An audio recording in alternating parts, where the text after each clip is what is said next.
All right. Good morning, and thank you for coming today, whether you're in person or virtual. We are excited to have everybody here. Thankful that Jonathan could make the trip from the DC area to join us today. Couple logistic things. We do have kind of a rough schedule set for the day. Lunch will be about 11:30 to 12:30, but we do have some built-in time if we need to adjust on the fly that way. Today, our main focus is the group focus sessions. Sessions are going to focus kind of a culminating refresher a little bit and culminating, and then next steps, what you would do with the information from the series that we've learned. We will have some built-in time for questions. Please don't hold back on questions. I know Jonathan appreciates the dialogue and conversation. So if you're in virtual world and questions come up, please type them in the box. Aaron, Curtis, one of our other special ed consultants, will be also managing that, so she'll relay the questions as they come in. If you're in person and have a question, by all means, raise your hand. I know we have a good group of people, about 10 people online, some parent mentors here, and then Tiffany, your transition coordinator? Yes. Transition coordinator with Columbus in person. So without further ado, we will introduce Jonathan Martinis. Thank you again for making the trip, and the floor is yours.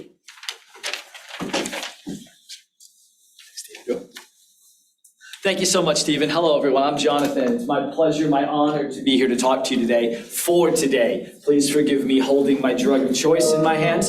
This is the face of someone who flew in late at night and then spent a good amount of time on the phone talking, because that's kind of what I do without even thinking about consequences. So the motto of the day is caffeine in all its many forms. So what I want to talk to you today about is my favorite thing. The thing that I think is the greatest advance for people with disabilities, for students, for teachers, for professionals, to help students become their best selves. That's our theme for today. There is no one way to do anything. What I am going to talk to you about is opportunities and options and possibilities. So if you're a parent, today is about things that you can explore to help your child. If you're a teacher, if you're a professional, ways to incorporate concepts, research-driven best practices into what you do, with the goal over and over and over again of giving students the opportunity to do the best things in their lives. Because today is about the life course. We are going to talk about incorporating things. Sorry, can you step by the podium? I think the camera needs to pick you up before it. So I'm standing behind the podium? Well, just for a second, so the camera can find you, and then it should be following you. Really, cameras don't like me. If you talk to some of my opposing counsels, they would say that my image cannot be captured on film. You're a ghost. But I am perfectly happy to subject people to a little bit. this charming face. Hello, people. It followed me this morning. Yeah, we tested it. You might It have to followed stay you behind this the podium. morning, but it's not following you Followed now. me this morning when I. Clearly, it is a camera with taste. I wasn't at the stand. He's not used to it. Oh, green light. Let's see if it follows me though. Just technical, that's technical. Clearly, it is a camera Yeah, we'll with take a taste. look. Either that, or we could have Steve just stand behind you the whole time. Walk around behind you. Steve. Just what we want, Shadow Jonathan. I know many people back in DC just went, oh, good Lord. Thank you for your. And this is a good time for me to say that my flight back is not until 7 tonight. So I am very happy to stay, answer any questions if we get off schedule. If you've got to go, you've got to go. But I'm very happy to stay and speak. I know that this kind of thing is intensely personal for parents, for professionals. So if there are things that you want to talk about privately, just pull me aside.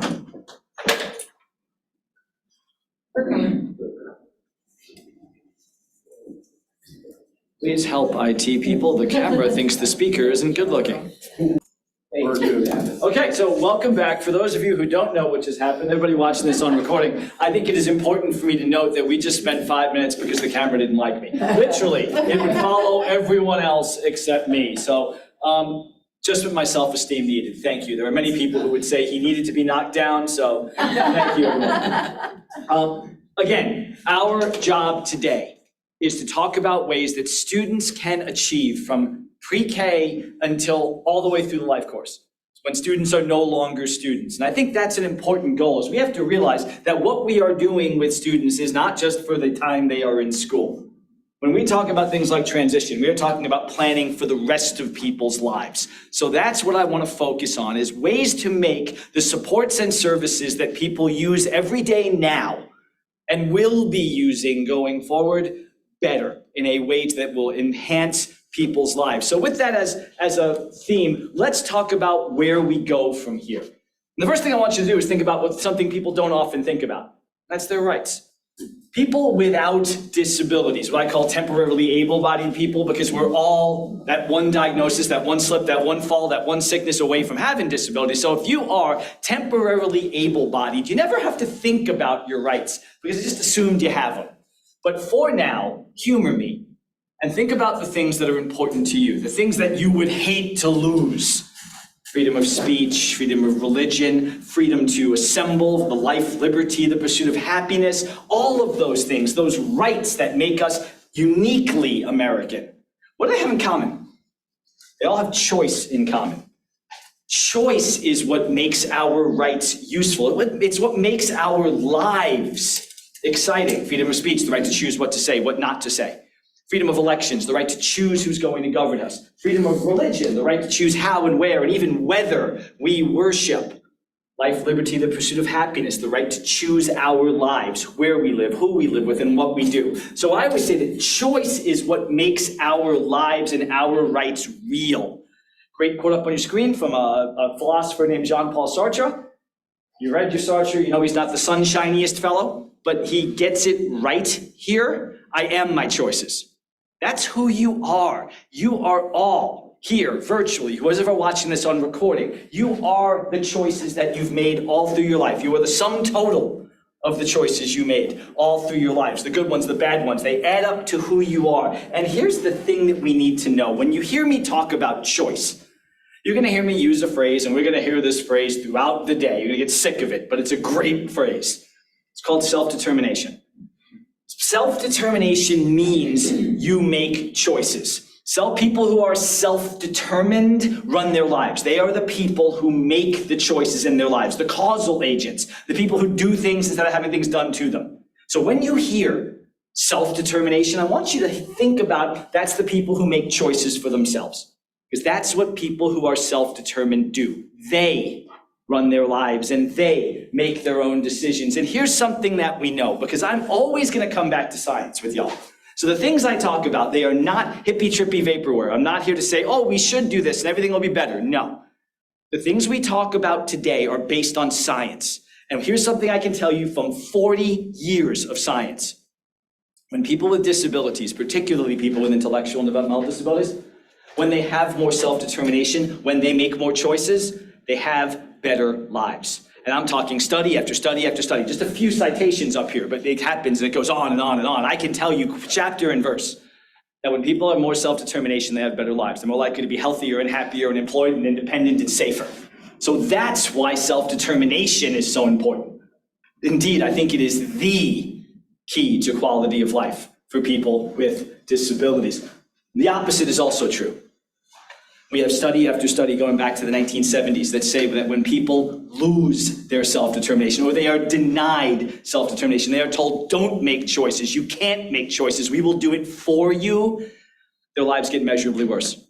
They can feel helpless, hopeless, and self-critical. Again, this is not rocket science. If I say to you over and over and over, you can't do it, you're not particularly motivated to try? Of course not. We even have a phrase for that called learned helplessness. So what we're talking about here today is the importance of self-determination. It underpins everything we talk about. Everything that we want for our children, for our students, for the people we work with can be traced back to self-determination. Think about the goals of special education, which we'll talk about in a second. No, education, employment, independent living. They're all tied directly by studies to self-determination and even safety. And I know that that is often the number one concern, and it should be, for parents and teachers of people with disabilities. What I can tell you is this, again, from studies, that people who have more self-determination have been found to be safer. There's one very famous study, it's on your screen now. I always talk about it because I think it's always important, because safety is important. I am a parent. There is nothing more important to me than protecting the safety of my children. But for people with disabilities, sometimes that goes into a different realm. In the name of safety, we try to limit options, to say that we were worried that something bad might happen, a bad choice might get made. So I always talk about this one study by a doctor named Ishita Kempka, who did a series of studies on self-determination and safety. Just one I want to talk to you about. She worked with women with intellectual and developmental disabilities. Unfortunately, what we know is that women with IDD are significantly more likely to be abused, neglected, exploited than anyone else. So what she did is she got together a cohort of women with intellectual and developmental disabilities, and it's what I call an apples to apples study. They had similar abilities, similar limitations. And she did a classic experiment. She divided them up. There was an experimental group, and this experimental group was given access to a curriculum that was designed to teach about decision-making and self-determination. And there was a control group who was told, go live your life. After the curriculum's done, brings two groups back together, gives them a test, a recognized test, designed to measure how well people can understand and avoid abusive situations. Guess what she found? Now, this was what I call an apples to apples study, remember, similar abilities and limitations. The ones with more self-determination who made more decisions were better able to avoid abuse. They were safer. And again, as you're gonna hear me say time and time again, that's not rocket science.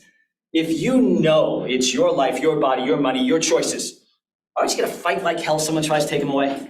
So that's part of what self-determination does. It instills a sense of self, that you are the person who gets to do those things. Another reason why it's just so important. And my screen went away. So now, to be clear, the camera does not like me. The computer does not like me. If this Dr. Pepper goes flat, I may have to leave.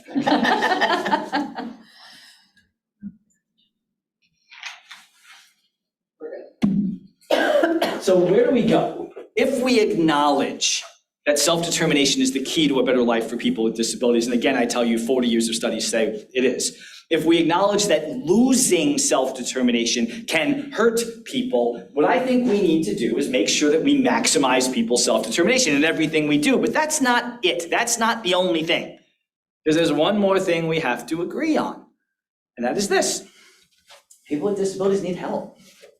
Everybody needs help. I mean, have you not seen my problems with the camera? But everyone needs help every day. So it's hardly, again, a controversial statement to say that help is a good thing. So here's what I propose. And here's what I propose is the theme for this entire day. We need to find ways to maximize people's self-determination, maximize their opportunities to make decisions and have control over their life, while at the same time making sure that they have access to the supports, the services, the help that we all need to exercise our self-determination. We all on the same page? Awesome, because now I got a way forward for you. Supported decision-making. If you've heard me speak before, I know I gave a webinar on this topic, you know that supported decision-making is something I feel deeply about. And in fact, on your screen is a definition of supported decision-making. I feel so strongly about this definition, I know what it is without looking at it. Watch me. Supported decision-making is a recognized alternative to guardianship through which people with disabilities work with friends, families, and professionals to help them understand the situations and choices they face so they may make their own decisions without the need for a guardian. Exhale. Did I get it? Yes. You added a word. You said work with friends versus use friends, but yes, you got it. Sorry. It's the student in me. With the exception of that one word, did I get it? You did. All right, so I got it except for one word, and I'm gonna tell you this, of course I did, I wrote it. Right.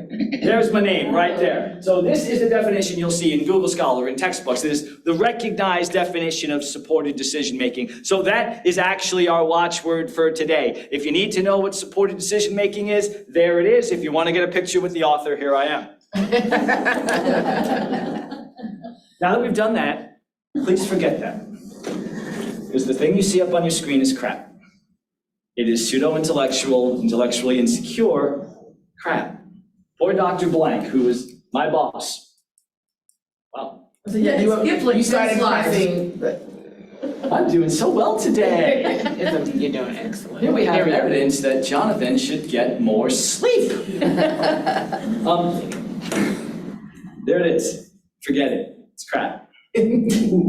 Poor Dr. Blank, who is my boss. Oh, you get a picture. Awesome. Picture of the crap. Here we go. No, it's not correct. All right, so poor Dr. Blank, who is my boss, has to be stuck with this. We wrote this article years ago. If you really want to know what supported decision-making is, don't pay attention to that. Think about what you do. Think about your decisions. Think about things you do in your life. Because none of us make decisions in a vacuum. We all get help making decisions. You go to the doctor speaks jargon. If you're like me, you go, please explain that in plain language. You go to the auto mechanic, speaks jargon. You call up a friend like I do and say, am I getting ripped off? You go to anything. You have a personal issue. You call a friend and say, what should I do? So the thing about supported decision-making is realize this. It is nothing more or less than what we do every day. The difference is for the temporarily able-bodied people in this world, it is a natural and expected thing to do. Think about all the cliches we use about making decisions. Get a second opinion. Don't go off half-cocked. Don't make a snap judgment. Make an informed choice. They all mean the same thing. My dad always said, measure twice, cut once. They all mean the same thing. Get help. Consider your options. And if you're a temporarily able-bodied person, that is a good thing. In fact, on the job, we are evaluated on how well we work with other people. The difference is, and I can say this just from years and years and years of studies in history, that when people with disabilities say, I don't get it, can you explain that? What does society assume? They're stupid. They're dumb. They can't. Whereas when I say to Steve, I'm having an issue and I don't understand how this works in the educational context, and Steve explains it to me so I can then do my job, I'm smart. I went to the source. I did research. That's the difference. So that's what we have to do, is find ways to incorporate supported decision-making so people with disabilities truly have equal access. Why? Not just because of equal rights, which I believe in dearly, but because it works. Here is what we are knowing from research, that people with disabilities who use supported decision-making to make their own decisions instead of having someone else make decisions for them, whether it's a guardian or something else, have better lives. They have more self-determination. Hardly rocket science. Again, if I am making the final call with your help, I have more control over my life than if someone else is making the final call. And sure enough, we proved that through research. In Virginia, we did a study with 9 young adults with intellectual and developmental disabilities, all across the spectrum of abilities. Some were in guardianship, some weren't. Some were traditionally verbal, some weren't. They had different diagnoses. The key was, we worked with them to put supported decision-making systems into their lives. We didn't tell them what to do or how to do it. We gave them information, we gave them sources, said, go make a plan, come back, tell us what it is. And then for a year, we followed them, we collected data, we talked to them, and what we found out across the board is on your screen. That people who were using supported decision-making had better lives. They felt more confident. They felt more self-assured. They felt more independent. They were better at making decisions, according to them. According to their supporters, they made better decisions, objectively better decisions. And this study was done during the height of the pandemic. And the majority still said they were doing more things in the community. Why? They had more control. Aren't you more apt to do more things if you feel more in control of your life? If you think things are coming at you and you have to always play defense, of course you're gonna get into a defensive crouch.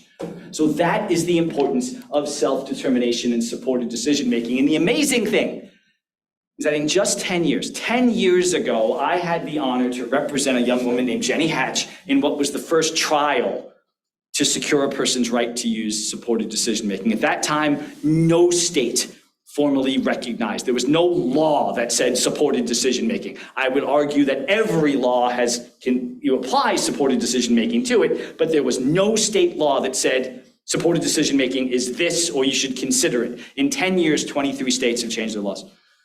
We've gotten endorsements for supported decision-making from as high as the US Department of Health and Human Services, through the American Bar Association, through disability-specific organizations. Why? It works.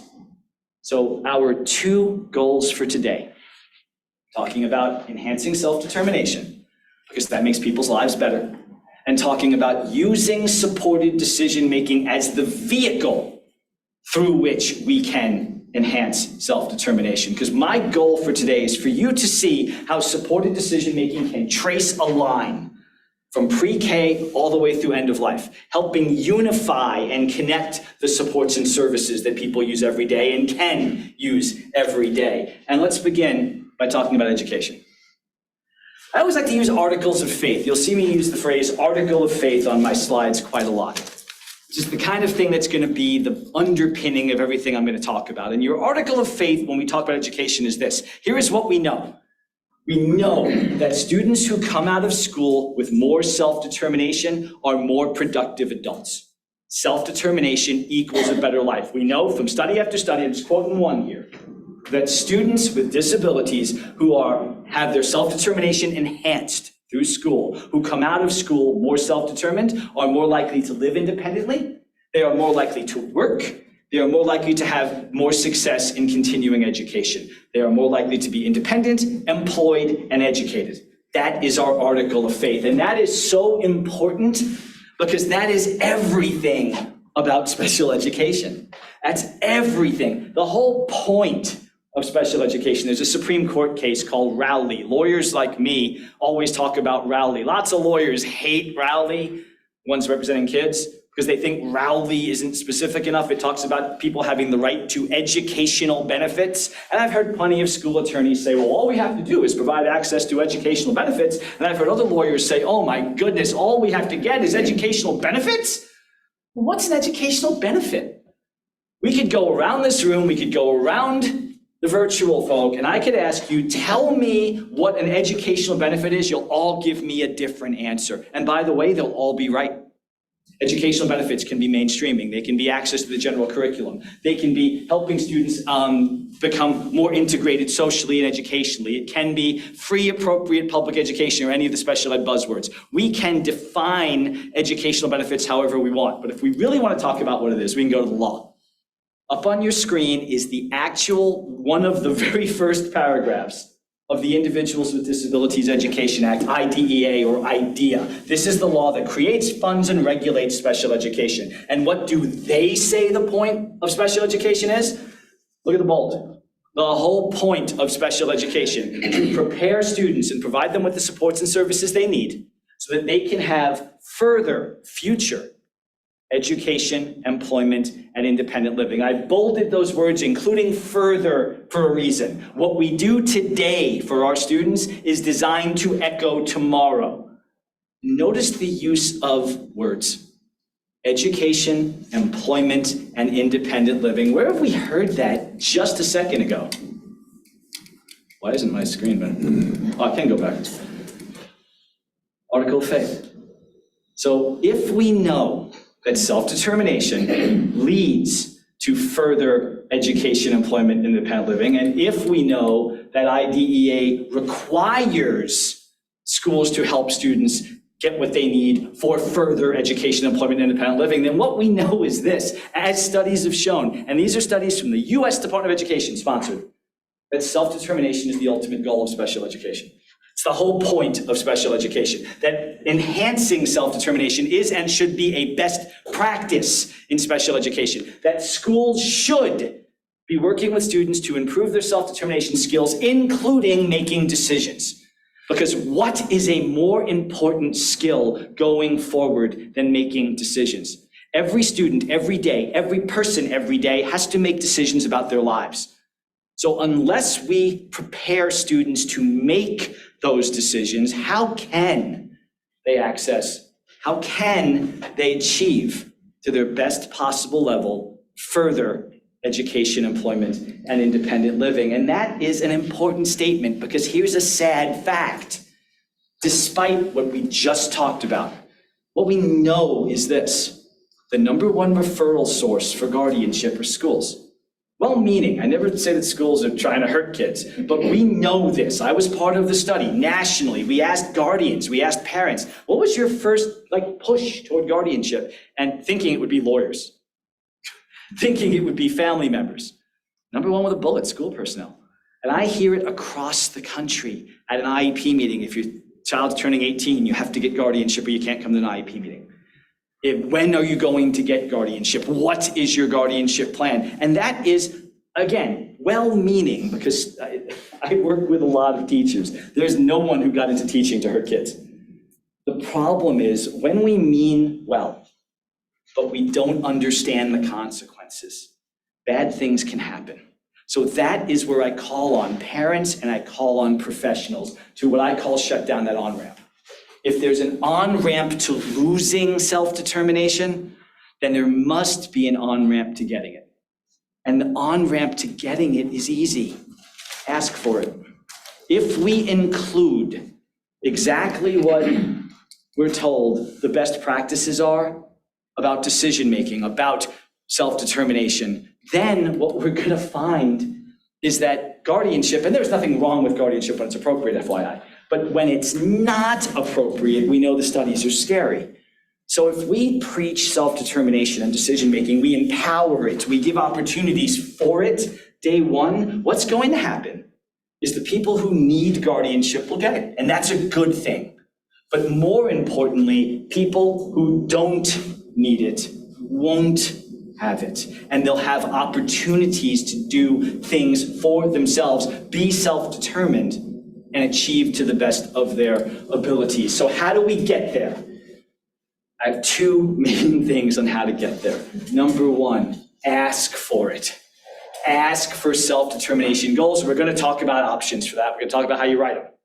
But never, if you are a parent, never be afraid to ask that question. Never be afraid to ask a school district, what is your policy on including self-determination as part of goals and objectives? You know what? Teachers will thank you for that. There was one study that showed that over 2/3 of teachers understood the importance of self-determination, but 1/3 of schools actually had a self-determination policy. Maybe you can be the ones that make that happen. Second, get your children to their IEP meetings from day one. Okay, we'll talk about the student-led IEP in a second, but understand this is a watchword. That's their team. If they can only be there for a second or two, and Lord knows I don't have the patience when I was 3 years old, at least they know it's their team. DC public schools, back where I practice, they have the first supported decision-making policy for education in the whole country. A couple other states have followed suit, but that's the whole point, is the idea is to include things like self-determination, supported decision-making as early as possible. Well, hell, DC talks about it in pre-K. I have done presentations with their transition coordinator who says two things. One, transition begins at age 3. And 2, they got 3-year-olds talking about their networks. Always a great laugh line. Thank you for the laugh. I will keep telling that joke, and it ain't a joke until people stop laughing. Here's why it's funny, because I just picture kids on the schoolyard going, gotta make this cookie versus cracker decision. Can you help me do a pro and con? Can you help me weigh my options? Funny, right? Not funny because of this. The 3-year-old knows a decision has to be made.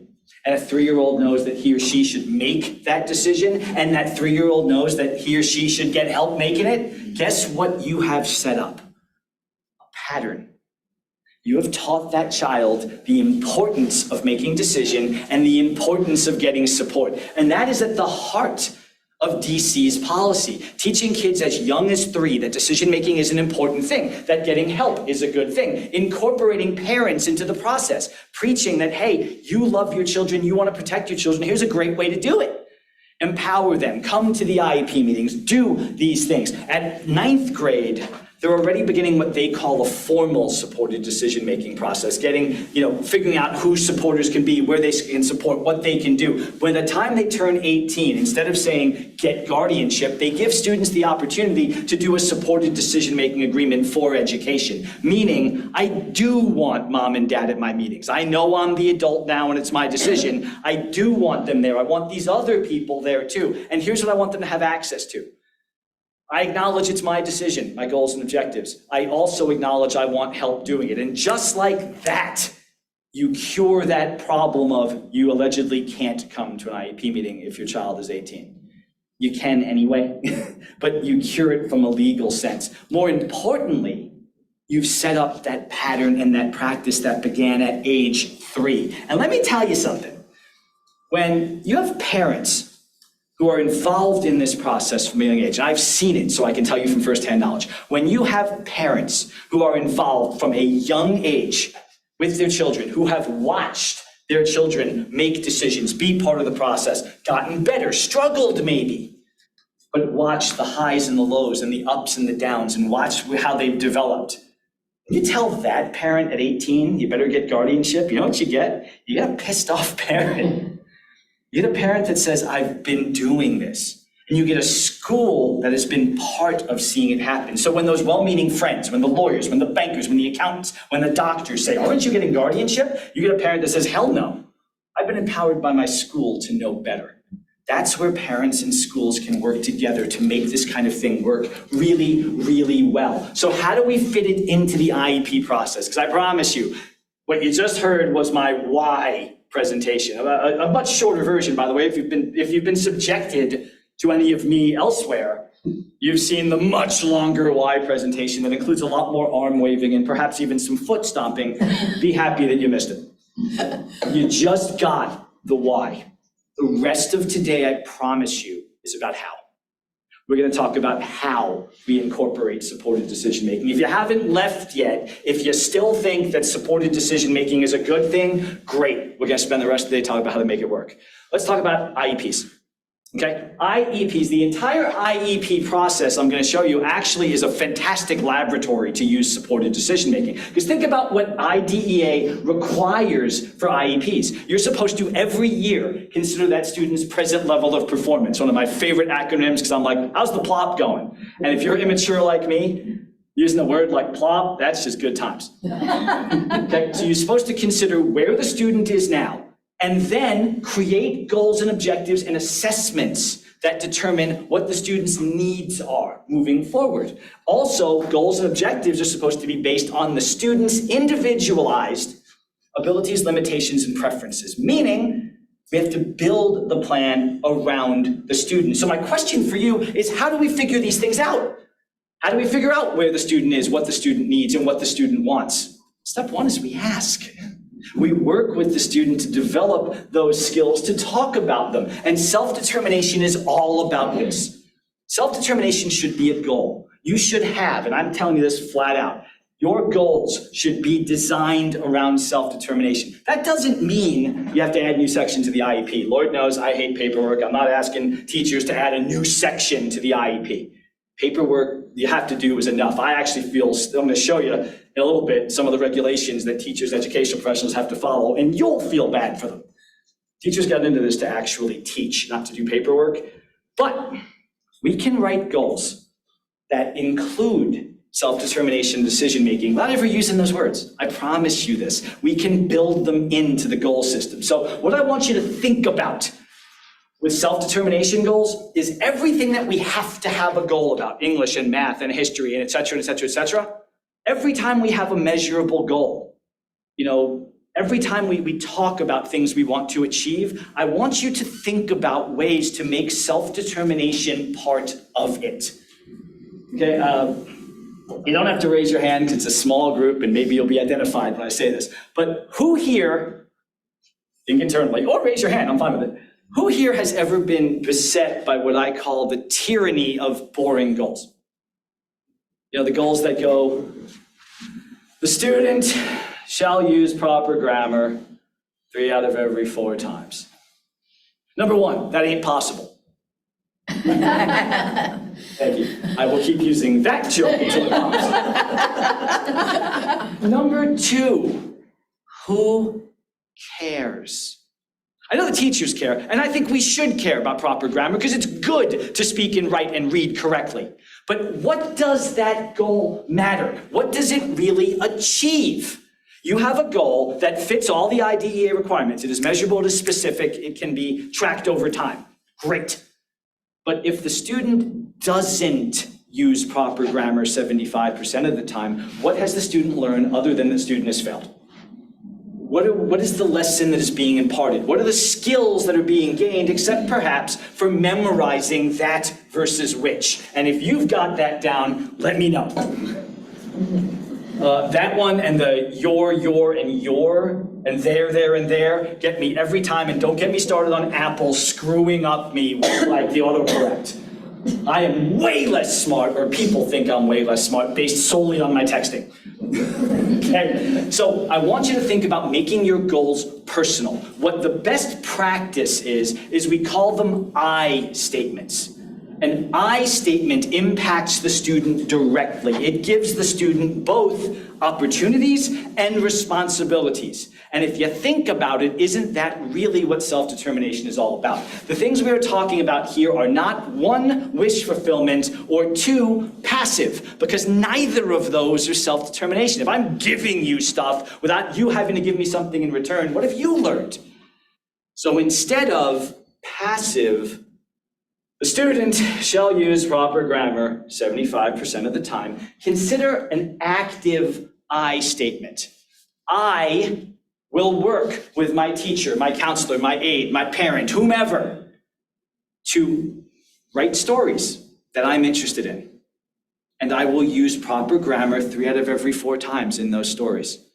Now that is a dead-on perfect IDEA goal because, again, specific, measurable, trackable, right? But here's the difference. Instead of passive, the student, it is now I. And that's important because that's self-determination. You have to take responsibility. But more importantly, look at what else you're doing. I will work with my teacher.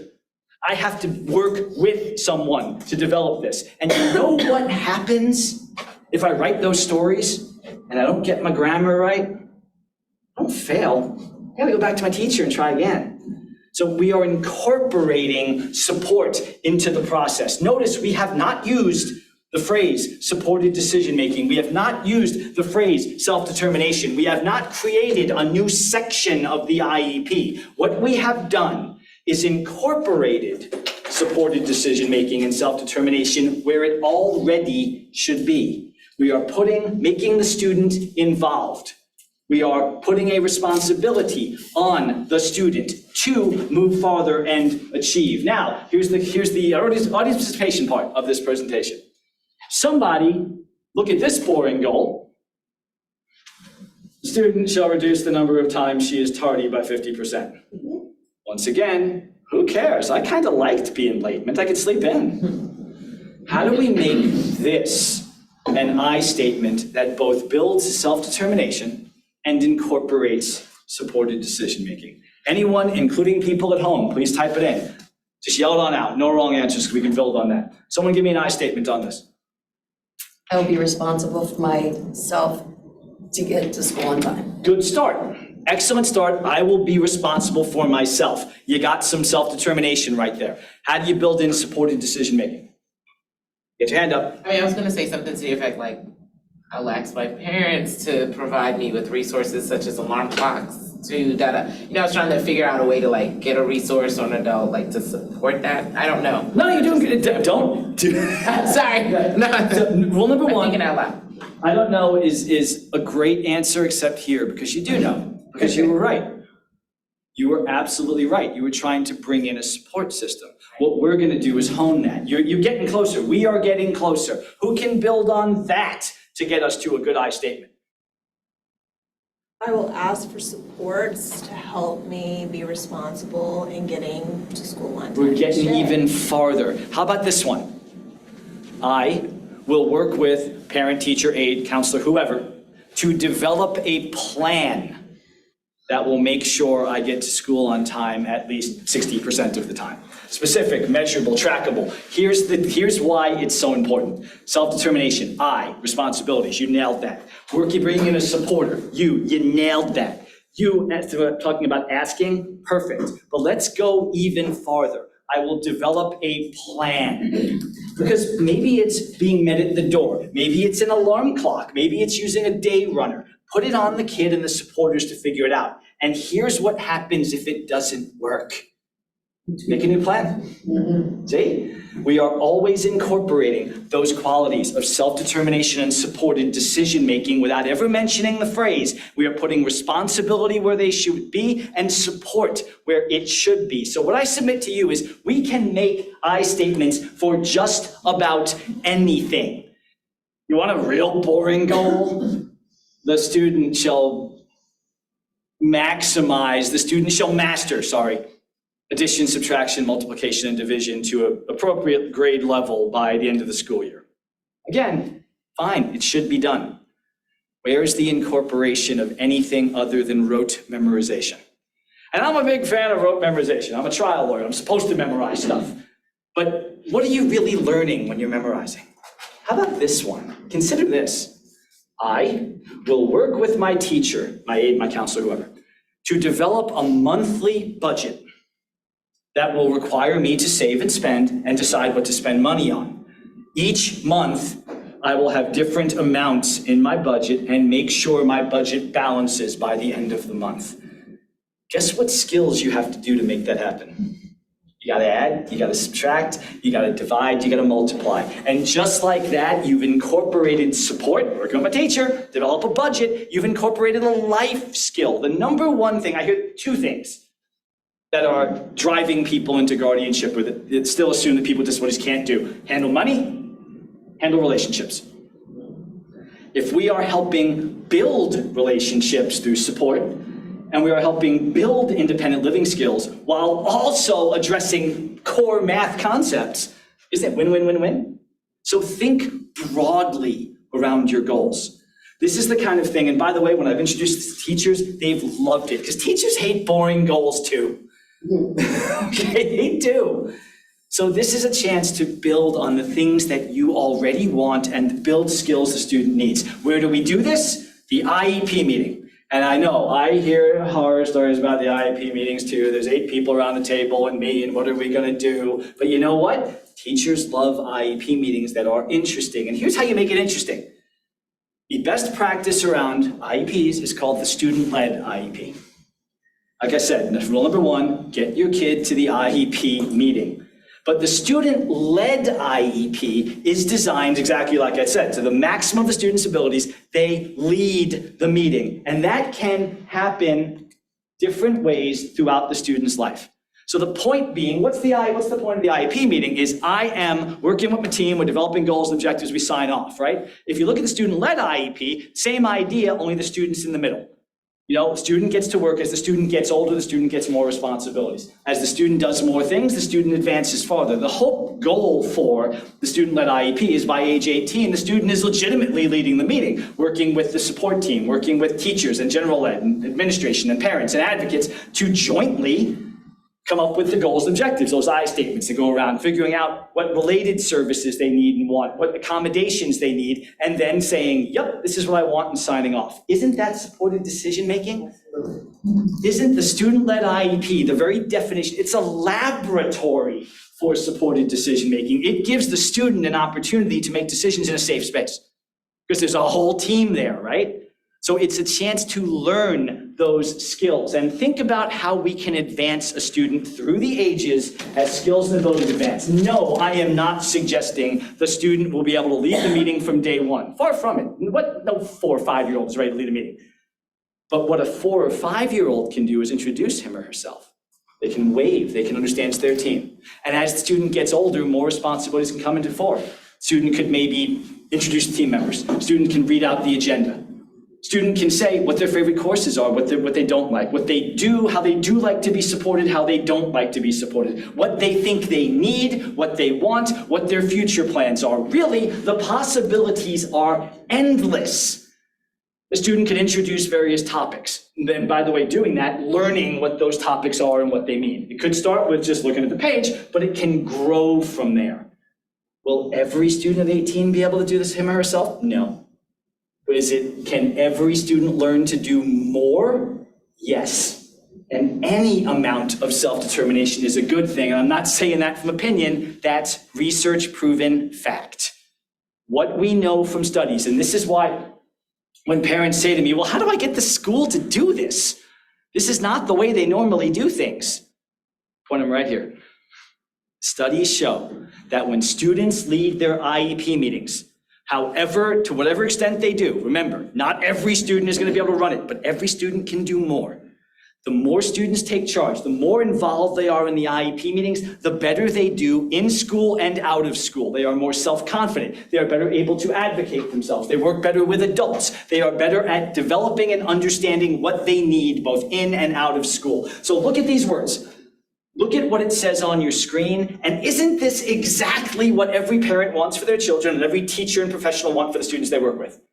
So if we know that something like enhancing self-determination, involving the student more directly in the IEP process, can lead effectively to research-proven results like this, what's stopping us from doing this? So how do we get there? What are some good tips for teachers and for parents? First step is get involved early and ask early. Like I said, ask your school. What's your policy on including self-determination goals in IEPs? If they look at you like you've got three heads, talk to them about self-determination. Steal my language, steal the studies. This is what I want for my child. This is research proven to lead to greater independence, education, independent living. That's what you gotta do anyway. Step two, ask. Ask for self-determination goals, involve your student from day one. How do we get there? Well, here's something about parents you have a right to do that maybe you don't. That's why I always like to put law sites up here. Parents, and anyone, by the way, teachers can do exactly the same thing, can ask for an evaluation on anything. Anything that directly impacts the student's educational progress, a parent or anyone can ask for an evaluation on. So there's a citation for you for where it says it in the law. But given that FAPE, free appropriate public education, includes by definition what students need to be educated, employed, and live independently, and given that we know that those things are directly tied to self-determination, wouldn't it make sense if you think that your student or your child has deficits in self-determination, has limitations in decision-making, to ask for an evaluation to see if that's true? And you can write a letter to the school. Steal my language. Dear school, dear special education director, I believe that my son Jonathan has his disabilities cause limitations in self-determination that are affecting his ability to make decisions and impacting his progress toward his educational goals. So what I'm asking you to do is an evaluation to determine if that's true, and if so, to develop a plan to address it. Now, when you ask for an evaluation, the school generally has two options. Give you the evaluation or take you to due process. Number one, schools never want to go to due process because why would you want to have a bad relationship with a parent? You might get a question that says, well, what kind of evaluation are you talking about? And don't be snarky and say that's your job to figure out. Talk about it. I'm concerned that Jonathan has, he's not good at understanding his needs. He's not good at interacting with people. I believe it's because of a lack of understanding decision makings, et cetera. And there's ways to do that. And by the way, when they do an evaluation, which can be done in-house with someone who just has the ability to do it, and teachers, I'm going to show you, and people who are watching, I'm going to show you some really simple evaluative methods in a second. But if they do that, and if they find that you're right, Jonathan does have these issues, then the IEP team has to incorporate things to address that. In the school evaluation, they must take the steps to do the things in the eval. But let's say it comes back and they say, you know what, we checked it out, Jonathan, we don't think this is a problem. That's not the end of the story, because you can go a step further. If you disagree with the school's evaluation, if you just think they got it wrong, again, we're not talking malice here. Every parent, every teacher, every administrator wants what's best for your child. You can ask for an independent evaluation called an IEE, or Independent Educational Evaluation. Steal my language. Dear school, thank you for the evaluation. I respectfully disagree. So I'm asking for you to contract with someone who doesn't work for you to do an independent evaluation to determine if Jonathan has self-determination limitations and decision-making issues. And then the school has to get someone from outside to do it. They may ask you for a recommendation. You may not know. You may know.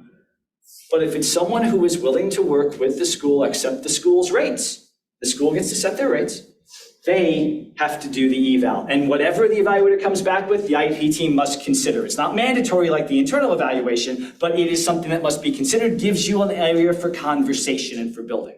So evaluations are incredibly important for that exact reason. And here's some great ways to do some simple internal evaluations.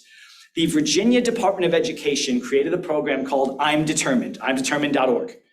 imdetermined.org is done every year out in Virginia. I think some other districts have picked it up as well, with the idea of setting up kids for transition on the theory that transition begins very, very young.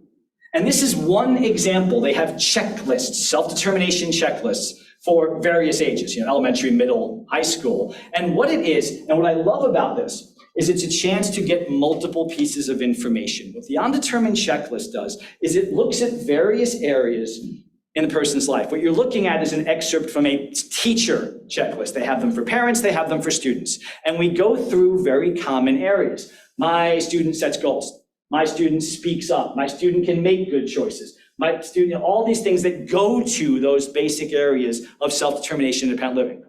And we grade them, scale of 1, 0 to 3. 0, nope, doesn't do it at all. 3 has got it.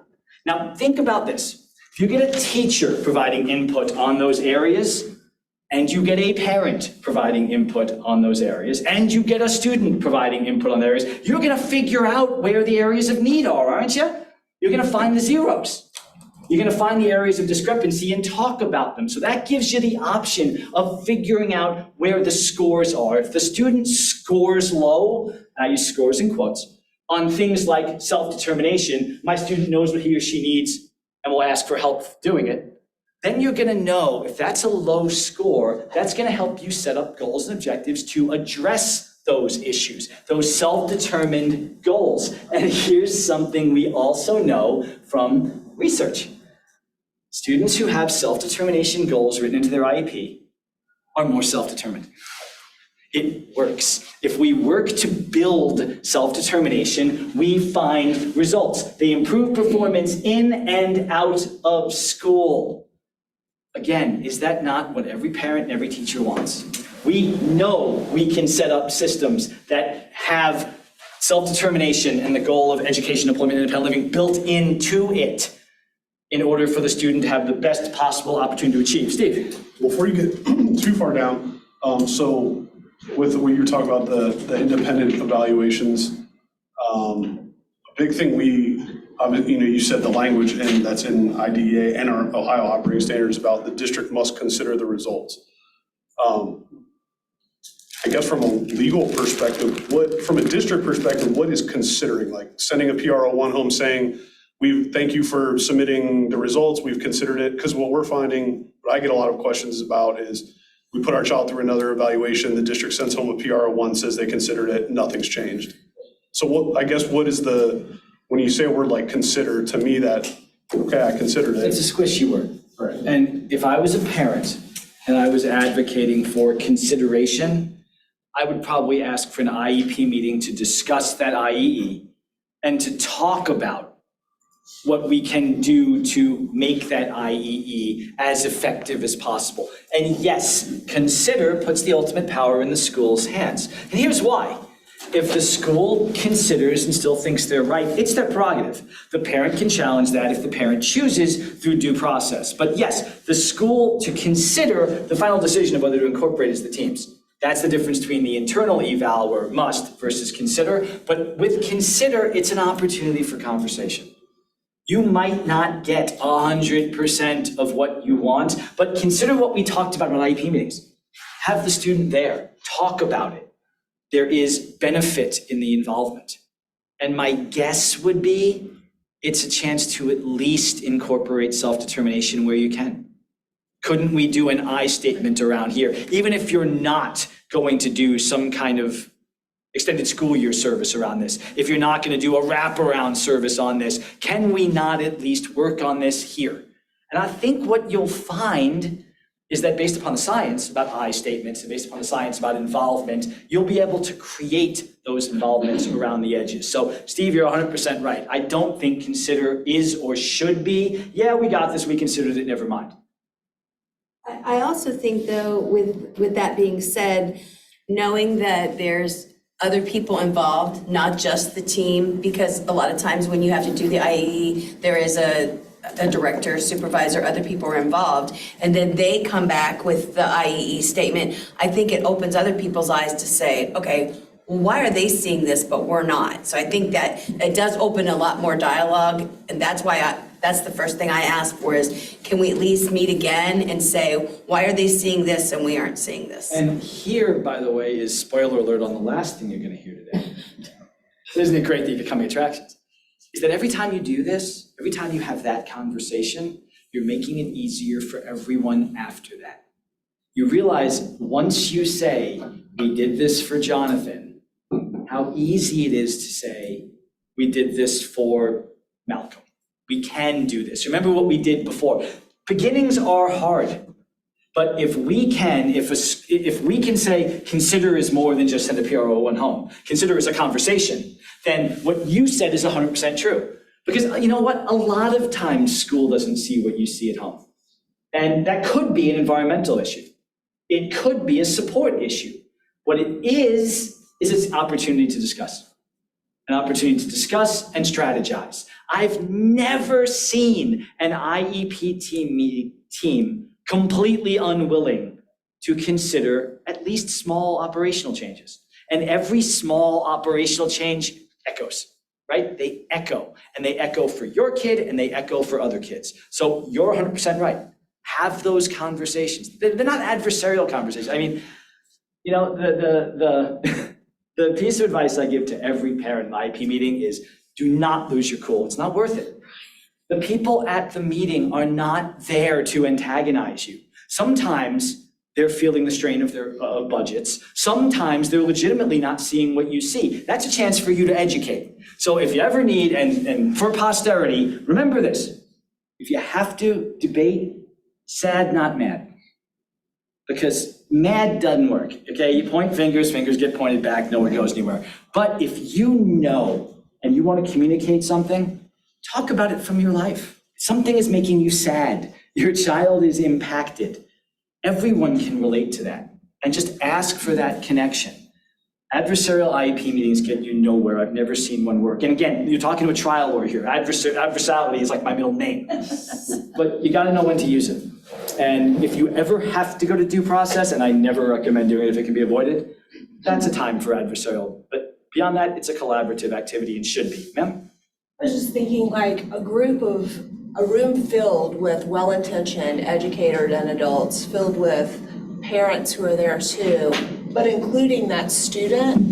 It's hard for me to imagine that a student asking for support and learning a skill is going to be said, like I don't see well-intentioned educators saying no to that. That's like a powerful thing. Amen. And spoiler alert number 2. I'm going to talk at the end of the day. One of the last things we talk about is a way to involve the students directly in the process in making those really difficult communications. It is not easy to say I need. It's not easy for me to say I need. Now imagine being 12, 13, 14. So what you say is correct. What we need to do is involve kids in this process so that they become the prime movers. The last thing we talk about is some strategies about ways to do that. It'll be in the last set. Ma'am? One of the things that has happened a couple of times this year is the parents went out and got an independent evaluation they paid for, and the school didn't agree with it. And we are having, every 4 weeks, we're having meetings where the school is presenting the parents with their data that supports their claims, and the parent is given the opportunity to check over that. I love data. I love that approach. Yeah. And the parents didn't know they could ask for that until they did. The environment in school is very different from the environment at home. It's much more tightly controlled if you think about it. Mm-hmm. So again, it's an opportunity, and maybe it's a chance for a parent to learn the benefits of a more tightly controlled environment. So again, it's that collaborative and communicative process. You should be the parent, I'm using the you, large, you should be collecting data too. If you want to demonstrate that something is happening, you've heard the phrase ABC chart, antecedent behavior, conclusion. It's a great thing to chart. What happens right before something bad happens, what the bad thing is, and then what you do to resolve it. And that is something every teacher wants to know if you have an effective one. So data works. I'm not going to be going into behavioral intervention plans and things like that, but that is the classic behavioral intervention plan process. What is causing the problem? What is the problem? How does the problem get resolved? And from that, you have the data to make things. But that all comes back to this. The data shows, the research shows that when we include these goals about self-determination, when we have students leading their team, very good things happen. That's why I keep telling you, our watchword for this whole process is self-determination, because it's what leads to best performances. Ma'am, do you have your head up? Oh, okay. Just tell me I'm number one. Which, by the way, I am all for, and that was the right finger to be using. So thank you. Thumb also was effective. Okay, so let's think about ways that we can make self-determination goals. Self-determination I statement goals. Each and every one of these fits the rubric for IDEA goals. I will work with my counselor to create a budget, the math goal we talked about. What a great way to focus on math skills. I will work with my team to identify 3 jobs I'm interested in. Vocational education, part of transition. We'll talk about that in a second. I will work with my aide to develop strategies for how to stay calm when I'm feeling angry. Working with my aide, support, strategies, incorporation. If it doesn't work, go back, work, make more strategies. I will work with my IEP team to identify key community groups. Next steps. All of these things are already required. This is a way to incorporate the principles that we have been discussing and how to do them. The possibilities are endless. If you start with I and include a supporter and then the goal you want to get to, you can write anything and get away from boring goals and toward ones that meet the responsibilities that are already there. Again, we're not adding responsibilities, but also build the skills that students are going to need to move forward. Because what we know is that process is consistent with what has been identified as a best practice. Giving students the opportunity to make decisions, giving students the opportunity to what Professor Waymeyer calls self-regulate, meaning if A doesn't work, develop a plan B. Because that leads to better and higher achievement. So when we talk about guardianship, and we haven't talked about guardianship, it's not the focus of today. But like I told you, guardianship, the number one resource for that is schools. So how do we as parents, how do we as educators put the focus on independence and self-determination and away from the assumption that students can't, or the away from the assumption that guardianship is the norm? Old habits die really hard. Again, this is not bad intentions on the behalf of the teacher. It's what I call institutional knowledge. Someone told someone who passed it down. What I can tell you, every parent listening, is that the law does require schools to tell you that next year when your child turns 18, he or she will have decision-making authority. I don't know why that's in the law, but it's there. It's called transfer of rights. When a student in special education turns 17, the school has a legal responsibility to write to the parents and say, your child is 17, in a year your child will be 18, a legal adult, and your child will have the right to make educational decisions. That's all that law requires. And it is weird because nobody told my mom that. Right. Nobody told my mom, Jonathan's gonna be 18, Jonathan's a legal adult, FYI. Someone had told my mom, based solely on my wardrobe and hair, I was a child of the 80s, I would bet your butt be in guardianship. Okay, I drove a Datsun, I wore a teal cummerbund to the prom. Cheers to you, Kim Ehrlich from Valley Stream, New York. But what you have to know is that we can go another direction. But guardianship, I always kind of rack my brain about how we got to this guardianship being the norm thing. And again, well-intentions there. But guardianship's all about this. I finally found an article that summed it up that I think perfectly. Guardianship happens because somebody with the best of intentions thinks that I can't function in society. I can't behave, I can't achieve in the way that society thinks is appropriate. I can't take care of myself. And that, by the way, is a great definition. If you truly can't, then guardianship is absolutely appropriate. But how do we figure out how to take care of ourselves? All of these are IEP-related things. Every IEP includes related services and therapies, independent skills training, functional goals. That's all about taking care of yourself, right? We're going to talk in a sec we'll talk later about my favorite Medicaid program. But if you have a child receiving Medicaid and the school becomes a Medicaid provider, usually a paperwork exercise, then anything medical in the IEP is covered with Medicaid dollars. So any therapy, any support, any service can be covered with Medicaid dollars, which is a gift for schools, because so often schools' budgets are stretched. We're in an era of flat budgets and increasing responsibilities. So, it's hard enough.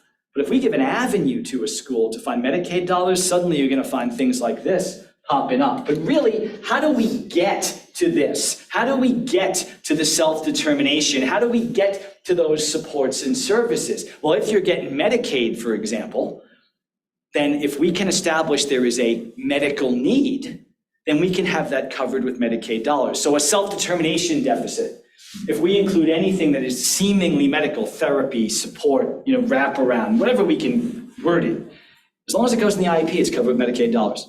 So something to think about. If you or someone you know is a Medicaid recipient, ask your school if they're a Medicaid provider, because that opens the door to Medicaid dollars. Ma'am? I'm just thinking about the student who needs that one-on-one support though, and so I've always been told that even if the child receives Medicaid services and has that support in the home, that if they cannot come to the school during a school day.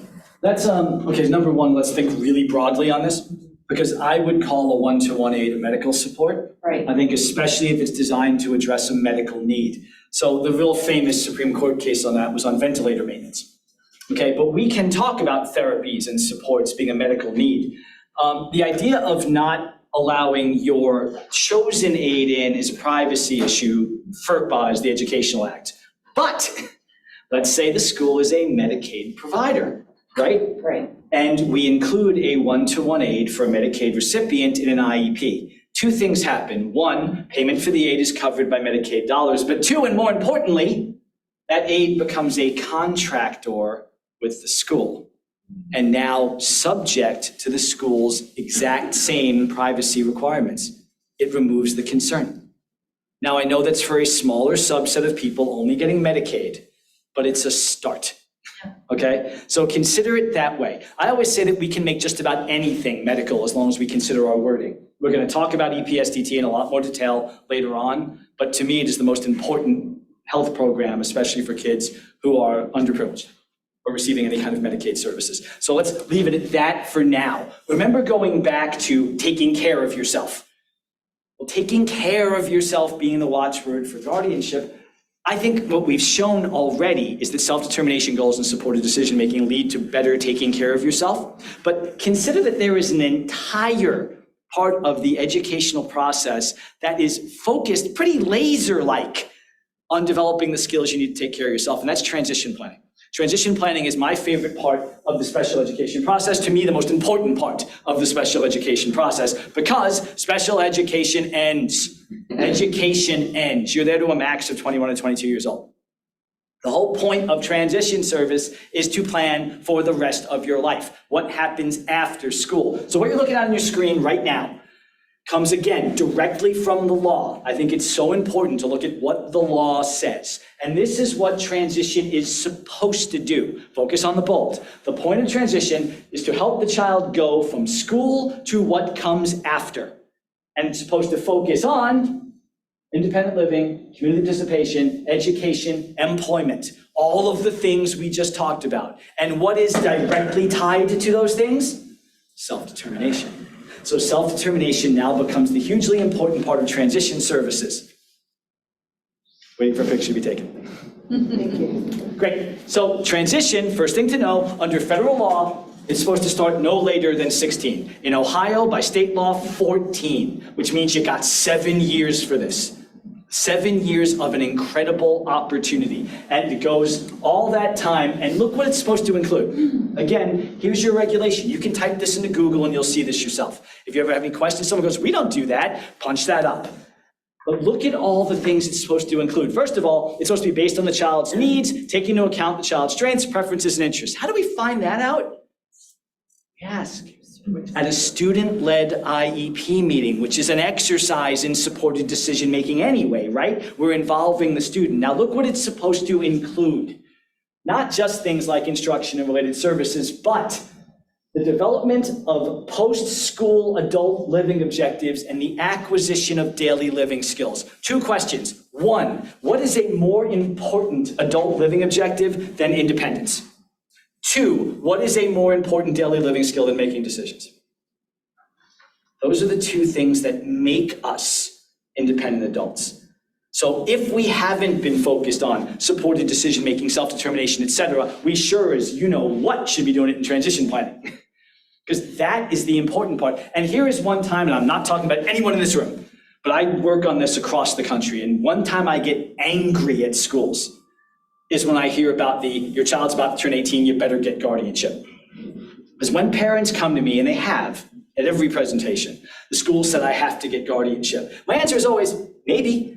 But when the school tells me that, when my kid's about to turn 18, the first thing I do is I want to go back to 4 years of transition IEPs. If we're in Ohio, it's age 14. Most states actually are still age 14, but at a minimum, age 16. I want to see 2 years of IEPs, because here's my thing. Here's where I get angry.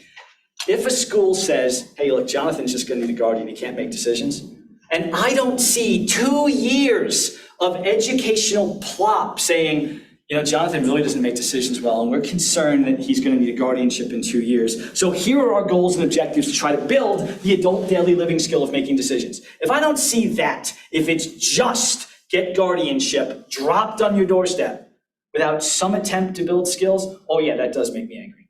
And as parents and as advocates and as teachers, we should be asking that question. What are the acquisition of daily living skills? What are we doing around that in transition? Now, here's where I feel bad for schools. Take a look at all the stuff they actually have to do. Look at C. Okay, I know flat out that that's a ton.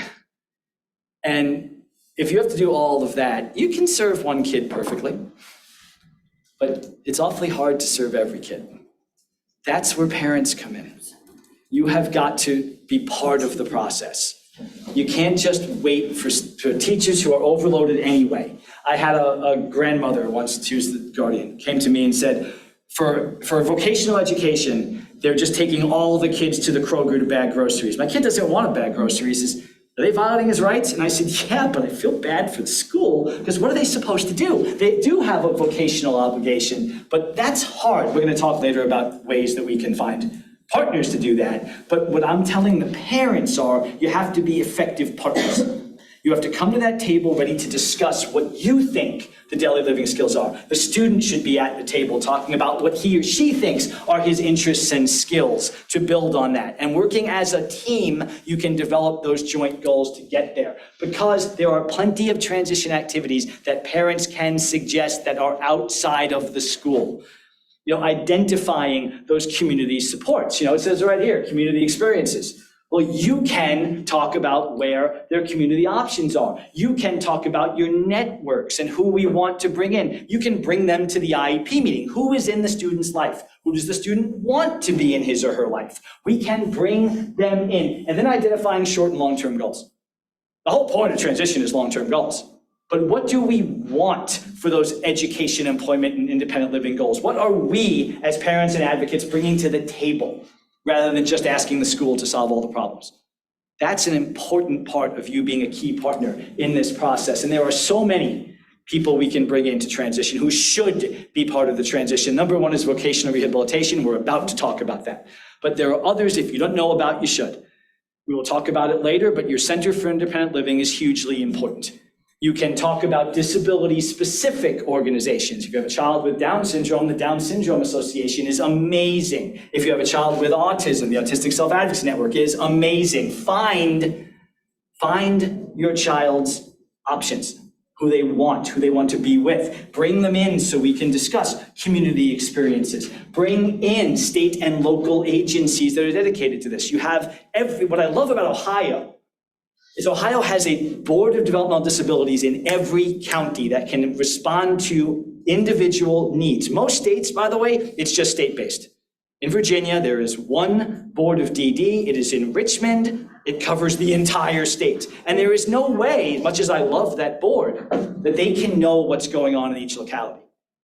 If you have a child with intellectual developmental disabilities, you have a local resource that already almost certainly has a relationship with your school. I've done projects in Perry and Pickaway County here in Ohio, and I will tell you I'm a huge fan of boards of DD because they are immediately responsive and immediately effective, and they know what's going on in your county. So bring them in.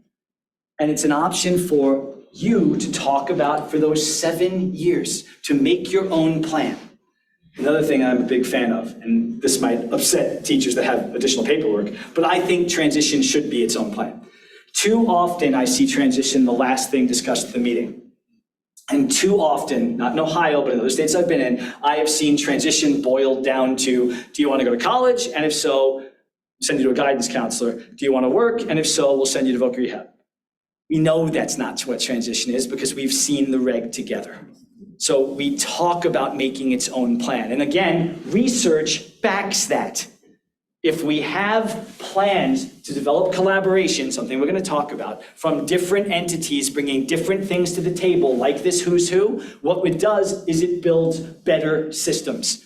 It takes away what one expert calls the fragmented systems that kind of put us in silos and keep the services from getting to people, and it brings more collaborative. That is the last thing we're going to be discussing today. That's the last 1 hour presentation. But that is what you can do to bring those to the table. And I think the most important partner you have is OOD, Opportunities for Ohioans with Disabilities. That is the state vocational rehabilitation entity. They are a natural and required partner in the special education process. If OOD is not at the table in your transition, they should be. In fact, they're required to be by law. School, if you invite OOD to a meeting, they have to attend. There's a reg on it. I've heard voc rehab tell me in other states, we can't make it. We got Zoom now. They're like, we'll come the last 2 years of the child's educational career or whatever, but. Doesn't work. Regulation right there. Voc rehab must get involved as early as possible. In Virginia, when I was doing this is years ago. I know they're much better now. But when I was doing this, their position was last semester before graduation. And I said, tell me how that's as early as possible. It took a threat of a class action, but they saw the light. But yeah, OOD, voc rehab is a natural partner. They should be at the table. They will help you as parents, they will help your students, and they will take pressure off the school. Again, the collaboration piece is a spoiler at our last presentation, but I'm going to show schools how this is a natural partner that's going to help you with it. Because OOD, phrase I want you to remember, pre-ETS, pre-employment transition services. Think about all of the things that you want for your child to help develop those skills and realize they are already available in a mandatory program. Pre-ETS includes, and for every student with an IEP or a 504 plan. Everyone, no one left out. Every student with a disability of transition age is entitled to pre-ETS. If you have a kid on a 504 and IEP and they're not getting pre-ETS, or someone looks at you like they have 3 heads when you say pre-ETS, you get OOD involved. Yep. I just wanted to state too that with the OD involvement, it's my understanding that they will not attend meetings unless they have an open case with that particular student. So don't invite them to a meeting without them having a case with the student. And also in Ohio, we must get parent permission to invite the OOD counselor. My take is 2 parts. I would want open cases immediately. Okay, I would make that, and what I did in what I'm currently doing in Perry County, what I did in Pickaway was help them set up referral systems that actually work so that you do get the cases open as soon as possible. What I've done there is kind of a unified intake form, a partnership process, but let's assume that that's correct. Great, let's get cases open as soon as possible. The second part, sure, parental consent is important. That's part to me of the working together process, but I'm gonna say again, the law says what it says. And what it says is that every student is entitled, every student with a disability is entitled to those pre-ETS services. And take a look at what they include. Work-based experiences like internships, on-the-job training, in school, out of school. It includes counseling on transition services for higher education, figuring out where we want to go, what we want to do. Workplace readiness training to develop social skills and independent living skills. Again, what are the things that often drive us into losing our rights? You can't take care of yourself. So this is a great opportunity for it. Peer mentorship, instruction and self-advocacy, including peer mentorship, an opportunity to work with other people who've been through the same systems. So I'm putting that bug in your ear. Schools and parents, pre-ETS, and it is required to be provided to every single student identified as receiving services in that school of transition age. 504 plan, Stopped it because IEP. of COVID. They have not restarted. Stopped what, pre-ed? Stopped? Yep, the pre-eds. My son is on the last section and they aren't doing it because of, it's in the community and they're afraid of I would be COVID. very happy to talk to you about options at that point. My answer usually is if we can't do plan A, we should develop a plan B. So pre-ETS should not be the same thing for every student. And yes, I've seen districts where it is, where it's giving presentations about employment opportunities. And yeah, that's great. It's not this.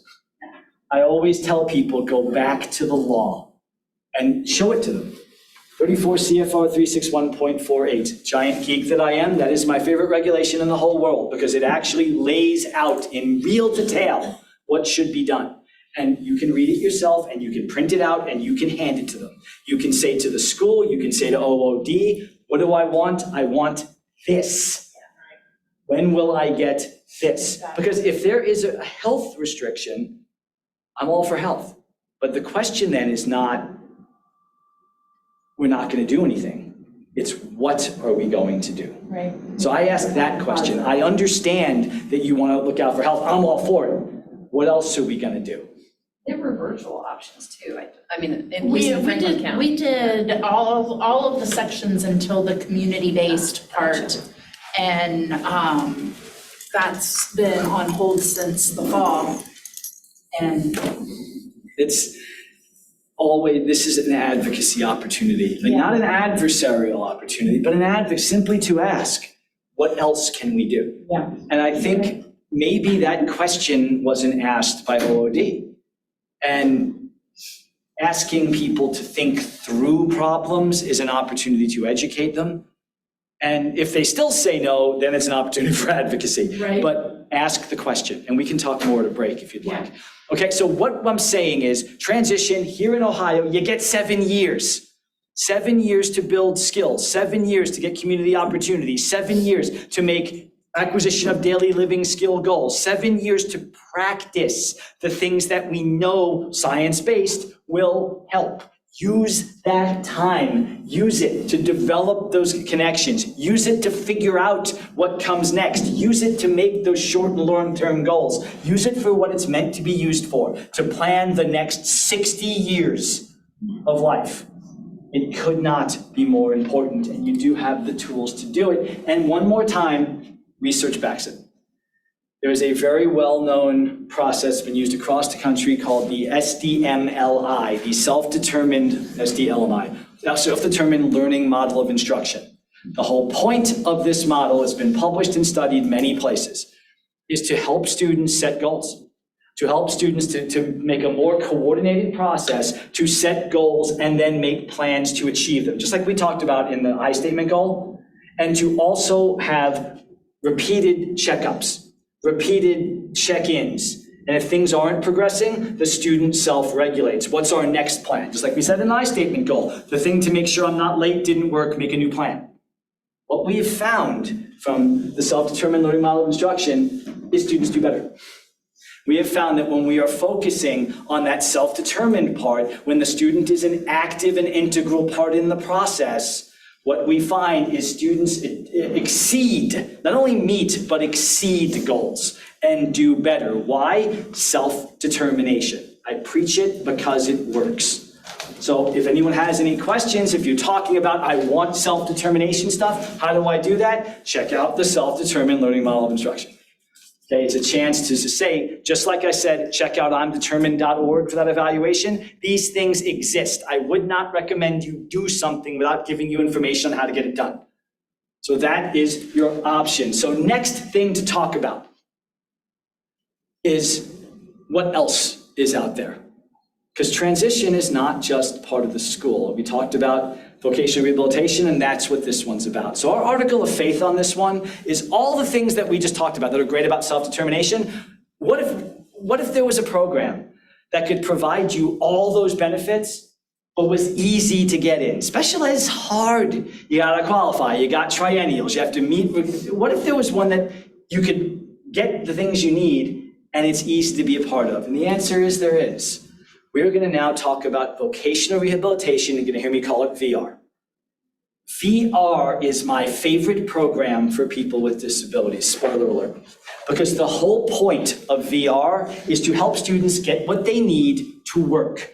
Get what they need to plan for work, to get a job, to keep a job, to advance in a job, to get a job back. In fact, if it has something to do with that, if something will help a person with disability, of any age, by the way, there is no age limit on VR. I'm talking about it in the school context, but if your kid has graduated, you can still use VR. If your kid is 70, you can use VR, as long as the kid meets the requirements for eligibility.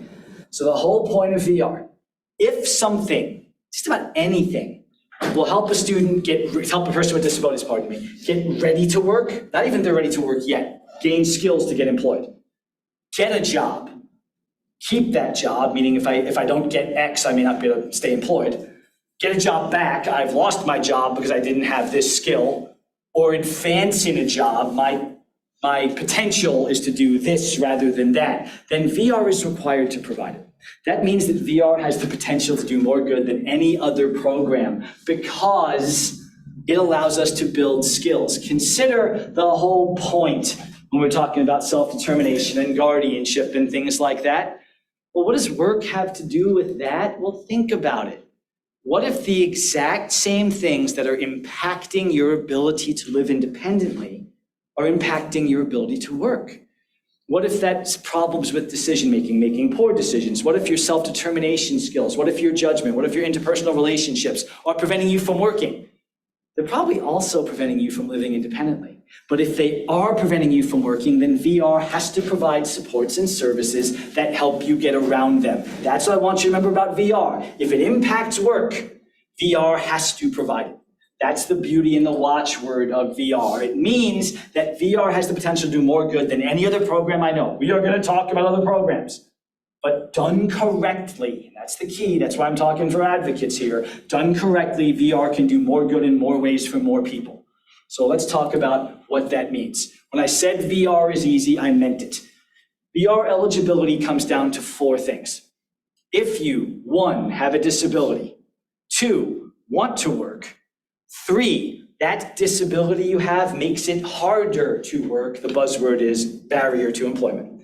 And 4, VR services will help you get around or through that barrier. You are eligible. Those 4 things. Big part here, if your child is receiving public benefits, SSI, SSDI, Medicare, Medicaid, food stamps, you are presumed eligible. This is the one program where it is hard to be ineligible.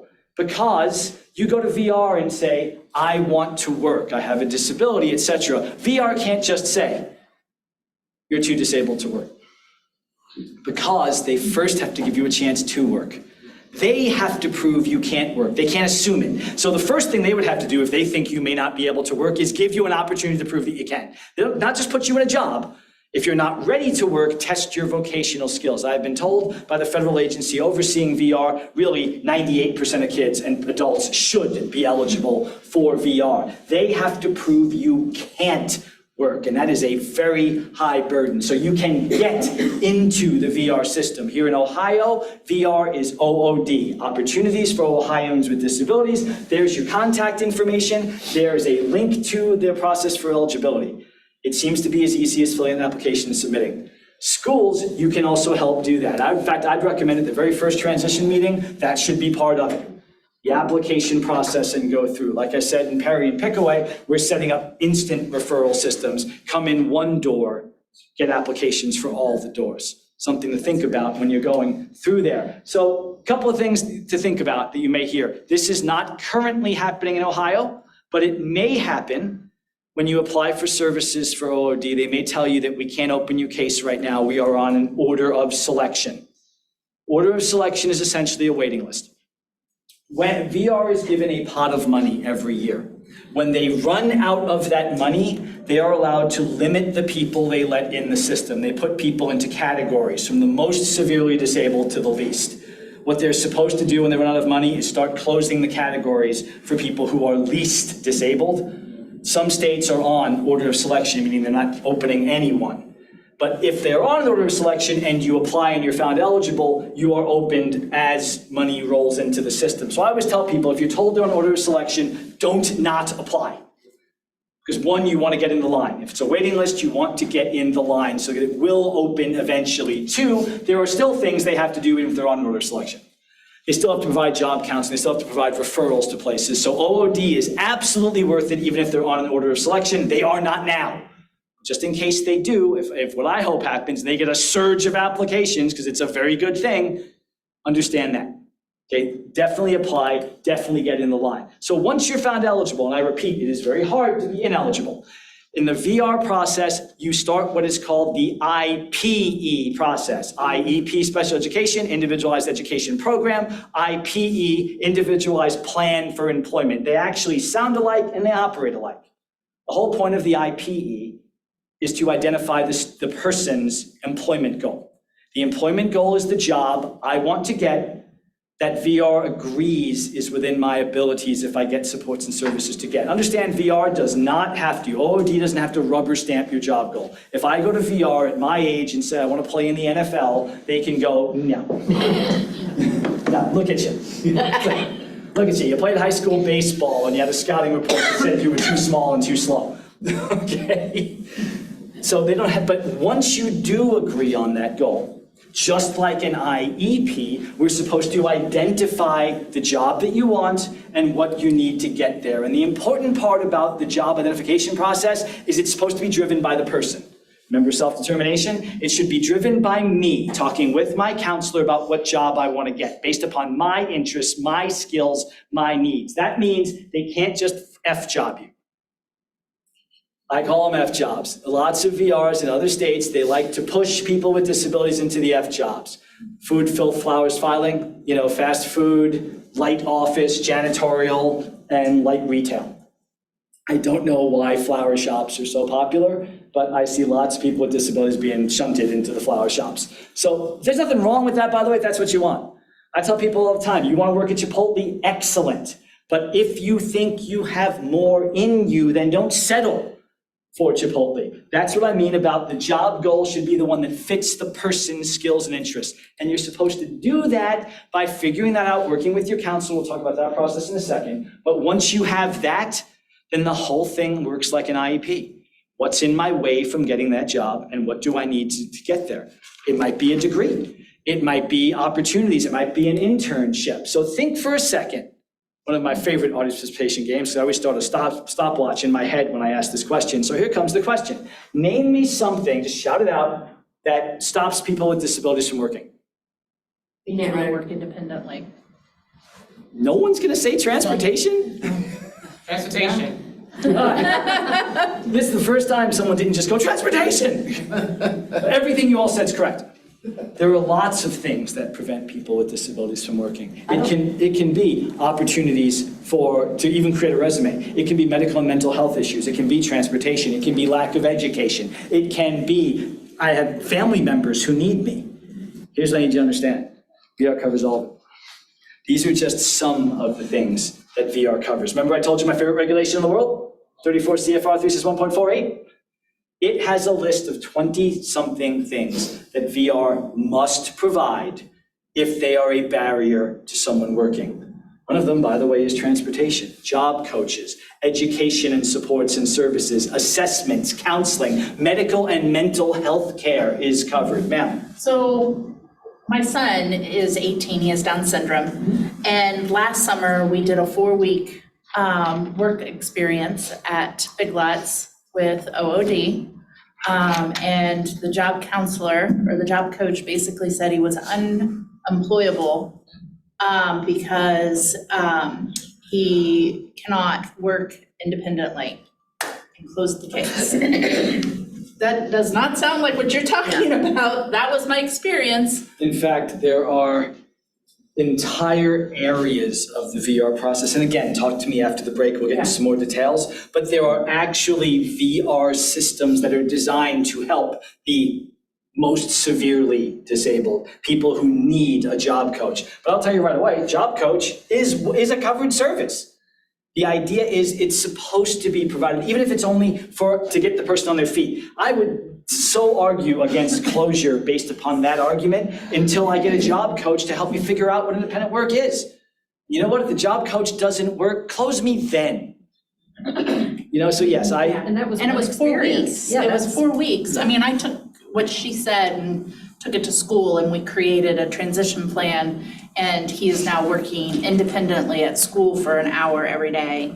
And, it started, there was fading supports and lolly, and now, one, great job, school. Two, gee, that doesn't sound unemployable, does it? no, he's doing great. So to me, that's an advocacy education experience. But that's why I tell parents and advocates to know the law. Part of your job, unfortunately, is to know the law better than anyone else. And you can point to, I can't work independently right now. Good news, you can probably be the job coach. Yes. The job coach can be one-on-one. Is it supposed to be permanent? No, it's not. But what you just said, supports were provided and you faded them. That's the point of the job coach. Help me learn and then fade them.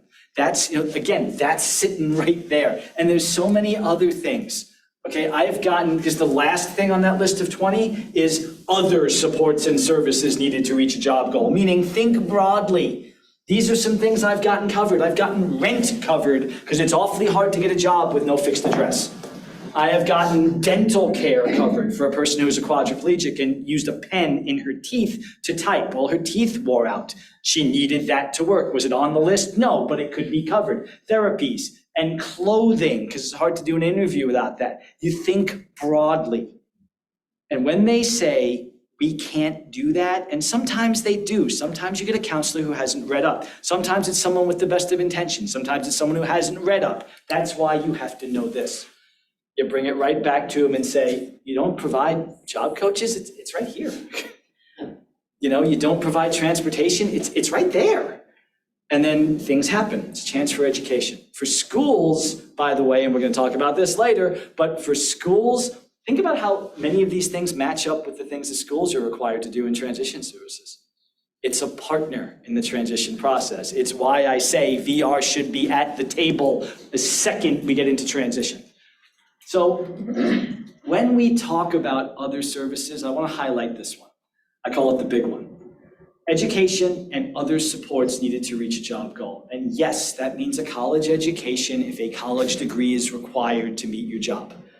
And we're going to talk about a case study before we're done. I have gotten expensive programs covered simply because it was a job goal that everyone agreed person could meet.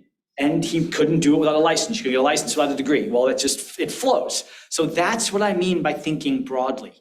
If they agree on the job goal, they have got to identify what's keeping you from getting there and what you need to get there. And one of them can easily be education. Well, next question, what if your kid's getting benefits? Remember I said how great it is to get benefits, you're presumed eligible? Well, I get parents all across going, my kid can't work, they'll lose benefits. And it's fear. We're gonna talk about that fear in the next segment. But I can tell you about that fear. It's a worthwhile fear. Benefits are what are keeping you living independently, especially the Medicaid stuff. If you're on a Medicaid waiver, I know a person who calls it a nugget of gold, never lose it. So what I want you to know about is this. We're gonna go in more detail later, but what I want you to know for now is this. Yes, it's a real fear. For public benefits, you're not supposed to have more than $2,000 to your name. We know it, it's all there. Ours is 1,000. 1,200, I think. 1,200. So the fear of being over-resourced is the phrase I've heard. And the fear of going over the fiscal cliff is another one I've heard. Well, here's where Voc Rehab can help. VR can help with this because one of the many VR services is called benefits counseling.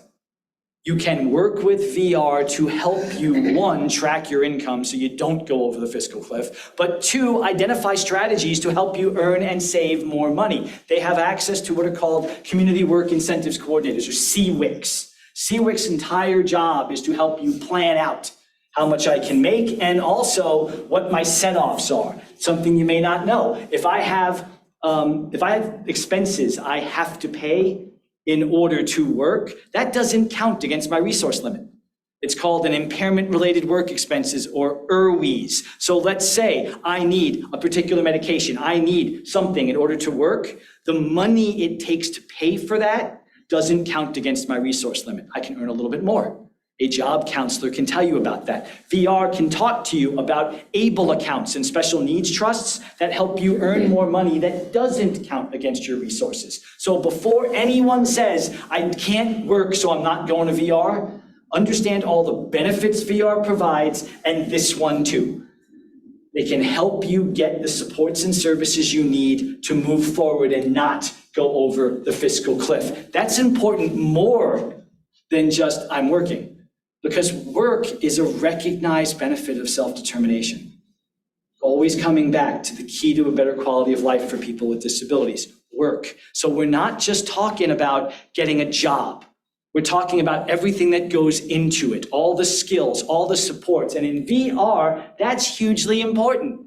Because where does supported decision-making come in VR? How do we incorporate SDM into it? Well, good news, it's already built in. It's already built in. Remember my stupid definition of VR?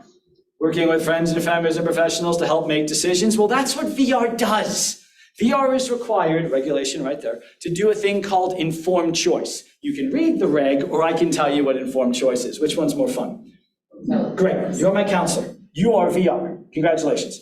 What your job is to do is to help me understand my options. You know, we go through, remember the assessment is one of the services. I don't know what I want to be. I don't know what my job goal is. You say, well, let's do a job assessment or a vocational assessment. Let's see what the data says. And once we figure that out, your job is to work with me to help me understand my options. Hey, for what you do well, maybe you can consider this. Help me throughout the process. When I got that job goal, I'm not sure what services will help. Well, think about this. We've worked here before. This might fit your needs. Your job is to give me information and advice to empower me to pick my job goal, pick my supports, and pick my provider. You are giving me information. You are supporting me. It's your job. I am making the decision. I am making an informed choice, which is what the regulation is called. And does that not sound like self-determination and supported decision-making? Is that not built into this system, right? Self-determination is all about people being the causal agent, people making that decision. So informed choice is just supported decision-making in practice, by definition. Take a look at now the actual words. Informed choice, inform each applicant and eligible individual through appropriate modes of communication, talk to the person the way the person can understand, providing them information, including the availability of support service so the person can choose which ones to take. That is supported decision-making almost by definition, just like the student-led IEP. So the whole point is to work those through. So it's not only, just like the student-led IEP, it's not only building self-determination, it's giving you a chance to exercise it. It's practice. For a student who is 16 or 17 or 18 and not ready to go in the world yet, good Lord, I wasn't at 18, it's a chance to practice the skills for when you need to go into the world. Again, people go into guardianship because they can't take care of themselves the way society wants. By practicing this, we can make that work. Again, I ask you, what if the same things keeping you from working are keeping you from living independently, driving you into guardianship? What if your employment deficits are you don't take care of yourself well, you don't get along with people, you're disorganized, whatever. And you go to VR and you say, these are my employment deficits, can you help me get around them? What you might hear, some VRs have done this, I've argued this, is they might say, well, those aren't employment skills. What you're seeing here are independent living skills, they're self-care skills. We don't cover that, we only cover job skills. To which I urge you to answer this way. Would you hire somebody who's so disorganized they can't follow your policies? Would you promote someone who takes such poor care of their health, they're always getting their coworkers and customers sick? Would you retain someone who has issues with interpersonal skills and gets into arguments with the management? The answer is of course not. And if the answer is of course not, guess what those deficits are? Employment related. So you go to VR and you make goals around it. If life skills are stopping you from working, then life skills are employment skills. And why is that so important? Because it means that we can build supports and services to address them. It means that we can say, what are we going to do to address these life and employment deficits so that the student can become more likely to be employed and live independently. Now consider working with OOD. We had that whole work with the school to develop skills. To think about what we can do with OOD. Identify jobs and skills you're interested in. Identify the job you're preparing for, what you're missing to get there. Identify the supports and services to help you get around or through the barriers keeping you from getting there. Now think about what that means you're really doing.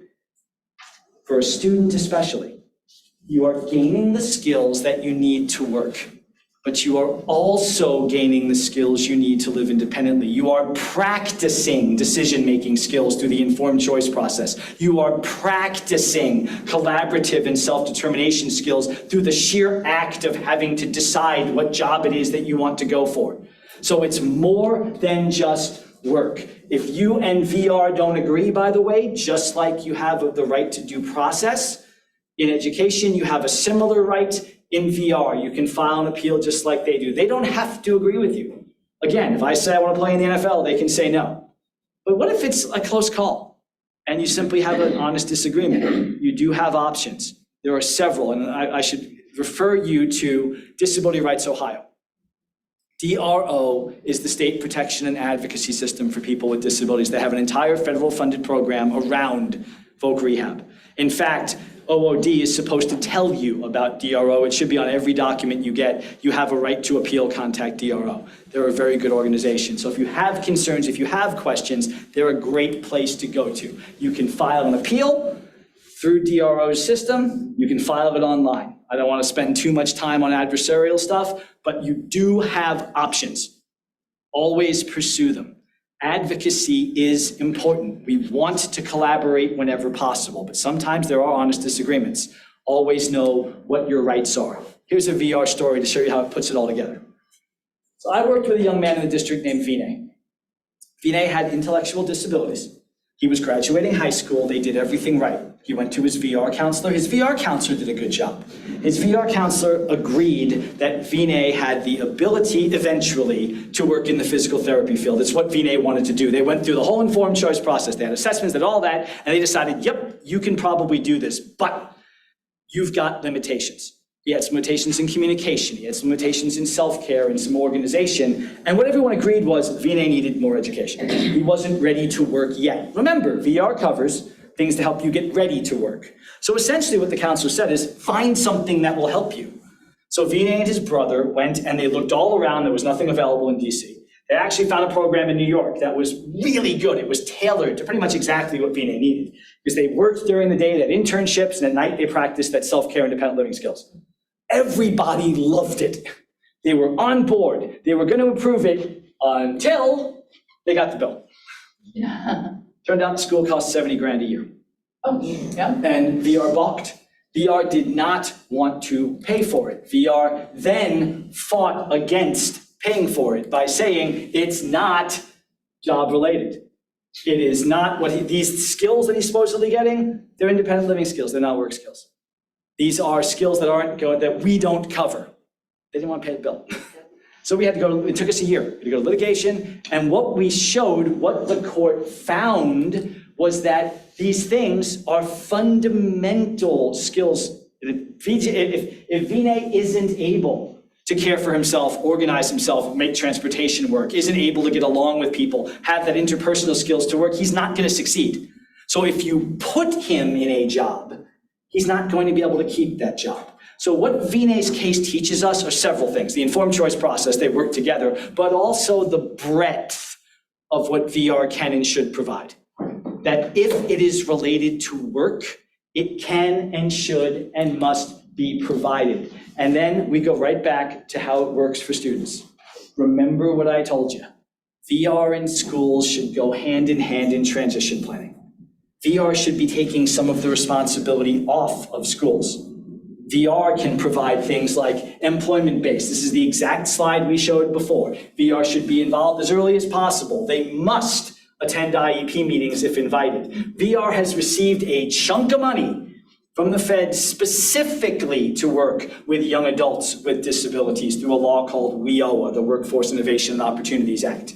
So there are opportunities, in fact, mandatory, right back to pre-eds. We're going to end this where we began this. Consider pre-eds. Always ask for it. You may get a blank expression. Pull up 34 CFR 361.48. It's actually the very first section. This is a cut and paste. You have these services available. Use them, demand them, advocate for them. They will help your students. They will help the students the school works with. Children and students and parents and teachers working together to get the best possible experience that is rooted in self-determination decision-making. Remember where we said we were going to go with this? We're tracing a line.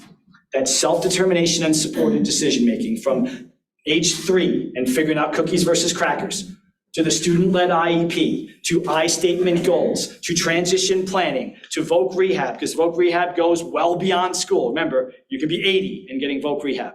And what is the through line? Supported decision-making. Because everything we do is based around decisions. And that is the end of part 1. What I'm going to say is, I say at the end of every one of these, is that is my email. Use it. Use it. We need to communicate with each other because there are things that you're experiencing that others are not. Or there are things that you're experiencing that others have. And the sharing of information is going to help us learn. So much of this is about learning the magic words and learning what's needed and learning what's out there. I think together we can grow. Any questions? Is there an Amber H in here? Amber H? No, I'm sorry to disturb you. That's okay. What I liked about your conversation, everything is, you never one time said life skills is learning how to cook and do laundry. Yeah, and you know what? It is a skill, but it's not the only skill. And first of all, I love that I have to tell you that I love that your question began with what I like about you. So please, everyone at home, feel free to, because that's only going to get you good response. There may be an evaluation at the end of this. If you can begin it with, I like the way he said this. The camera may not have liked me, but y'all do. Yes. So here's the thing, I don't want to down functional skills. Independent living skills are really important, okay? But they shouldn't be the only thing we do. I am a huge believer in functional education as well. That's the whole conversation about making budgets as well as math. So it's not just doing laundry and just making a food shopping list. Coins. But here's the thing, those can be effective skills if we tie them to other things. If counting coins is part of a curriculum designed to make money decisions, now that you know what the nickel and the dime and the quarter represent, what will you use to buy with it? And who will you talk to when you're making that decision? That's a great lesson. If it's doing laundry and we tie that to part of making a weekly schedule and who we do our laundry with and what we do to get more skills and what dry cleaning is next, you know what, that's great. So what I urge you is to think broadly. It's easy to go in boxes. And the boxes are there because they've worked before. I have zero knock on functional education. But what I urge you to do for your children is to take that as a starting place and build out. Don't look at it as a limit, look at it as an opportunity. Other questions? And look at that, kept this on schedule. What I like about me is I can now say, time for lunch. See you in an hour. Thank you.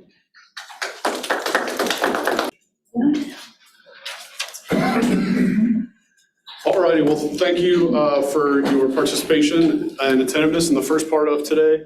Hope everybody enjoyed their quick lunch break. We are back for session 2 here, part 2. Will run roughly 12:30 to 2. The topic will be healthcare and life planning. Once again, if you have questions, put them in the chat box. We have consultants monitoring that, and we will get going. Start there, and the camera, hopefully the camera will pick you up here. Still on me. There you go. Is he on the screen? No. Dave? Sorry, I haven't got on, I just started to. Sorry, I stepped out for a second. Yep, you're good. It's following you. It's on. Yeah, you're good. Good to go. I just love, everyone, thank you for coming back. I'm just, once again, just fascinated by the camera's first reluctance to focus on me. And really, who can blame it? So first thing I want to do is say to everyone here, you've given me the greatest compliment that any speaker could receive. You had an hour to escape and you chose not to. Thank you for coming back. What we're going to talk about in this session is, again, the next step in the life course.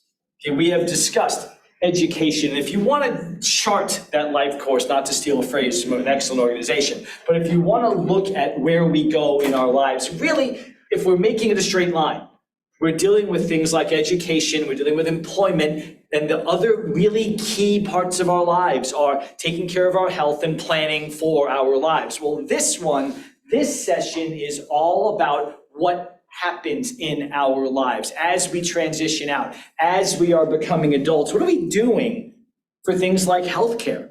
I said before that the real barriers that we're seeing to people with disabilities being seen as members of society often are around things like managing their health, managing money, managing relationships. So let's talk about how supported decision-making can fit in and help us with those things. And as we said, as we discussed, I'm sure some clever editing will show that I am not useless when it comes to a clicker. See, I finally managed to have the camera follow me and I can't make the slides follow me. Ah, good. Okay, so what's our article of faith when it comes to things like healthcare and life planning? It comes from the Americans with Disabilities Act. And the Americans with Disabilities Act is an amazing law. The reason I say amazing is because it's from 1990.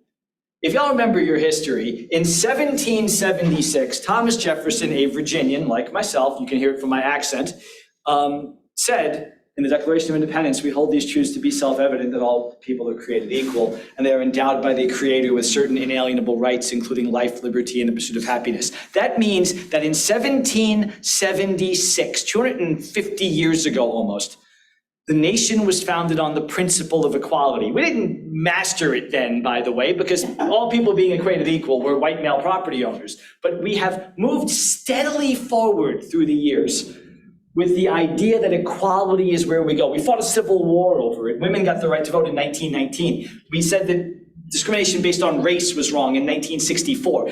Imagine this, it took until 1990 to say that people with disabilities are people. But that is what the ADA says. The ADA says that having a physical and mental disability in no way diminishes a person's right to participate in society. That means that just because you have a disability does not mean you should be excluded. It doesn't mean that you have no right to go places and do things and take part in your life. Before 1990, that wasn't true. So wrap your head around that. Within the lives of almost everyone in this room, almost everyone listening, people with disabilities weren't considered really to have any rights or anything defensible. So let's make that as our watchword, because now for 33 years, good news, people with disabilities have the same rights as everyone else. So we start there, because even though that's true, there is a lingering problem. And that's this. Studies show that people with disabilities receive significantly worse health care than other people. They are often more over-medicated or undertreated. Their lifespan is less. And the problem is, this is keeping us from being full and equal members of society. So what is the remedy to this? It is once again self-determination, because the studies show that people with disabilities with more self-determination have a better quality of life. They are more likely to be integrated into their communities. They are more likely to be employed and be treated like everyone else in their community. So how do we get there? Our old friend supported decision-making. What you see on your screen, I hate this definition, but I sure do come back to it a lot, don't I? Probably because my name's on it. But if we are looking at self-determination as the goal, supported decision-making is the vehicle, because it puts people with disabilities into a position of having control over their lives with the support of people they trust and choose. And really, if you think about it from the ADA's definition, we are talking about society. We're talking about people being part of society. Well, what's a better example of being part of society than working with people you trust to empower you? Because every temporarily able-bodied person has their team. You got your go-to people, right? There are people that we work with for certain things at certain times, part of our personal societies. I always joke, when one of my kids is having trouble in school, days that end in Y, I have a sister who is an educational professional. I give her a call. My mom is getting older, and we're trying to work with her and giving her the most independence. My other sister's a gerontologist. Judy is taking the lead. So you find your go-to people, your society. People with disabilities are part of that too. Self-determination, supported decision-making is a way to get there because just like you, it's a question and an idea of empowering people to do these things. And what we know is that with supported decision-making comes those integration into society, comes the increase in self-determination, comes the ability and the opportunity to make better decisions, to be more integrated and more active in our communities. And here's the problem, just like I said, despite all of this, people with disabilities still receive markedly worse healthcare. They're more likely to be over or under medicated, over or under treated. And one of the reasons maybe is that in that same study that found that education professionals are the #1 referral source for guardianship, doctors way up there too. Doctors saying, I can't do this without you being the guardian. I won't do this without you being the guardian. So when I talk to doctors, I say the same thing I'm going to tell you right now. Doctors, also acting from the best of intentions, will often say this, and maybe you've heard it: I can't treat a person unless that person can provide informed consent. Informed consent being the big thing. And the doctor will say, you have to be guardian because I believe that your child, your son, your brother, or whoever can't provide informed consent. So when I talk to doctors, I say, okay, let's define our terms. Let's figure out what informed consent is. Great piece from the American Medical Association. You're going to talk to doctors, you might as well quote the AMA. That is very clear on what informed consent should entail. And it's really simple. For me to provide informed consent, there's got to be 3 things. You're my doctor. I got to tell you what the problem is so that you understand it. What are my symptoms? What is hurting me? You have to understand that. And then you have to recommend something to me, recommend a course of treatment. And I have to understand it. And then I have to consider it and either say, yes, I want to do that, or no, I'm not going to follow your advice, I want a second opinion, or no, I'm just not going to do it. That is the heart of the informed consent process. I communicate, you understand, you communicate, I understand, I consider, I make a decision, I communicate it back. Isn't that supported decision-making? Isn't supported decision-making an opportunity to do all of that? So when we get to informed consent, the question I ask doctors is this: is informed consent understanding every single word on the pill bottle? Every single word on that sheet that we all have to sign for a procedure? Because if it is, we all need guardians. David? Okay, because I ain't reading that, okay? When I go to the doctor, and I am a gigantic baby when it comes to the doctors. I just came through like a flu thing. And I will tell you what I do to go to the doctor. I hit my knees, I kiss the doctor's ring, I say, please make me feel better, please. Doctor writes a script. I get the script, I swallow the pill, we're good. I can't even spell erythromycin. I don't know the difference between erythromycin and azithromycin. I just know the person in the white coat who I trust said, take this, and I said, yep. But that's what informed consent is. I explain, they recommend, I consider, I say yes. So if the goal is, I can't treat you unless you understand everything, we're barking up the wrong tree because we all would need guardians. So look at really what that informed consent process is. It's opportunities for support in each and every section of it. Whether it's saying to the doctor, explain that to me in plain English or plain language or in a language I understand at the first part. Whether it's having someone there to help me explain how I'm feeling or understand what you're recommending. And by the way, that's what we do every day anyway. If you're having a medical proceeding, you're probably talking it over with someone. You're probably asking someone to come back with you. And no one's saying that person can't come back unless you're a person with disabilities. I mean, again, just consider really the standard here. You know, to say I can't treat you because you don't understand it, the capacity to consent to a procedure is not the capacity to perform it. You know, just like I can take the pill and not be able to spell erythromycin, I can talk to you and explain my symptoms without being able to do it perfectly or understand without getting through all the Latin. You know, it's like when the doctor says to me that you have a subluxation of your cervical brachial region that we can treat conservatively with the Rice method or aggressively with an intervention, and I, being a baby, say, what? And doctor goes, owie in your neck, Rice or surgery. You know, okay, I get it. But that's part of the process, isn't it? And if I've got someone with me to help me focus my thoughts because I'm a baby and my heart rate's going 1,000 miles an hour, great, because then I can think it through.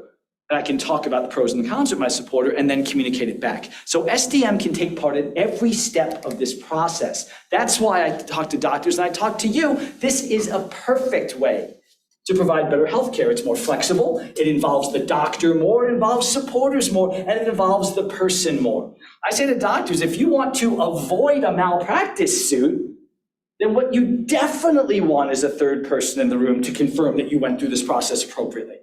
Suddenly, oh, they go with that, but they still have objections. But really, when I talk about this is not new and hippy-trippy, this is a quote from the Department of Health and Human Services, US version, Administration for Community Living, saying what you already know. There's different solutions for everyone else. Supported decision-making works differently for every person, and that's incredibly important in the healthcare context, because what I might need to understand is different from what you might need to understand. You want a really great example of supported decision-making in the healthcare context? If you've been to an ER recently, they have what I love. There is a sign-up, a pain management chart. That's just a series of faces going from smiling to crying to indicate what your pain level is. So if you aren't able to communicate and there's no supporter there, it's a way for you to, that's just a support method. A group I work with in Kentucky created a comic book for kids with autism to discuss blood draws in a way that is appropriate for them to understand why it's important to help them go through it. That is a form of supported decision-making, communication assistance. So the possibilities are literally endless. And by using it this way, think about what you're achieving. You are achieving people who wouldn't ordinarily be involved in their healthcare being involved in their healthcare, which is self-determination and a good in and of itself.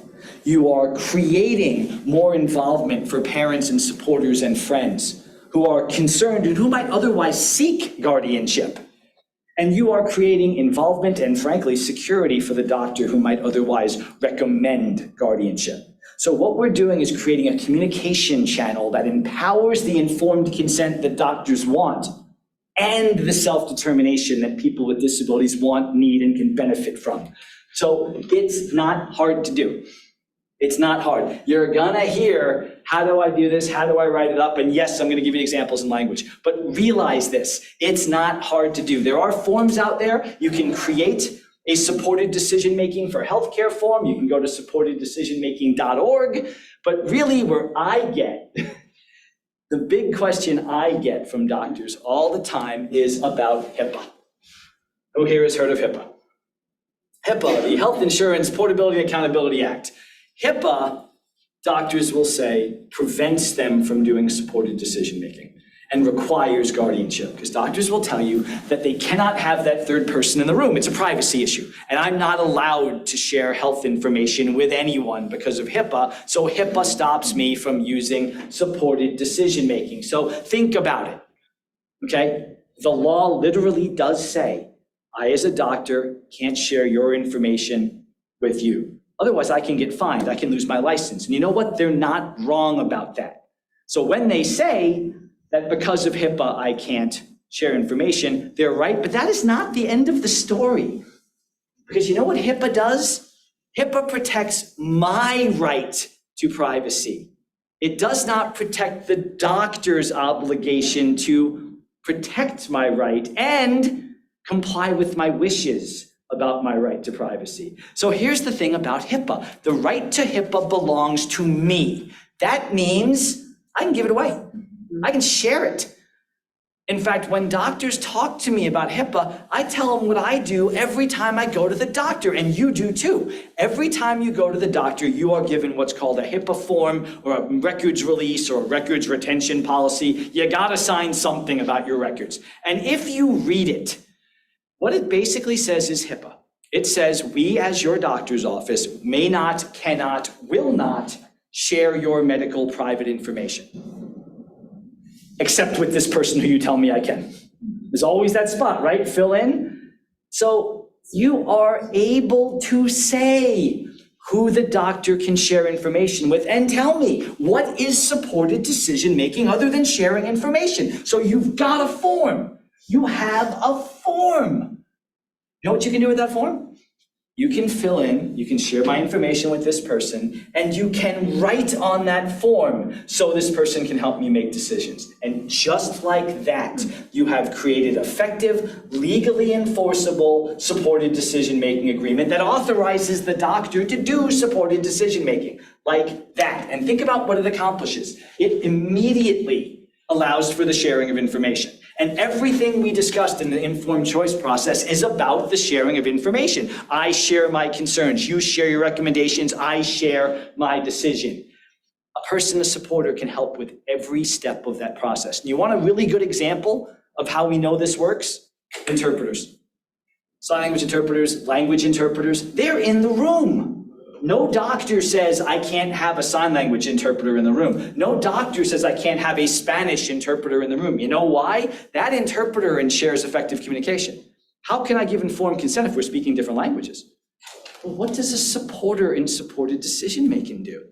It's a communication assistance, a communication aid. It's support in understanding, and understanding is part of communication.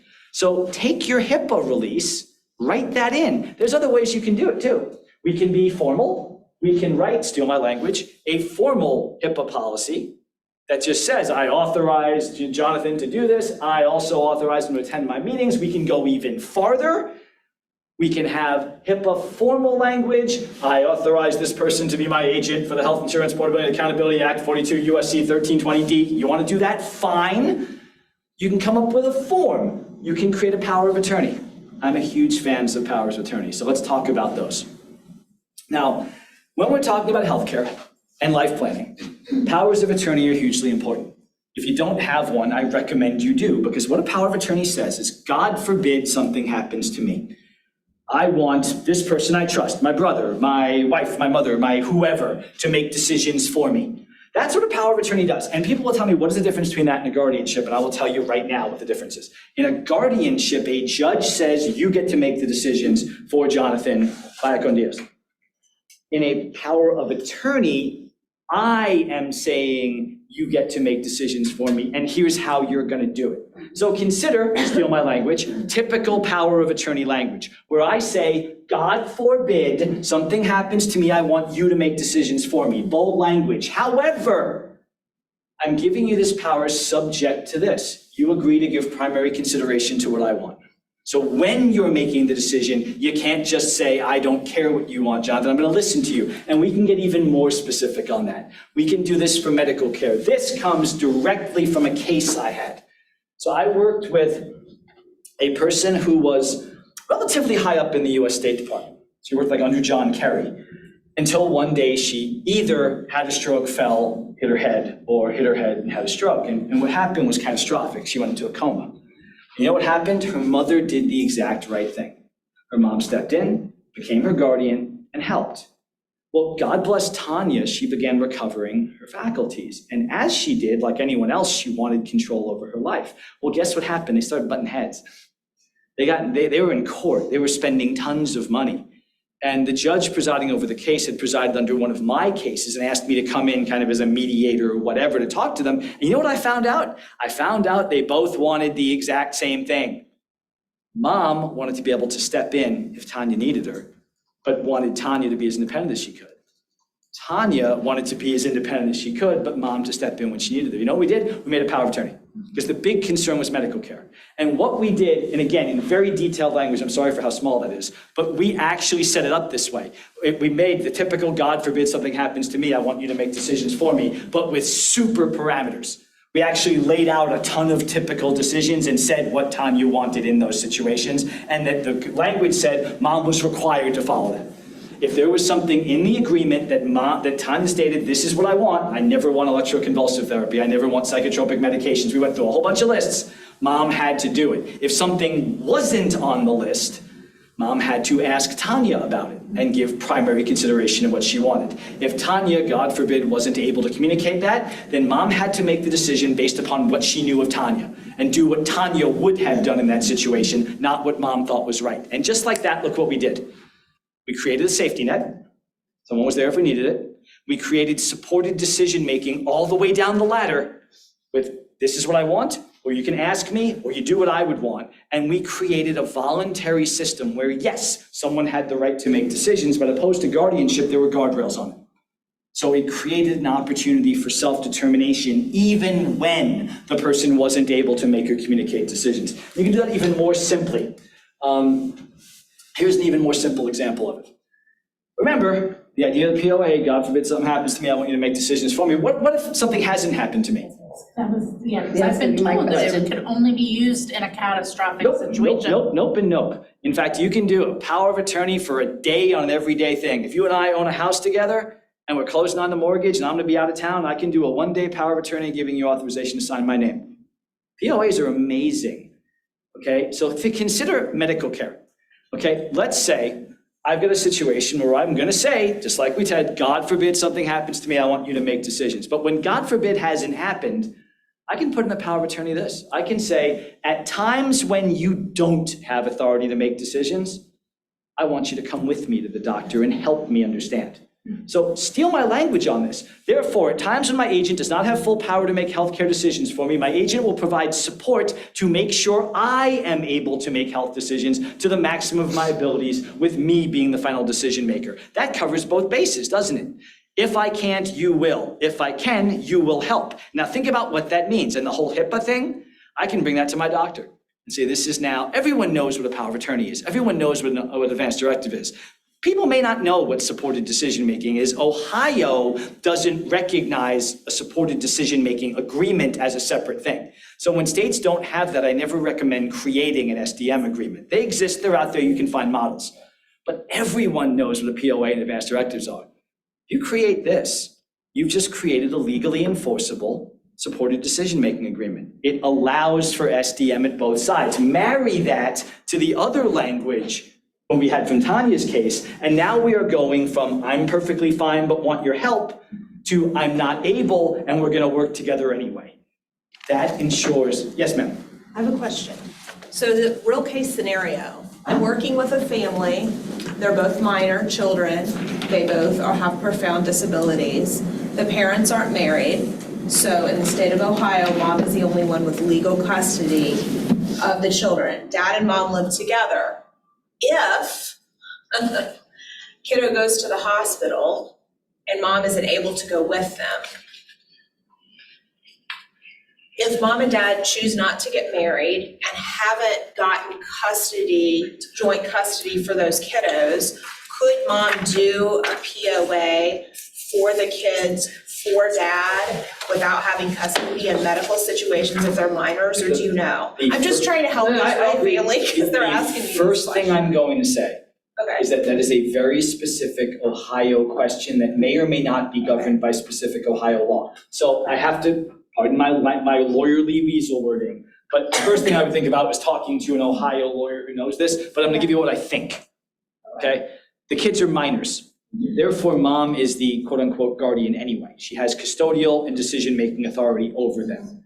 To me, that is something that mom can do, that should be something that mom is able to authorize someone else to take part in as well. But the advice I would give is that sounds reasonable. I would still want to hear from an estates lawyer in Ohio to know specifically. You have your hand up, ma'am? I am not a lawyer. However, I have been able to do that when I travel out of town, to grant that permission temporarily to my parents to care for my children, to make medical decisions in my absence. If I'm traveling, I have multiple children and we travel with some of them and I leave some at home. Sure. And that has been accepted, I know, by Nationwide Children's Yeah. to do that. And they're the ones who guided me in the direction of doing that, Okay. to where we just had it notarized and authorized. 'Cause I've done that too for my own personal kids. Yeah. But in this situation, it's different because mom and dad both don't have custody, and I'm just curious. But my like, parents don't have custody of my children. So Yes, I'm but granting this is them an the if- ability to cover. Just in case something were to happen, not we are going out of town type of No, thing. it's blanket all the time. And if I am out of the state, like I did it probably 4 or 5 years ago. Do you know if you have to renew that per year? I know I have to renew my I HIPAA put on mine and my it had no doctor. expiration date. Okay, It expires only if I terminate it or that my children turn 18. So like my oldest, who's now 18, that terminated it for her okay. because she's 18 to make her own decisions. I actually recommend having review clauses in powers of attorney, kind of a deep dive every year. It may or may not expire, but it includes an opportunity to review. We'll discuss that, and I've got language you can use. So I think that's great feedback. Thank you, by the way, for that feedback. It certainly sounds reasonable to me. Still gonna say you might want to talk that through with an estate's lawyer here. Common conversations I'm having with parents on a daily basis. Disability Rights Ohio may be able to help with that. Okay, Again, they're there to provide information and referral as well. If they don't know, they could perhaps refer you to someone who does. But what we have just been discussing certainly sounds reasonable, it'd be the tact I would take. Okay, so again, imagine what we can do setting up at the front end. I want you to help me. And something bad happens, I want you to do it for me within these parameters. That is absolutely an opportunity to grow together. Now think about now moving forward even more to Medicaid waivers. Medicaid waivers are, as one advocate I know says, a nugget of gold.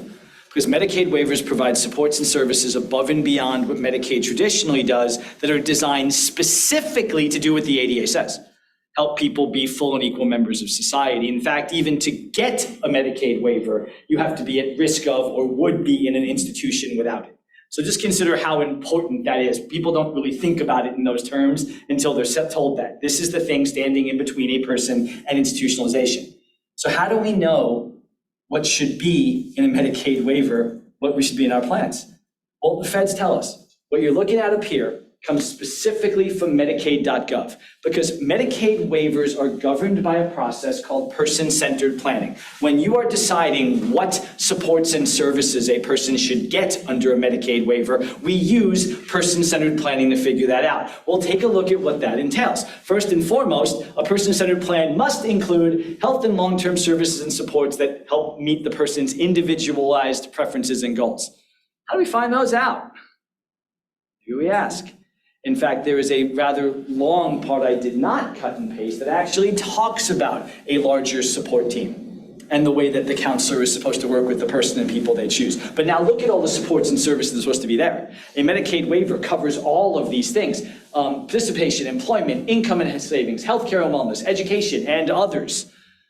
How do we get there? How do we figure out with all of these options? And just like an IEP and just like an IPE, the Medicaid waiver person-centered plan is supposed to come up with that idea. And in fact, if you've ever been to a person-centered planning training, what they will tell you is that it's a process of learning what is important to the person and what is important for the person. Where the person is now and where the person wants to be, who is in the person's life now and who the person wants to be in their life later, what the person's long-term and short-term goals are for education, employment, independent living.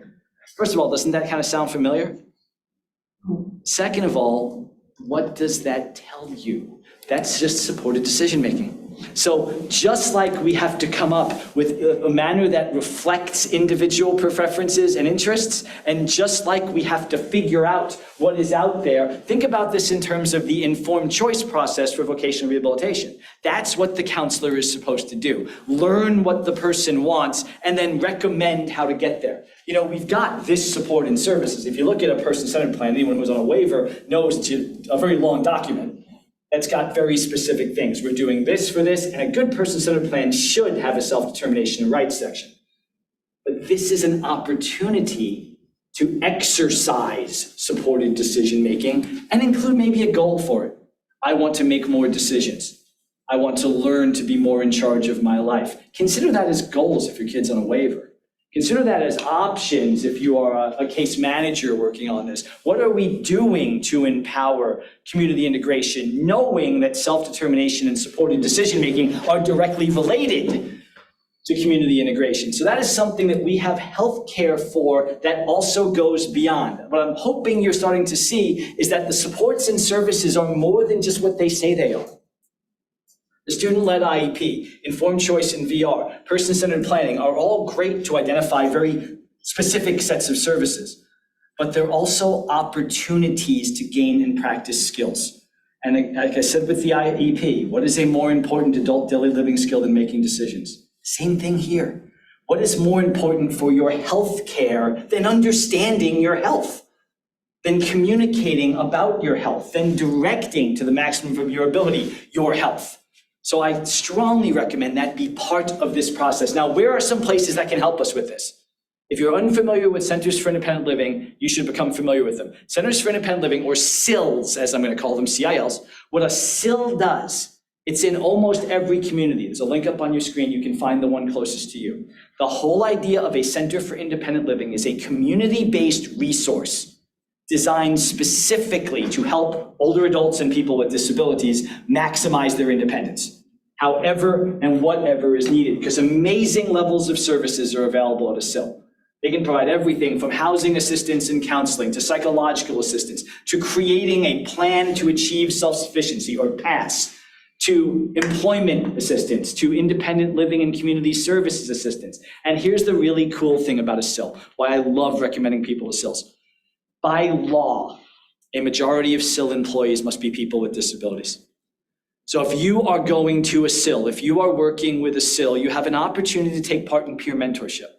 People with disabilities who've been through the system, working with people with disabilities to help them learn about the system. Put another way, you can learn supported decision-making from people who use it, from people who have helped others use it, in a community-based system. So I cannot recommend CILs enough. In fact, remember, I think they should be very helpful in transition planning if you're working with them as a young adult. So that's how you find your CIL. Use the link. I think that's Illinois, but ours is like Ohio, SILC maybe .org. I'm not positive, but. Entirely possible. I apologize for the poor acronym. You can always go to Google, type in Ohio CILs, you'll find the one. There's also NCIL, is the National CIL organization. I may have just put an I before it. So that is the thing. Now, as we keep going through medical care, and CILs are a good resource to help you plan for your medical care, something else I want you to know about, because you're going to hear about this. Okay, you're going to hear about another decision-making system called shared decision-making. Sometimes it's even called SDM. Okay? Before I begin talking about it, I need to say this. There's nothing wrong with shared decision-making if it's what you want to do, okay? It's another methodology, but you're gonna hear about it undoubtedly. So the way I want to introduce shared decision-making is this. Every person who's not under guardianship or who has not given someone else the right to make decisions for them has the right to make their healthcare decisions, including bad decisions. People decline healthcare every day. It's called making decisions AMA, against medical advice. I have made decisions AMA. A little chart goes in the file, discharged AMA. Recommended this, declined AMA. So AMA is a thing. It is something we all have the right to do. We may not approve of it. It may not be the best decision, it may not be a right decision, but you have the right to do it. Okay, so AMA is something that we all have the right to do. And there's nothing wrong with making a decision AMA. It may not be the best thing to do, but there's nothing wrong to doing it. People with disabilities should have the same right to make the same decisions AMA as everyone else, even if they're not good decisions. We can talk later about conditioning decisions on quality of decisions. I think that's a horrible idea, because then none of us would be able to drink beer. And I like drinking beer. So that's what I want to tell you about AMA. So here's what shared decision-making is.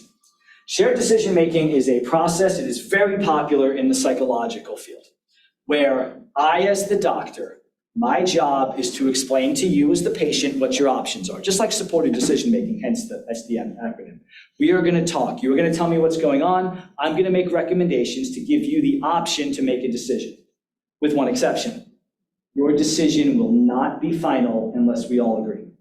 We have to reach consensus, meaning your doctor has a veto over your decision, meaning that this is the one situation where a person does not have the right to make a decision, AMA. So when you hear about shared decision-making, what it is a group method, a consensus-building method. I have nothing against it if it's what everyone decides to do. I do have something against it when it's the only option presented, because everyone should have the right to make a decision. So when you hear shared decision-making, that's what we're talking about. We are going to consensus build, and I can say I'm not going to follow that because I disagree with you. It's the only place where that can happen when a person isn't under some kind of substituted guardianship realm. There's nothing wrong with shared decision-making either. I know lots of people who have psychiatric disabilities who rely on shared decision-making because they may be saying, I'm not thinking straight when I'm in crisis, so I'm going to authorize a shared decision-making process. Great, if that's your informed decision. Just don't get pushed into it. It's not something you want to do, don't do it. That's just it. For people with disabilities, one size doesn't fit all. For everyone, one size doesn't fit all. Don't make the mistake of thinking there's only one way to do things. Shared may be best. It may not. Other things to think about. I talked about this earlier. I want to go into a little more detail on EPSDT. If you are a Medicaid recipient, if you are working with a child who receives Medicare, if a child receives Medicare, these are the 5 most important words in your life. EPSDT stands for Early and Periodic Screening, Diagnosis, and Treatment. So before we can talk a lot about EPSDT, I got to give you some background on Medicaid. Okay, so here's how Medicaid started. Medicaid started around Vietnam. Okay, in the Vietnam War, what they were discovering, EPSDT started around Vietnam, pardon me. And what they were discovering with the draft was a lot of people from poorer rural counties were found ineligible for service because they had childhood disabilities that could have been addressed, but weren't for lack of health care. So the Medicaid EPSDT program was put in as an answer to that, not to get people drafted, but to address correctable childhood disabilities before they became disabling. So here's how it works. With EPSDT and Medicaid, we go this way. Medicaid goes like this. You are Ohio. I say, hi, Ohio, I'm the federal government. I have a dump truck full of money for you. Would you like it? If you want it, you're going to take part in Medicaid. And if you take part in Medicaid, you get this dump truck full of money, but here's a bunch of things you have to do. We're going to call them column A. You have mandatory Medicaid stuff. Every state that takes part in Medicaid has to provide this column A stuff, okay? And every state does. One single state has not taken part in Medicaid. I then come back to you and say, hey, Ohio, I've got a second dump truck full of money. Would you like it?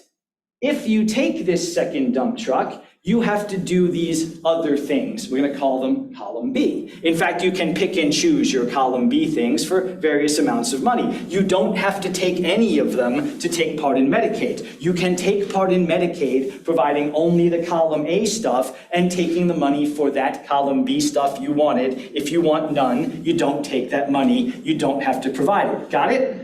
So if you're in Medicaid, you do have to do column A. You can, if you choose, do some or all of column B. That's only for adults. If there is a child receiving Medicaid in Ohio, that child receives everything in column A and everything in column B, regardless of whether Ohio provides it for adults. That's the magic of EPSDT. And you don't enroll in it. If a kid is getting Medicaid, kids are already getting EPSDT. You just think about it as Medicaid for kids, okay? So that's the beauty of Medicaid, is that whether or not Ohio is providing stuff for adults, they have to provide it for kids. When I was doing Medicaid litigation, I had an amazing paralegal who would keep binders of state Medicaid plans. Because the idea was, if another state could or does do it, Virginia, where I practiced, would have to do it for kids. So the practical example of that, again, coming from Virginia, when I was doing Medicaid in Virginia, they've changed since then. they did not cover dental care for adults getting Medicaid. It was a column B item. The only thing Virginia covered under Medicaid was extractions. So there were institutions full of people with intellectual disabilities with no teeth because they couldn't provide other dental care under Medicaid. Even then, if it was a kid under 21, dental care was covered. Okay, that is what I want you to understand about EPSDT. It can provide anything that anyone can provide, as long as what is provided is medically necessary. That's the magic words about Medicaid and EPSDT. If something is medical and needed to correct a disability, help that disability improve it, or keep it from getting worse, it is coverable under EPSDT. Now consider what we talked about self-determination and all the therapies and all the supports and all the services. If you're a Medicaid eligible kid, all of them are eligible as long as you demonstrate a doctor's note that it is medically necessary to correct a problem, fix a problem, or keep that problem from getting worse. Did anyone have their hand up? Go ahead. Is this after the diagnosis? Or could this be used to find the diagnosis if someone has Medicaid that perchance does not have a disability, such as someone in foster care? So I'm just saying that 'cause that's a real life thing for me too. Remember, EPSDT, early and periodic screening, do your testing, diagnosis, find the diagnosis, treatment, treat the diagnosis. In fact, what most people and most states treat EPSDT as is well baby care. Get your annual inoculations, get your screenings, get your diagnosis. They tend to leave out the T part. What I want you to understand is that T part, that treatment part, is incredibly powerful for what kids can get and what kids could need. It's just some of the things I've gotten covered under EPSDT. My first EPSDT case ever, and this really demonstrates to me the power of this and should hopefully speak to you as well. I worked with a young woman who had cancer in her brain. The cancer had extended to the point where Carolyn, at I think age 8, had to have a hemispherectomy. That means they cut out half her brain. And I talked to her mother, who was a Medicaid case manager, who told me this story. And her mother said I held her waiting for her to die. And she didn't. She refused to die. And in fact, the brain's an amazing thing. It rewired itself. So not only did Carolyn survive, she was learning to walk again. You've probably heard the right side of the brain controls the left side of the body. So it kind of rewired. So the left side of her body was moving along, but not as well. It was very weak. So she had a doctor that prescribed for her, genius, I think, a recumbent bicycle. Because I can pedal with my strong leg, the weak leg comes along, and it strengthens both of them. And the one that was covered was quite expensive because it was adapted and all that, and we asked for coverage under EPSDT, and Virginia said, no, we don't cover exercise equipment. We don't cover recreational equipment. So we had a year's worth of litigation to point out this is medically necessary, because the doctor basically said, without this, she's not going to walk. She's not going to be able, she's going to be dependent, which is the opposite of what the Medicaid system is for. And we won. By the way, Carolyn walked across the stage for her college graduation, is now a teacher. Pardon me while I tear up, and gets me every damn time. So we've gotten other things covered that way. And I want you to realize that, because the supports, the services, the therapies, the ideas that Ohio may not cover, other places do. So it's a chance for you to review. And with Medicaid, it's especially true if we're talking about something that is preventing a kid from taking care of him or herself. We talked about all of that. What is leading to loss of rights, loss of opportunities to make decisions? So consider EPSDT always. And like I told you before, if schools become Medicaid providers, then anything medical in an IEP is covered. I've heard schools, I've had so many teachers and so many administrators come up to me privately after an IEP meeting and go, look, I know that 2 hours of physical and occupational therapy is not good enough. We just don't have the money to pay for more. Or we can't do summer services, or we can't do wraparound services. And they feel terrible for it because they care about your kids.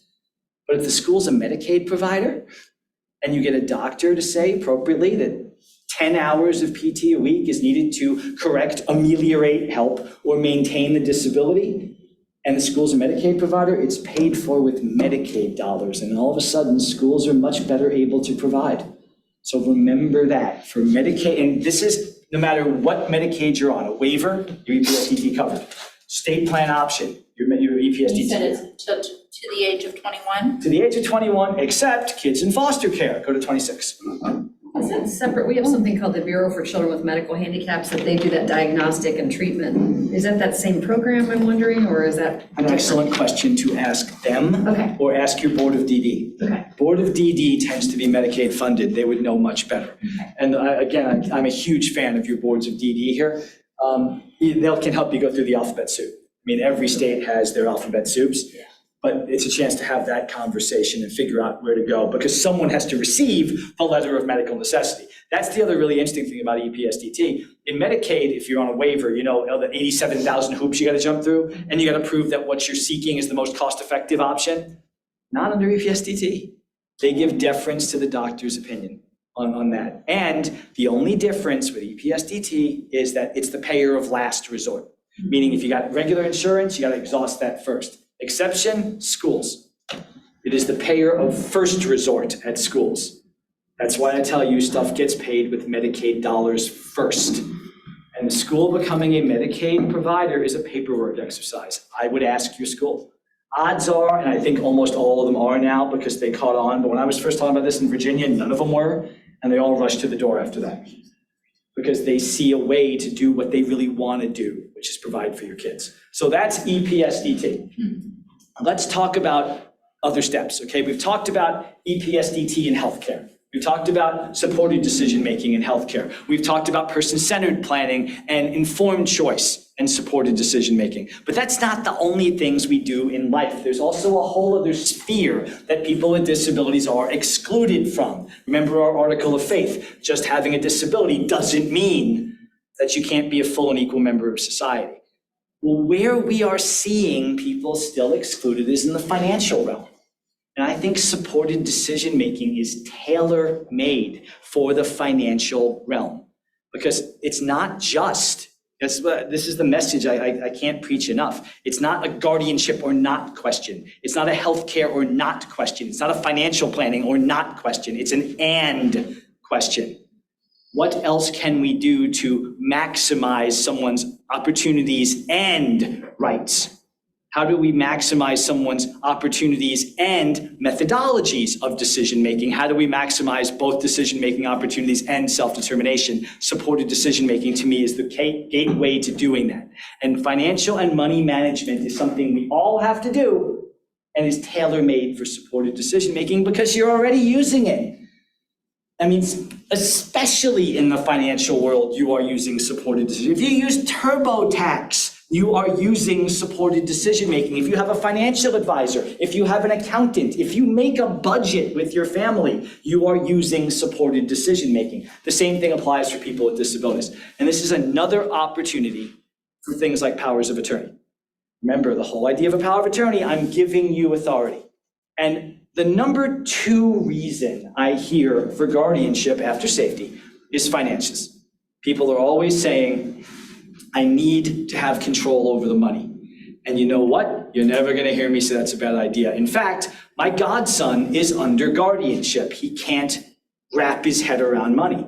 So thank God for my sister, Judy handles James's money. It empowers him to do everything else he wants.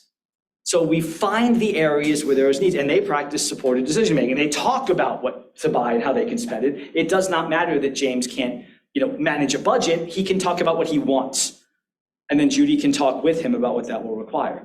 So we can do the same thing. So what you're seeing on your screen now is actual language from a power of attorney that I wrote. And this is from years ago.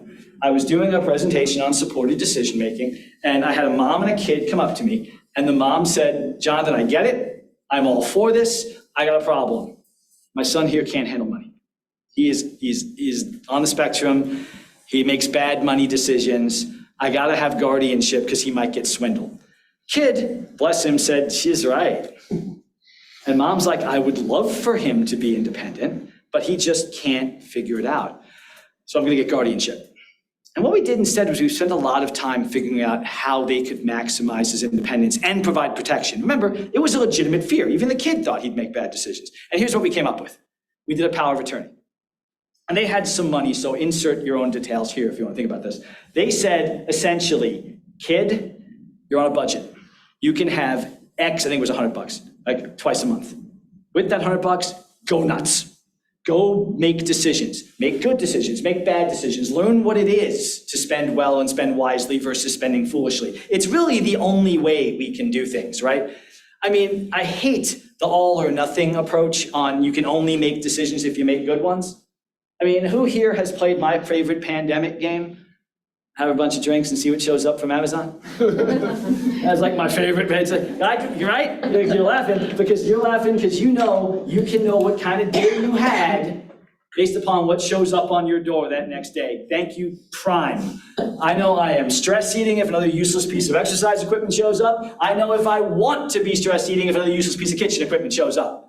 I know what kind of day I had. But no one is saying, hey, Jonathan, drinking and shopping ain't exactly the best methodology for you to deal with your social isolation. Therefore, we're taking away your credit card. No one should also say, just because you struggle, you're gonna lose all the rest of your rights.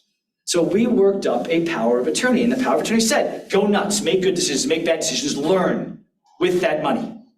Anything over that, mom's got final say on. She has to sign off on. If you want to spend more than $100, you want to buy a car, $20,000, you don't have the legal right to make that decision unless mom signs off. And that's fine, that's pretty standard. We went another step farther. Look at the bold language at the bottom.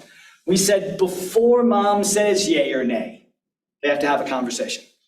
Mom has to give primary consideration to what the kid wanted, has to listen to him. You know why? He might be right and she should sign up. He might be wrong. And if he's wrong, that's an opportunity to have a conversation about budgeting. If he wants to buy that car, mom can say, we can't do that now, but here's what it's going to take to get to a car. A job earning X, you have to make a budget for this much, for insurance, for gas, for everything else. And now it's a chance to practice supported decision-making, to figure out what it's going to take to get to what he wants. And mind you, we did this years ago. This is easy stuff now. Now you just get an amount limited card. You know, who uses cash anymore? I was just having that conversation with you. You know, we have debit cards. You can put $50 on a debit card. And then if the debit card gets exhausted, another more on the debit card. That's actually an opportunity for supported decision-making too, talking about how to wisely spend money. But then it was like really kind of figuring out how we write checks and stuff. And in fact, we wrote that out, that checks had to be double signed. It was he had the right to write a check up to a certain amount. Anything above that had to be double signed. I remember we actually went to the bank because we've all seen double signed checks before with business. And the bank said, we don't do that for individuals. And I said, these individuals are gonna find a new bank. And then all of a sudden they found a way to have double signed checks for individuals. But we did the same thing. You have the power to write a check, make a withdrawal, whatever, up to a certain amount. Beyond that, mom has to sign off. The double signed check, mom has to okay the withdrawal. Again, today, easy, debit card. Then a little bit harder. But look, the magic language is still there too. Before mom decides to sign or not sign that check, they have to have a talk. It's a chance to figure out where the kid is now, where the kid needs to be. Maybe he's right. Maybe he's making a sound decision, at which point we should support that. Maybe he's not, at which point it's a chance to have that discussion. So supported decision-making permeates through that financial realm. And that's not the only place it does, because money is such the common denominator in our society that people without disabilities don't really think about it.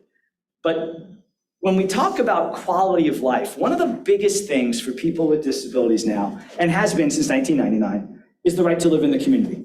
There's a very famous decision called the Olmsted decision. Remember how I said before 1990 people with disabilities weren't really people? Until the Olmsted decision in 1999, states were able to say to people with disabilities, you will live in an institution. You just will. Doesn't matter what you think. Doesn't really matter even what your doctors say. If we decide as the state that you need to be institutionalized, you can go in, even if you could live somewhere else. What Olmsted said is that the right to be full and equal members of society includes the right to choose where to live. If you are able to live in and benefit from a community setting, the state can't say you will live in an institution. It's discriminatory. Unjustified institutional isolation is discrimination, is the famous language in that case. What that said was, people with disabilities have a right to live in the community. I told you that to tell you this. If that right only meant that instead of living in an institution, you went and you lived in, let's just say, an apartment or a group home in the community where you never got to go out and do anything, what's the point? Community integration is not where you live. That's why I prefer the term inclusion rather than integration. So community integration and inclusion is not where you live, it's how you live. And how you live is almost entirely dependent upon your economics. Because where do you meet your neighbors? Where do you do things? You meet people in restaurants, you meet people at the grocery store, you meet people on the street doing things. If you're stuck in the home not doing things, you might as well be in an institution. So when we talk about the financial realm, when we talk about independence and community integration, we're really talking about how we interact in society in the economic world, how we interact with our neighbors, how we buy things, how we go to dinner. All those things we do. And that really is the test, in my opinion, for whether people with disabilities are gonna be equal. Whether they are able to go out, before we even get to accessibility, getting in the restaurant, whether they can afford to go to the restaurant in the first place. And that's the dangerous part.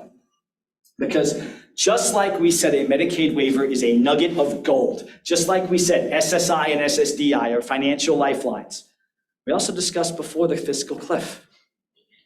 If you've got a resource limitation of $1,200 or $1,300 or $2,000, how exactly are you supposed to live a decent life? You are stuck with what one professor of mine calls a life sentence of poverty, because the very things that are keeping you living in the community as opposed to a hospital or institution are the things that are keeping you from living in your community and having a life. Forbes magazine said that, not me. How can people with disabilities on public benefits with such a modest budget have a decent quality of life? So the problem being the fiscal cliff. Federally, they say $1,200 to $2,000. Ohio, it's a lower level, but it's not even just money. If you're providing what we call in-kind aid, free rent, that counts against your money. So again, people are stuck in this never-ending system and source of poverty until something I want to tell you about called the ABLE Act. ABLE stands for Achieving a Better Life Experience. You may have heard about it, and if you have, great, but I'm also going to show you how supported decision-making works with it. So the point of the ABLE Act is to take away the fiscal cliff issue. Okay, so if you've heard of a 529 account for college, where I put money into a special account, it grows tax-free. When my kids are getting ready for college or vocational or trade school or anything educational-wise, I can take that money out, not have to pay taxes on it, and pay for that. It's a special savings account. An ABLE account is a 529 for life. And what ABLE does is it allows people to put up to $15,000 a year into a special account without it counting against their benefits. It does not count against your fiscal cliff. So in other words, you can earn money, you can receive money, you can invest money, and that money doesn't count against your benefits. In fact, you can have up to $102,000 or $101,999 without it impacting you. Or whatever, if the resource limit in Ohio is $1,200, you can have $198,000, whatever the math is. I'm not good at math, as you can just tell. I needed that special functional goal. Point being, take that and add it to it. If you get above that amount, your SSI or SSDI gets suspended until you get below that amount, and you keep your Medicaid. That is the beauty of the ABLE account. You put money in, it grows tax-free, and as long as it's below that level, you keep getting your benefits. Ohio actually has one of the best thought of ABLE accounts in the country, called the Stable account. Highly recommended you check out that website. You can also, if you have questions about ABLE, check out the website of the National Resource Center on ABLE, ablenrc.org. Stable account's a great place to start. I've never heard a bad word about Ohio's ABLE account. So what I want you to know about ABLE is it's protection against losing your benefits and an opportunity to earn money. What a great idea to actually do things. And eligibility for ABLE is pretty easy too. If you are receiving SSI or SSDI, or if you would receive it if you applied but haven't applied yet, you can be eligible for ABLE. And that's a great idea. Again, I told you about my godson. He has an ABLE account. My niece, who is on the spectrum, has an ABLE account, is not receiving benefits. My brother and sister-in-law, who have done an amazing job with her, She is living as independently as they can, and they think she's working. So the hope is that she can work full-time and earn more than she would if she was getting benefits. However, if that's not the case, they have an ABLE account set up and ready to go for her. So that's how you get eligible for ABLE. You can have a doctor fill out a form. If you're not receiving SSI, SSDI, a doctor can fill out a certification saying you would meet the criteria. You can learn about that at ablenrc.org. So I always recommend that anyone receiving benefits look into an ABLE account because it's insurance, right? It's insurance against that being over-resourced. And the good news about ABLE is that all the things it can be used for. A lot of tiny words up on your screen right now. The reason they're so tiny is these are all the things you can use ABLE for. I didn't have room to list all the things you can use ABLE for. ABLE can be used to provide education expenses, for health expenses, for housing. You can pay a mortgage with an ABLE account. You can pay rent with an ABLE account. You can pay for recreational expenses with an ABLE account, a vacation with an ABLE account. Because the whole point of the ABLE account is to give people the same options everyone else has. So I literally know of nothing that an ABLE account can't cover. I used to tell a joke because I heard it done when someone asked if medical marijuana could be covered, and it was kind of puzzling, but now we're at the point where everything's legal, so I think it could be covered. So I can't think of anything that's not covered. Buy a car, buy a bus ticket, buy a concert ticket. The idea is to put people in the same place as everyone else, achieving a better life experience. But here's the other great thing about ABLE. Benefits are limiting, like we know. Medicaid may or may not cover the things you want it to cover. SSI, SSDI really don't provide that much money. So ABLE maybe provides a pathway out of the life sentence of poverty. I'll tell you a story about a young woman named Jamie I met in Indiana. Jamie's story is not everyone's story, but it's a great story. So Jamie was a recipient of SSI, SSDI, who for years felt she couldn't work. She fell for that entire thing. If you work, you'll have too much money, you'll lose your benefits. So Jamie opens up an ABLE account, and she gets a job she wouldn't normally have sought. She's working in a hospital making minimum wage. And she puts that money in her ABLE account. And then she uses some of that money, she withdraws it to pay for some additional job training, which led to her getting a better job, which led to her making more money, which went into her ABLE account, which paid some additional living expenses. She got a better apartment. She also was able to get job training now and make more money and put it in her ABLE account. Eventually, Jamie came all the way around and is now in a full-time job with benefits. She's off public benefits. ABLE provides a pathway because it gives you that cushion, right? If you can use it for job expenses, if you can use it for the things that you need to tide yourself over until you get that job to get off benefits, it's an opportunity. So ABLE provides that pathway. You may have heard of special needs trusts prior to that. And special needs trusts work the same way as ABLE. They don't count against your benefits. They're fine, they're great.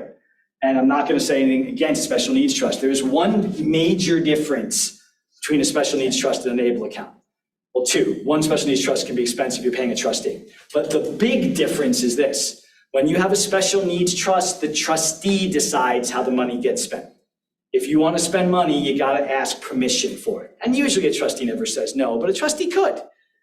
Jenny Hatch, who came into some money from a personal injury settlement, has a special needs trust. If she wants to buy something, she has to request it from the trustee. Otherwise, it would impact your benefits. So that's the difference. A special needs trust, that third party, that trustee decides how the money gets spent. In an ABLE account, it's designed so that the person who holds the account makes the decision. The account holder, the person with disabilities, is responsible for managing the account. How much goes in, how much comes out, how it is invested, and how it is managed. Which means it's a perfect opportunity for supported decision-making, isn't it? Because if the point of ABLE is maximizing independence, community integration, and opportunities, then shouldn't we be using supported decision-making to do just that? And you know what? Stable and lots of others do just that option. We do use supported decision-making in ABLE accounts, because what you'll see in a ABLE account that does this, Stable is one of them, I as an account holder, as I open the account, am able to authorize another person to have access to that account. I can say who I want to have access to the account and what level of access I want them to have. I may be able just to say, you have access to my balance. So if you see that I'm overspending, you can talk to me about budgeting. That's one way to do it. I can do that with my bank account too. I can give someone my password. I can also say, I'm giving you level 2 to put money into my account, which is great because now we can discuss and we can watch to make sure I'm not clearing that 15,000 level. Or if I want, I can give you access to put money in and take money out, which means that we're really working together. But the point of the ABLE then is, how do you make those decisions? If my job is to be the final decision maker, I can figure out what level I need to make that decision. And I can authorize you based upon my level of need and our level of comfort to be involved in it. I've always said, especially people with psychiatric disabilities, one of the signs of a psychiatric disability becoming active often is overspending. So if I give a person access to monitor my account, I can create a power of attorney that says, if you see me spending more than X dollars amount, you are authorized to either A, talk to me, or B, go to the account holder or whatever. It's a personal choice, right? ABLE can work the same way. I can say, I want you to monitor my spending, and I'm giving you cutoff authority if I'm over a certain level. I want you to deposit money in there, but talk to me about how much we're putting in to make sure I don't over-resource. I want you to be able to withdraw money from there, but talk to me first so we can discuss how I want my money spent. It's an opportunity for supported decision-making. And finally, we go back to VR, my favorite program, remember. When we're talking about healthcare and life planning, vocational rehabilitation is an incredibly underutilized resource, because VR can cover both of those, because both are part of the work process. I can't work if I'm not healthy. And if I'm at risk of losing my benefits, I can't work and won't work. So VR has programs set up for that. Remember, the whole point of VR, helping me figure out what I need to get ready for a job, get a job, keep a job, get a job, back, move forward on the job. Ma'am? Maybe you covered it and I missed it, but. I talk really fast, so it's possible. So do I, so it's okay. So where do you go? Do you have to go to an attorney to get an ABLE account? In fact, you can do it online. Stable account. Okay, and then, It's actually built to be super user-friendly. okay, and then what do you get, a card in the mail, just like that, just like a bank? Yep, Okay. and then ABLE will have a debit card. I've seen it work. And again, the beauty of any kind of debit card like that is we can set limits on it. Yeah, and ours, with the one we have, and I don't know if it's standard, for my son is, like, we can set an amount that is accessible with the card. And then that's all he has access to. Okay. With that card. And so, you know, he and my husband talk about it at the beginning of the week. You know, this is your budget. You're gonna go out with Sam, his service provider, twice. You get to you're gonna have a snack on this day and dinner on this day. And how much do you think you're gonna spend, and and everything. And so then they decide together how much money will be accessible on that card. And what a great example for supported decision-making. You are working with your son to figure out how much money to put on and to decide what to do with it. We had a great discussion. Please forgive me for airing, but maybe it's tell me to stop if you don't want me to talk about the money management. But we have what you went through is very typical from what I hear, is that we have all the old ways of thinking about financial literacy. The tyranny of boring goals in special education. You have a goal of counting coins. First of all, no one uses coins anymore. Second of all, if you have a more severe intellectual disability, you may never understand counting coins. My godson cannot wrap his head around what equals what. But here's what he can do. He can say what he wants. And my sister, who manages the money, can work with him to say, well, we can't afford that. But if you don't get this and this for the next 2 months, we'll afford it in 3 months from now. And that becomes a method of supported decision-making. Because James may not understand how much things cost, but he can certainly understand, do I want this now or do I want this later? So it's not about counting coins. It's not even about understanding how much is on your card. It's an opportunity to discuss, what do I want to get with this card? What do I want to acquire? And you can, as the supporter, say, I'm sorry, that's more than the card will cover, but a month from now, you'll be able to cover it.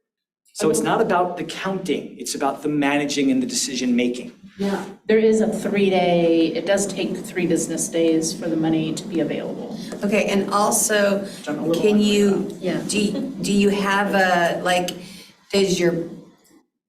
can you have like certain monies from like a check? How does You that can have work? it transfer automatically. We do From like Social $100 Security? every month. Okay. Yeah. So you have to have a regular. Bank account to Yes. transfer into the- SSI cannot deposit directly Right. into a stable account for reasons I haven't figured out. So we have another account, and then that money will funnel if we get So SSI. again, stable account is really a very good website. Able NRC is a phenomenal website.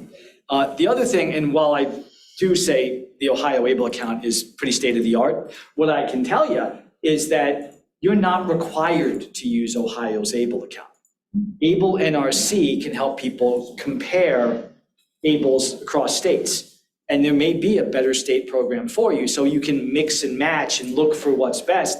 And again, it's a chance to use supported decision-making. What if this state has this level and that one has the other? This one has the decision-making possibility and that one doesn't. You can pick the one that's best for you. Do you have your hand up? I think all the states have the Medicaid payback I piece of it. thought that would come here. Yeah. So I get a lot of questions about that, and a lot of people are anti-ABLE for this reason, and here's why you shouldn't be.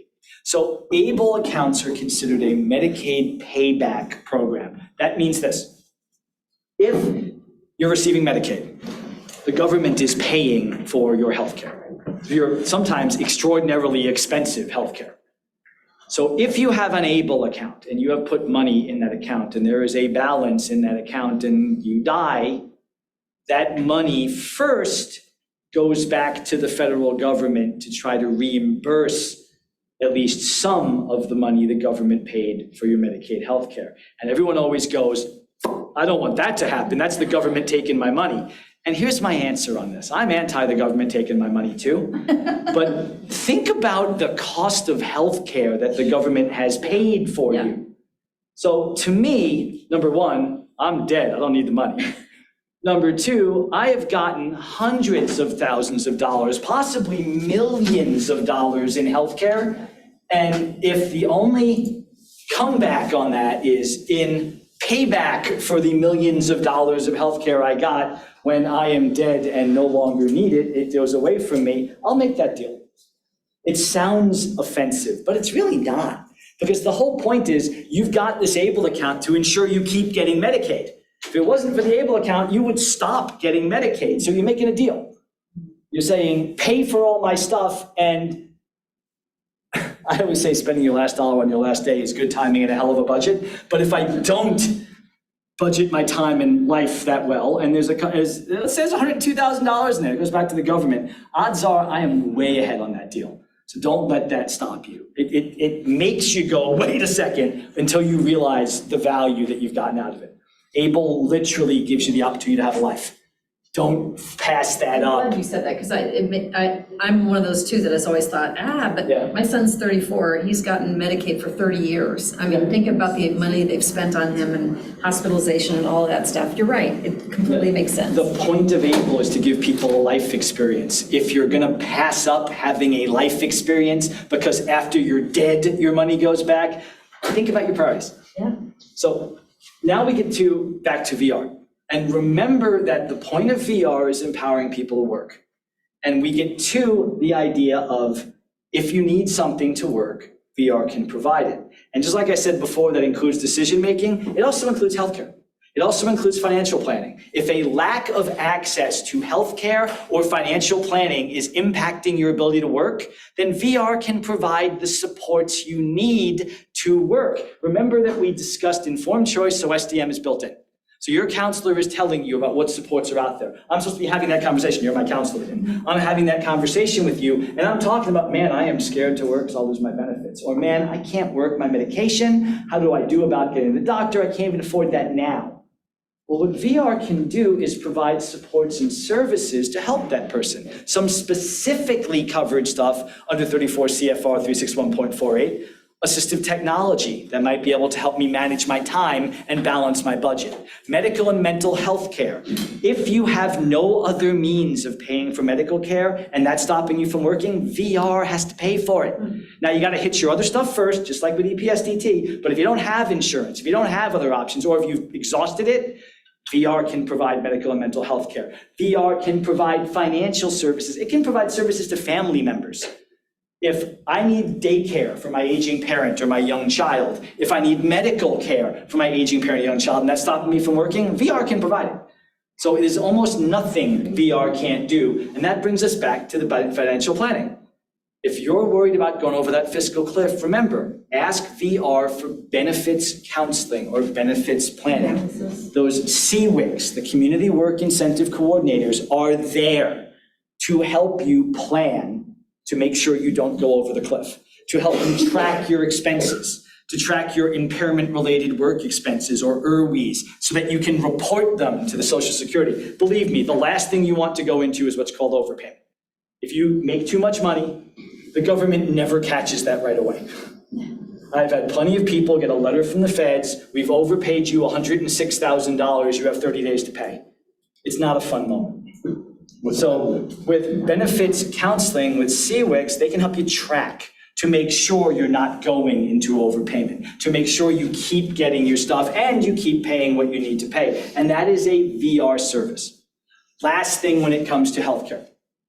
I said this before, I believe in an annual review, a deep annual review dive. You gave the great example of the power of attorney that you have that goes until the kids are 18.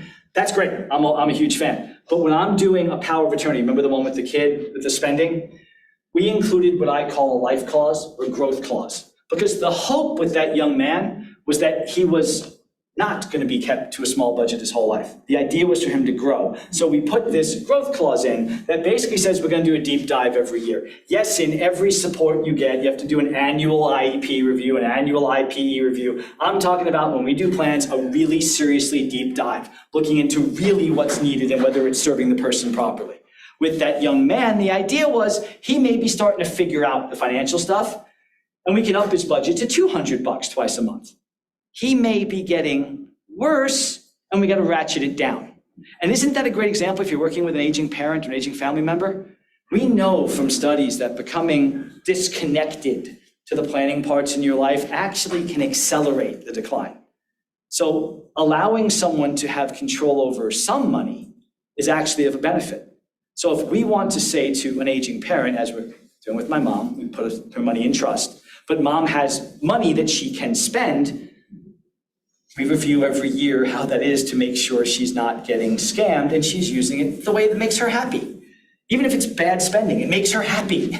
So we can review, we do that deep dive every year. We're gonna review this every year to make sure it's still working. And imagine that with a POA. The one, the healthcare one, where we said the particular services and supports that Tanya did and didn't want, we can update that every year. We can add, if she had a bad reaction to certain medication, that can go on the list. I never want penicillin, I'm allergic. So that's the kind of thing we can do. So I strongly recommend your kids, you're all parents here, your kids are gonna change a lot. Your son is in his 30s and he's not done growing. He's not done getting skills. He's not done having needs. If your children are younger, your son is 18, that's the ultimate what's ahead of him, you know? So we should not be saying this is it for the rest of his life. We should be saying there's opportunities to improve and opportunities to recede. And that's why we take the time to look. We may not change the POA at all. We can have language in the POA that says this stays in force until I withdraw it, until both of us sign a new one. But it keeps us on our game to require us to review it. So that's the last thing I want to say about healthcare until this. This thing goes to the end of your life. Supported decision-making, I promised you, traces a through line through the end of your life. We have talked about pre-K, and now it's time to talk about death. It's no fun to talk about death, except you should. I've had so many discussions with case managers on this. It is so important to discuss end-of-life planning. It's icky, you don't like it, but I was grossed out by it till my dad. When my dad was nearing the end and there was nothing anyone can do, you know what gave him some joy and some control over something no one has control over? Going through a program called, I think it was called 5 Wishes. There's a number of them. It's a facilitated conversation where a person can say, I do want this, I don't want that. Play this music. This is my favorite reading. I want there to be a sign saying in lieu of flowers, dedicate to United Cerebral Palsy. I want these people to be my pallbearers. And just like that, my dad had a little bit of control over what no one has control over. That's a rather extreme example.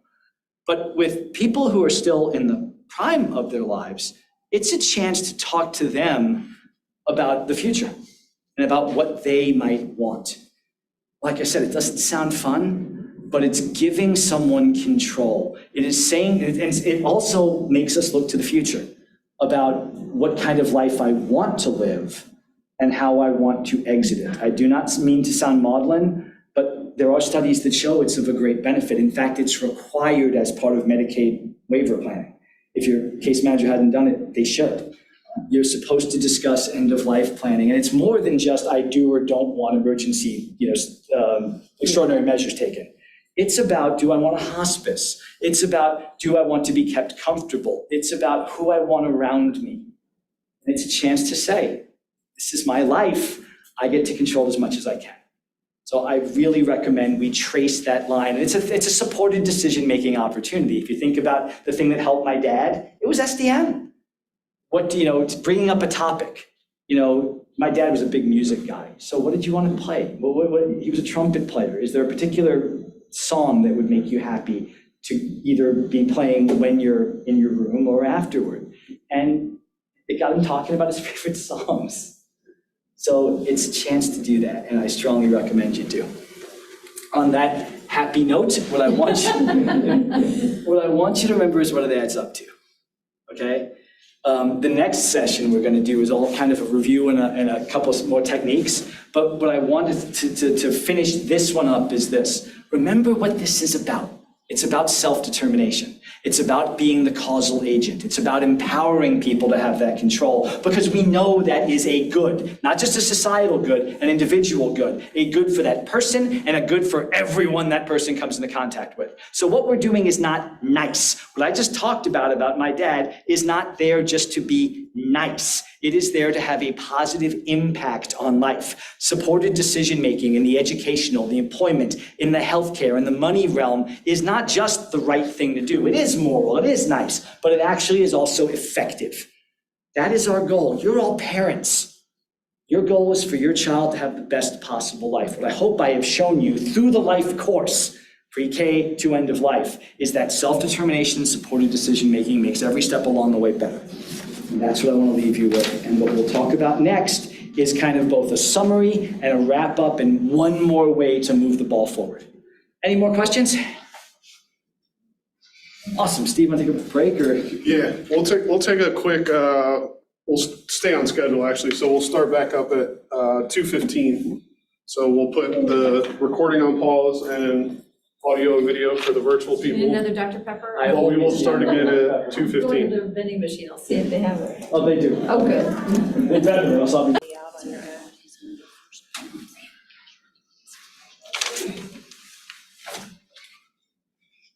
The 5 wishes that you talked about, is that something we can Google maybe to Yeah, find it? look Okay. into like the conversation, Yeah. the 5 wishes, or end of life Okay, for people with disabilities or something like that. You'll find, again, I'm not endorsing any one of them, Yeah. but they're all about conversation. Love it, thank you. All right, well, thank you for coming back after that quick break there. We are coming down the home stretch here.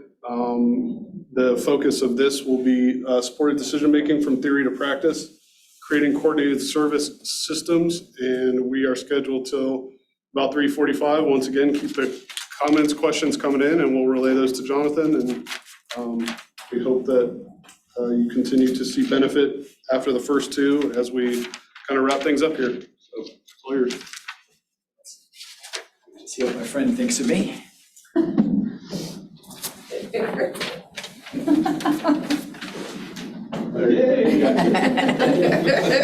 For those of you, once again, who are just joining for the first time, we have just had what I call a happy ending. That after an entire day of refusing to so much as look at me, the camera has recognized me from I have rarely felt as attractive as I do right now. Iron statue. I do. Well, see, considering that we started with, I think he's too short for the camera, now I suddenly feel like perhaps I'm just right. Okay, so as we begin this one, the first thing I want to do is say thank you. Not just for being here, but for the commitment you've all shown by your comments, by both privately and directly, to self-determination and independence. Without belaboring the point even farther than I have, I do believe it is the key to quality of life. What we're going to talk about in this segment is one more way to combine things to make them work. This is going to be kind of divided into where have we been. Just I know I speak fast. I know you've had a ton of slides. So what I want to do with this one is hit some highlights to kind of bring home where it is and then talk about ways to bring it together. Remember, the operating idea here is not just that self-determination is a good thing, but that we have to find ways to operationalize it. And that supported decision-making is the thing that can tie together, not just make the programs themselves better, but serve as a line between them so that people progress through their life to having their best possible life. So your article of faith on this one is that everyone wants the same thing. Whether or not you have a disability, whatever age you are, whatever profession you are, you want the same thing that I do. You want the same thing as your neighbor does. All of us want this, the kind of life we want. We want to live the way we want, where we want, how we want, and with whom we want. We want to grow. Every teenager wants to be an adult. Every kid wants to be a teen. Every adult wants to have that thing they envisioned for themselves when they were a teenager and a kid. We want opportunities to grow. We want networks. We want the jobs we want, the lives we want. In short, we all want to be self-determined. We all want to be the one who is the causal agent. We all want to say, this is the life that I want. And then have the means, motive, and opportunity to make that happen. Remember that self-determination is not wish fulfillment. We're not saying that just because I envision something, I get it. We're saying I envision something, I get to make the choice to pursue it. That's what being a causal agent really is. It's being the person who sets the plan and implements the plan. And what we know is that being that person who sets the plan and implements the plan makes it more likely we're going to succeed in the plan. Self-determination being directly tied to enhanced independence, employment, safety, education, all of the things that go into being a successful adult. In fact, we know that older adults with cognitive impairments, without previous disabilities, those who have more self-determination also have a better quality of life. They have more involvement in their health care. They have better options going down the road. Older adults with more self-determination are better able to recognize and adjust to their own increasing care needs. So self-determination is exactly what it is to you. It helps people's lives be better. It helps us feel better about ourselves and translates that out to the life that we're living. And our mechanism for getting there, as we've been saying all along, is supported decision-making. Having people in our lives, making use of the people in our lives to help us chart that path, to make those decisions, to access those supports and those services with the research showing that it works. This is not the only research. I keep coming back to this one in Virginia. With any luck, by the end of the year, we'll have several other studies out showing similar impacts. But I don't think it's rocket science to say that we feel better about ourselves and our lives when we're more in control of our lives. SDM kind of works on common sense. It's really funny. I am the project director, one of the National Resource Center for Supported Decision-Making. We were for years funded by the federal government, and our liaison would ask us about the research we're doing. And I would say, well, what we're working to do is establish a causal link between supported decision-making, making your own decisions with support, and being more self-determined. And she said, you don't need to prove that. That's common sense. And I said, one, you're right, it's common sense. And two, that doesn't fly scientifically. Yeah. I can't go to a judge and go, common sense, Your Honor. So what we're seeing and what we're developing, though, is exactly that the common sense is correct. That what works for you also works for people that you know, your children and others in your life and your world. But if we accept that self-determination is itself a good, we have to accept something else, is that there is an unfortunate divide between people with disabilities and people without disabilities. It's just like, remember what I said, but when I'm around the room and I said, what is a free, appropriate public education? What do educational benefits mean to you? We get different answers. If I asked you, if you feel self-determined, if you feel like you're a causal agent in your life, if you feel like you have laid the course and implemented the course for your life, I could ask you, how'd you get there? How did you feel like you got to the point where you have some control over your life? And you know what? You'd all tell me different things too, but you'd tell me amazing stories. You might talk about that one teacher who made a difference, that one friend, that one mentor, that one moment that made a difference, the person who helped you identify what you wanted to be and how you wanted to be it, the person who helped you write that resume, that college essay, that professor that sent you on that path. All of us have different pathways to self-determination. And for people without disabilities, what I always tell them is this: you're in a system. You're in an incredibly efficient system. So efficient you have no idea you're in it. Because the system is set up for your path. I mean, think about what it's like to be a person without disabilities. The path, it's not directly linear because there's always bumps in the line, but you can draw the line. We go from school where we learn things and we have guidance counselors who help us decide on college or work, and we have school and internships which help us decide upon careers, and mentors which help us advance, and etc. through the line. For people with disabilities, there is no such system. I realize I'm preaching to the choir here, but I hear from parents across the country that the problem with the system for people with disabilities is there isn't a system. What we know in every state, I'm sure Ohio is exactly the same, is this: for a person with disabilities, we are sent all over the map to talk to different people who probably don't know each other.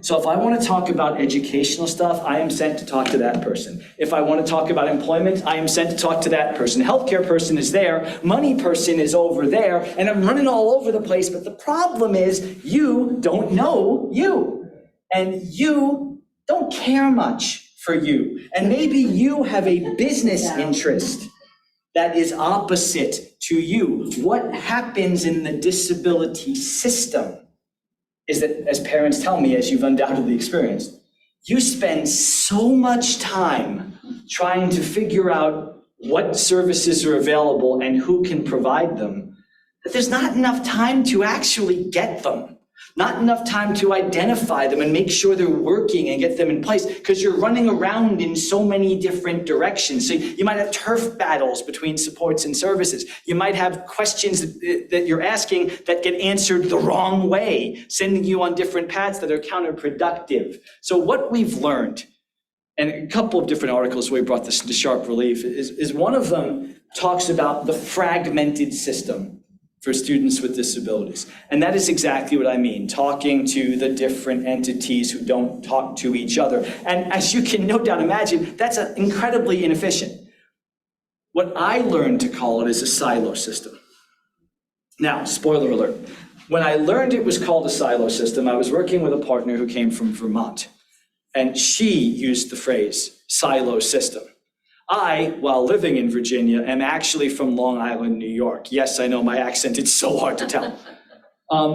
So when I heard silo system, I said, what a phenomenal symbol for what we're talking about. Because a silo is where the rocket comes out of, right? So we're gonna blast off through the silo to independence. And what I was told was, no, dummy. The silo is where the grain and the seeds and the corn go. It's a big dark place that nothing gets in for seasons, and then it comes out only from one place. And I said, oh, yeah, that makes sense too. So silo system. But it's true, isn't it? The education system is in a silo.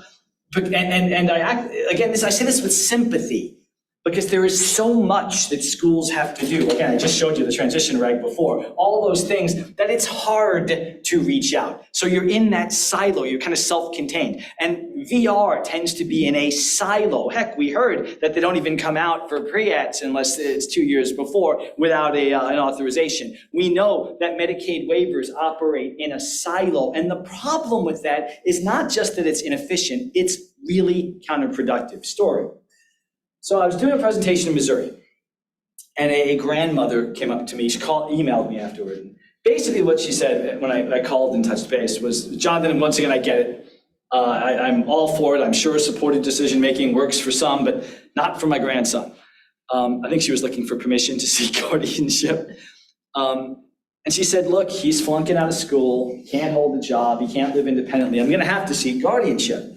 So the question I asked her was, who's he getting services from? And sure enough, he's getting an IEP, special ed. He's got voc rehab, got himself an IPE. And he has got a Medicaid waiver, an ISP. And here's what we know, okay? All of these programs, take my word for this, but I'll show it to you as we go along. All of these programs, broadly speaking, education, employment, and independent living programs, they all cover the same things. They're all required to have goals and objectives as part of their plans. I'm sure you've been through the process, right? Every one of those plans has to have specific delineated goals and specific objectives to reach those goals. And all of those goals have to, broadly speaking, cover one of three things: education, employment, and independent living. And sure enough, in the case of this grandmother's grandson, she sent me the plans. And sure enough, he had 3 different plans. And sure enough, his goals were broken down in each of those plans to education, employment, and independent living. Guess what? None of them matched. He had 3 plans from 3 entities covering 3 different things each. None of them matched. For education, one was saying he could get a GED, maybe. One was saying 4-year degree with support.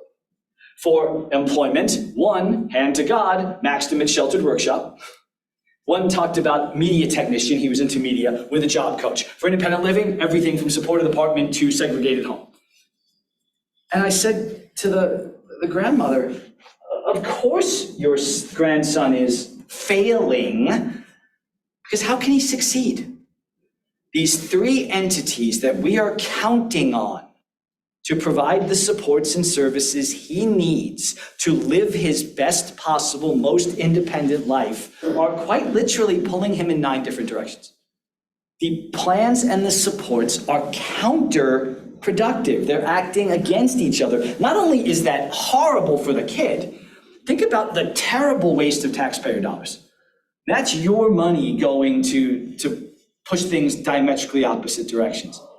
And why did that happen? Silos, lack of communication. So what I began talking about and what I began with a partner writing about is the need to change these systems, to get away from silos, to move away from separation and to more collaboration, to more communication, to more working together in the name of the student to make sure that student or adult or whomever gets what he or she needs from all of the entities, and all of the entities are able to supplement what each are giving. In other words, what I want to see happen is not only for the person with disabilities to get better supports and services, but for the agencies to provide them more efficiently.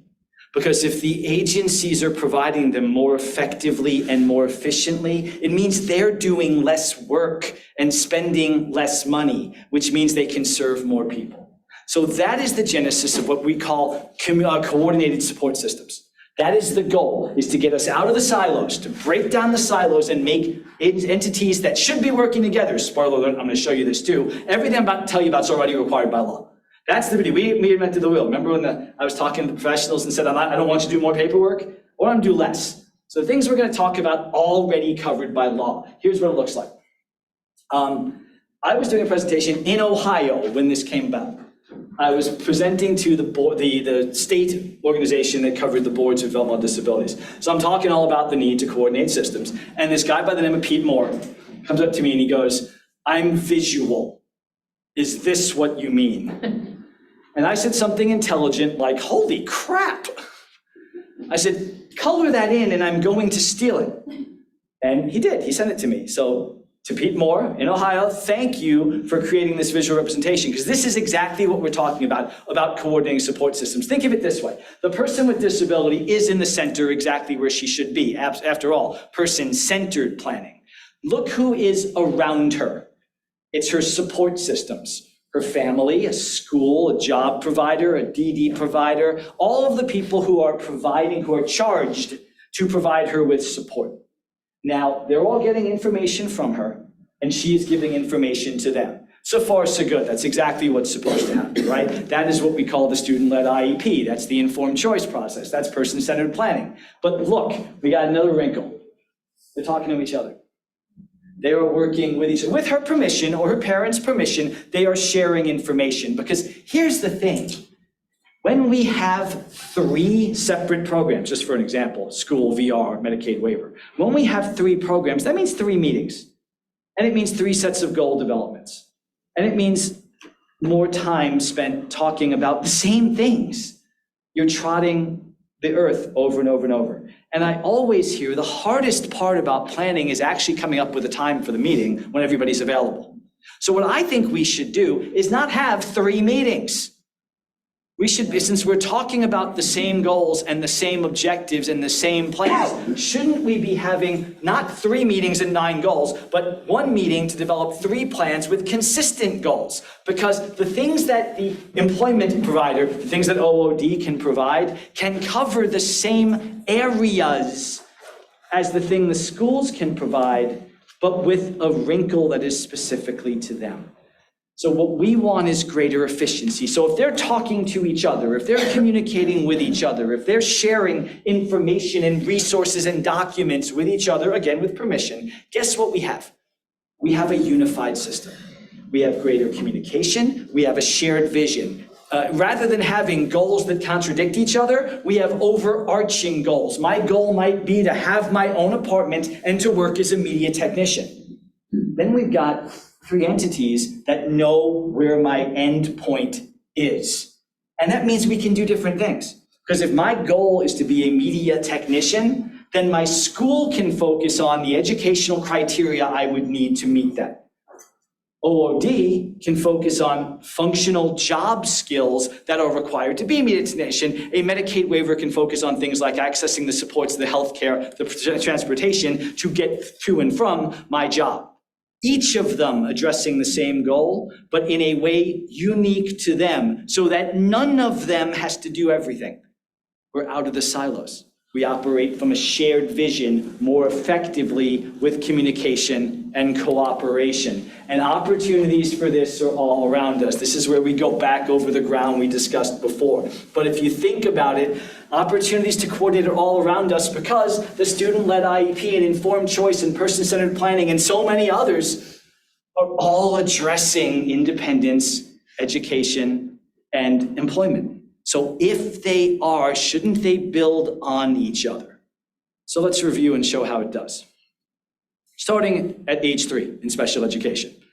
We already know, as we talked about, that the whole point of IDEA is to prepare students for further education, employment, and independent living, to help people get what they need for their future. And what we know is the way to get there is self-determination, because research shows us again and again and again, for people with disabilities, self-determination is directly correlated with enhanced opportunities and results in education, employment, and independent living. So we go forward, we shut down the guardianship on-ramp, and we open an independent living on-ramp by making sure that self-determination is covered as part of every IEP and part of every goal. DC doing it from pre-K forward. We do it through things like I statements. DC talking about 3-year-olds using supported decision-making, parents supporting the process, and helping people understand it's okay to get support. Just starting from that at 3 creates that expectation and that opportunity so that we create those I statement goals that go over the ground we have to go over anyway. We already know an IEP has to cover reading goals, has to cover math goals, but the way we cover it should enhance self-determination and build skills. And I showed you before how we can write I statements that do exactly that. The reason we do it, goals designed to enhance self-determination. So we should be focusing on what our young adults need, our young children need to make their own decisions and be more self-determined, because we know from science it works. So when you go back to your schools, and I urge you to go back to your schools and say, I want to focus on self-determination for my child. Well, why do you want to do that? Boom. Because if we do, my kid's going to have a better life. And we have known this. The article of faith in the very first thing that we talked about, it's a study from 1997. It's been 25 years since we were able to directly tie self-determination to success for students, to adult success for students. The very things that schools are there to help. The very thing that IDEA requires, further education, employment, and independent living. So that is how you argue for that. And where do our goals come from? The student-led IEP. Remember the whole point of the student-led IEP. At our end point, after we have developed through the years, after the student has gained additional responsibilities, additional skills, doing things along the way, maybe introducing him or herself. 5 years old, this is my favorite class. 7 years old, this is what I like to do in my summers and what I want to do more of when I get older. 9 years old, I have difficulty with these type of things. This works well for me and that doesn't, and so on and so on. In the hope that at 18, the student is actually working with the team. The student is leading the team, the parents and the advocates and the admin and the regular ed teacher and the general ed teacher, et cetera, working together to develop those goals. This is what I do well. This is what I want to do more of. Well, these are areas that our assessments show that you need the most help in. How do you think it would work well for you? Developing those I statement goals together so that the team is supporting and the young adult at 18 is able to say, yeah, that's what I want, and sign. Team supports, student signs, supported decision-making.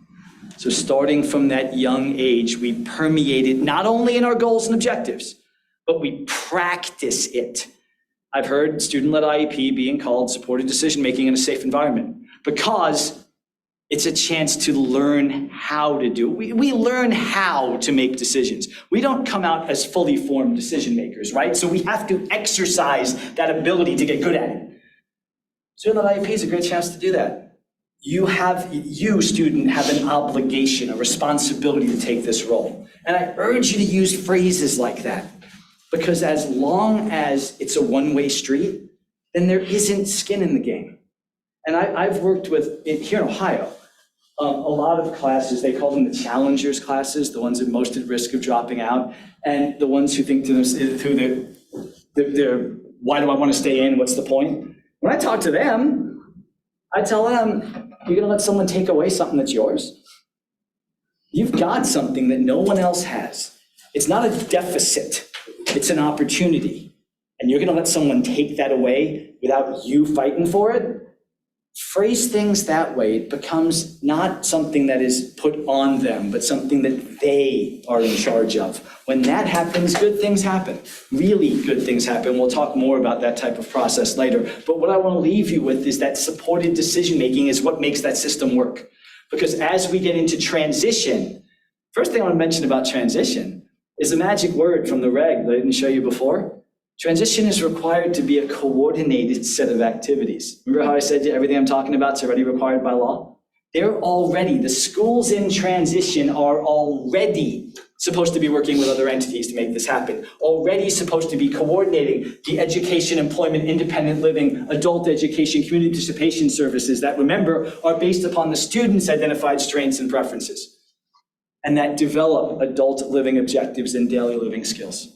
So as we're in those 7 years of transition services, it is a chance to identify what the student needs, what the student wants, but also to coordinate with who will provide it. I mean, look at that second paragraph.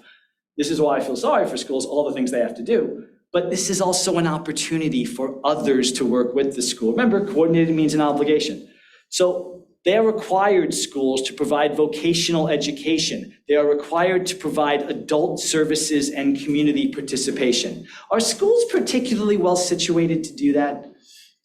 And when I talk to schools, I'm like, is that what you got into this for? I will say to teachers, what teacher got into this field to be a job coach? And there will be no hands. And yet you have to be a job coach because it says it right there, vocational education. What teacher got into this field to be a case manager? And yet you have to, because you have to coordinate community participation. That sucks. That's not why you're here. But when I talk to vocational counselors, I say, did you get into this to teach? No. I talk to case managers, did you get into this to do job coaching? No. And yet they all are required to do it. So if we know that there's someone else out there, a partner, that can do that which we have to do but don't particularly want to, why are we in silos? So look at the phrases. coordinated set of activities. Look at the supports that are required to be provided and realize that transition planning is an opportunity. It's an opportunity for you as parents and for you as schools to come together to not just plan my kid's future, but begin to implement it with those that will have to implement it. When my kid graduates at 21, I may come back to visit the school, but the school's got no obligation to do a damn thing for me. So shouldn't we in transition planning be identifying those who will and setting up what I would call the torch pass? So who are the partners that we can work with? And that's a place for parents. I said that before. That's a place for parents to say, who can be in this life? Who do I want to invite to the IEP meeting? Who are the adult education, adult service providers who I want to come, who need to learn about what my kid needs? Just think about the horrible waste of time. Graduation happens in June, and now I've got to figure out who's providing. I call that graduating to the couch, because now you're in desperation. Kids on the couch, what am I going to do? But if we take the time at the front end and we work with the school may have some contacts. When I worked in Pickaway County, we actually had, before the school year started each year, we set up a system where the community providers came in and did 5 minutes on what they did, so that the teachers had a resource book. So that if there was a question, a kid needs this, here is an entity, here is what they do, and here's a contact name. Not an 800 number, but who we call, so that we can have that community education and adult provider ready to go.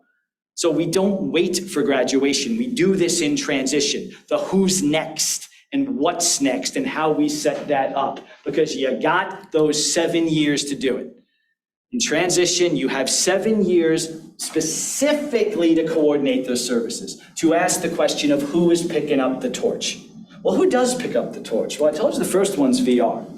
Voc Rehab is probably the most important one to pick up the torch. Not, after the school, but during the school.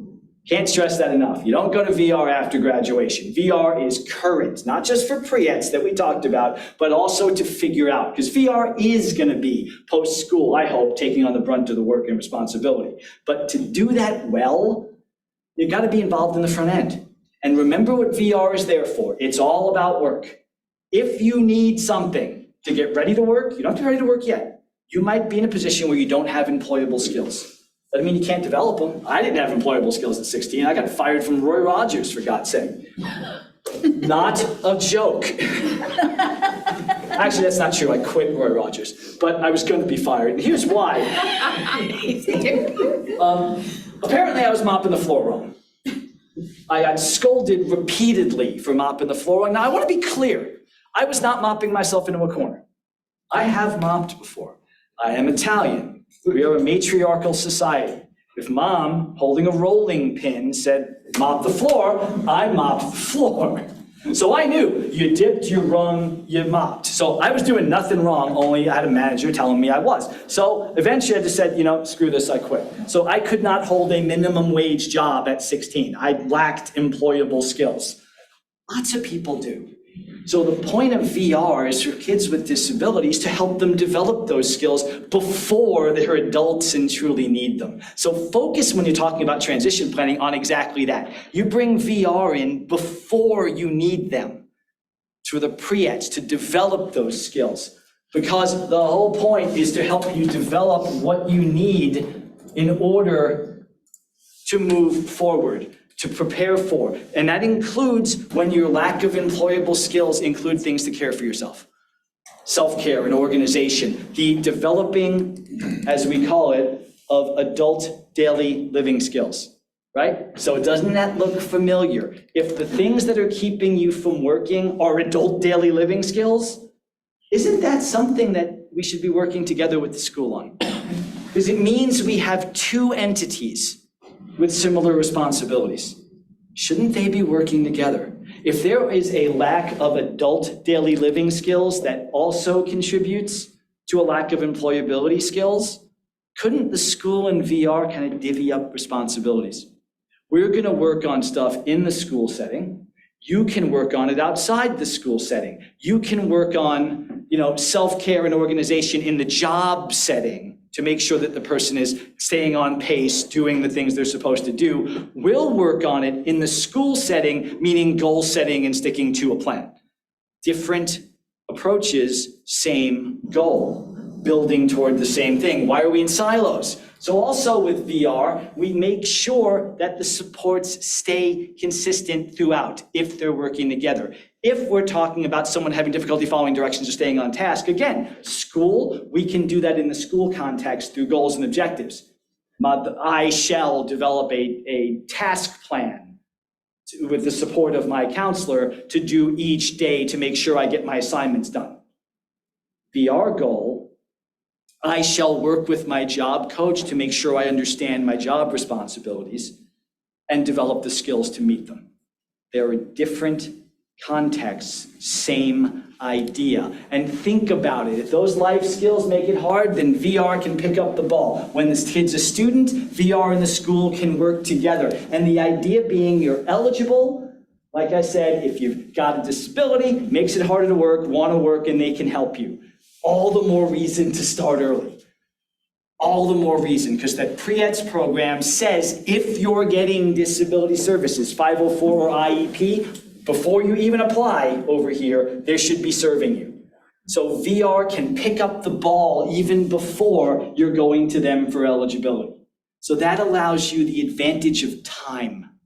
At 14, getting pre-ETS, exploring those supports and services, so that when it comes time to get a VR case, you're actually focusing on a plan for employment. You've developed those, when we looked at pre-ETS, the job skills, the vocational ideas, the social and independent living skills. So when it comes time after you've graduated, we can actually focus on a job goal. We can develop employable skills directly when they're needed. So look at all the supports again. What I want you to do is, I showed you this before, but I want you to look at it with a little different eyes this time. I want you to look at how we can group these supports and services. Take a look. We can group them. We have education. We have a series of employment ones on the job training, job coaches, support, counseling, and we have independent living ones.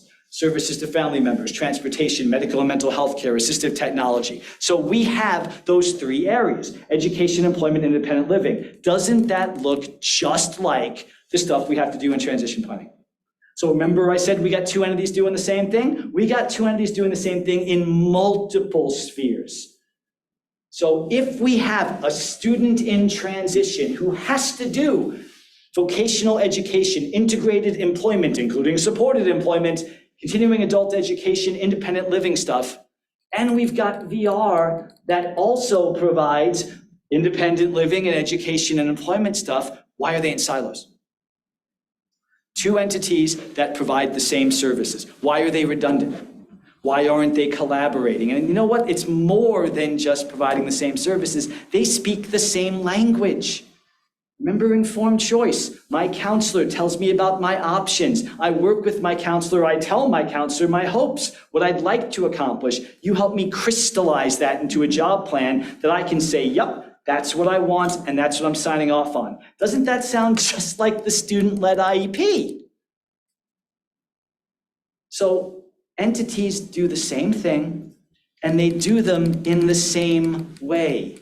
They use supported decision-making. Supported decision-making ties together the transition process, both during school and after school. That student-led IEP is practice in making decisions in a safe environment that can lead you to make better decision in the vocational rehabilitation environment. So when we go back and we look at what the coordinated support system looks at, it makes more sense now, doesn't it? Because we've got that employment provider and that school provider talking to each other, getting information from, giving information to, and each other to create the shared vision and cooperation and collaboration. Like I said, imagine the school saying, I know that we have an employment obligation. I know that you have an education obligation.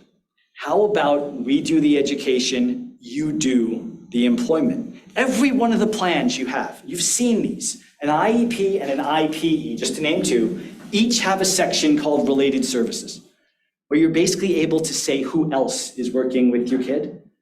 Wouldn't it be awesome for a school in transition to say, with regard to transition planning, Jonathan is working with OOD with a job goal of this, see attached IPE. And just like that, the school is able to say, we have a partner, we have a collaborator. And the IPE says, with regard, when we get to the education section, Jonathan's job goal is this. Jonathan will likely need education beyond high school in order to reach that goal. But for now, college preparatory classes and information on application and acceptance is being done by the school, see attached IEP. Just like that, we have two entities that do the same things, speaking the same language, working together so that each doesn't have to do everything. And it doesn't stop there. It doesn't stop there. But like I said, I showed you this before. The things I told you are not new. Just like the transition reg says, transition is a coordinated set of services. They're required to coordinate. So is VR. VR, going back to its funding, is required to put significant emphasis on youth with disabilities. Going back, this reg over here is decades old, saying they're required to get involved in special ed as early as possible. My favorite reg says they have to come to meetings if they're invited. So the law already requires the things we're talking about. I in silos. And you as parents can be the driving force here. I want OOD to come to this meeting. And you know what? It's okay with me if they're not coming unless they've gotten to reach out for the parent. But tell the parents that. You know, pre-eds, this has to be done. But pre-eds can tell the parents, we really need you to sign off on this so we can get a case open. Great. I know of no parent who would be unwilling to sign a referral doc if they knew they had to. You know, when I was setting up the system in Pickaway County, that was one of the questions. Well, what if, you know, the parents don't trust them, don't want to sign the form? And I said, okay, then you tell the parents you're not going to get these enhanced services. But if you sign this, there's a really good chance your kid will do better. Guess what's going to happen? They're going to sign. So let them know the option is there, and we can set up that supports. We can set up the two. Special ed and voc rehab are the two most important. It's why we spent the most time on it. But they're the ones that can do the most good for the people in your life because they're the most intertwined. But they are not the only ones. I mean, consider healthcare, because that's another missing part, but consider waivers. So many kids are on a Medicaid waiver. Well, now look for a kid in transition who's on a Medicaid waiver. I want you to look again with new eyes. I showed you this before, but look with new eyes. Look at what has to be in a person-centered plan. Look at this list of things. Look at it. Community participation, employment, healthcare and wellness, education and others. In other words, education, employment, independent living. Look at them again and tell me, doesn't that look a lot like that? Doesn't that look a lot like the transition reg? Once again, that's a third entity that is required to do the same things. And if your kid's not getting a Medicaid waiver, Centers for Independent Living have the exact same reach. They may not have as much funding, but they also address education, employment, and independent living. So the question again is, if we are doing the same thing, they're also speaking the same language. We looked at the person-centered planning process. The counselor works with me to understand what's important to me and for me, and understand, in other words, what I want to be. Who's in my life now and who could be in my life later. What I want to do. Where I am now, where I want to go, how I want to get there. It's all about my counselor telling me what my options are. I tell you what my hopes are. I tell you where I really want to wind up. You are telling me how I can get there. Your job as my counselor is to give me those options. And in fact, the Medicaid longer plan talks all about working with the person and people of the person's choice to get a view of the person's preferred life. Well, that just sounds an awful lot like the rest of what we've been talking about, doesn't it? That sounds just like the student-led IEP, just like the informed choice process. So 3 entities, or 4 if you're counting SILs, that are charged to do the same thing, providing the same types of services in the same way. Why are we in silos? Isn't it a horrible waste of resources? Then we get even farther into financial planning to make sure that people have the option to make and spend money. We talked about powers of attorney, where we can say, you know, like my kid, you have a certain amount of money each month. If you want to spend more, mom has to sign off on it, but we're going to talk about it. Add a wrinkle to that. Now you add in one of the supports and services we're already discussing. Now, if the kid is getting support from a Center for Independent Living or Medicaid waiver, remember that Medicaid waivers address income and savings. So as we're putting together a power of attorney like that, who can help me figure out how I manage that money? A Medicaid waiver plan. Or if the kid's still in school, that's your budgeting goal. Remember I spent all that time on the math goal? These all build on each other. You shouldn't have to be in a vacuum. That's the most important thing. Parents often feel like they're stuck on an island. But what you don't know is what you're not told, so you can't know. That there are a series of backstops built in if only they operate the way they're supposed to operate. So that's the biggest opportunity that we have, and it can happen in banking, it can happen with savings, it can happen with spending, it can happen with ABLE accounts. We've shown you just about anybody can be eligible for an ABLE account to allow us to avoid that fiscal cliff. And as we talked about ABLE, you know, we have the stable account and the amount of money that you can have to make sure you don't go over, to be very careful that you're not what they call over-resourced. Well, how do I make sure that works? I use supported decision-making. I use what I need to understand how my money works. Because in ABLE, I have to manage my own account. But it doesn't mean I have to do it alone. I mean, I can authorize my mom to have certain levels of access, how much is going in, what my balance is, or to put money in, or to put money in and take money out, or to use that as an opportunity to educate. Because like I said before, Medicaid waivers address income and savings. VR, as we showed before, has benefits counseling to manage income and savings. Educational programs can and should make that as part of life planning, whether it's counting nickels to address a budgeting plan. Nothing wrong with counting nickels as a goal, as long as it's got a larger plan to it. Am I counting nickels so I understand how to count, or am I doing it to understand what a bank account is? And that if I have 5 nickels and something costs a nickel, now I have 4, but that nickel I get to decide what I do with it. It now becomes part of a larger issue.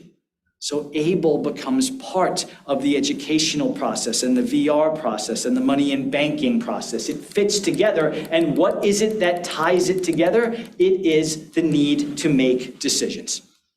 Everything we've just talked about, special education, vocational rehabilitation, money and banking, ABLE, and healthcare, all have one thing in common. We have to make decisions about what we're going to do. If we think for a second that any system in the world will obviate the need or take away the opportunity for the people in our lives to have to make choices, we're kidding ourselves. No matter what we do to try to protect the people we love, they're gonna find opportunities to make bad choices or make mischief. What I always say is this, you know, it's we put Rapunzel in the tower. We give Rapunzel everything Rapunzel ever needs to be safe, or if we're malicious about it, to never get out. Rapunzel got out. And anybody who doesn't know that story, it's Disney's Tangled. So those of you out there from my millennial friends, that is Tangled. It's the same thing. No matter what we do, if we think for a second that we can protect the people we love from ever facing a difficult choice, we're kidding ourselves. What we need to do is arm them with the ability and the opportunity and the practice of making decisions. I said before that there's 2 or 3 areas where people with disabilities are constantly excluded because people just assume they can't. I used healthcare and I used money management. Well, there's a third, relationships.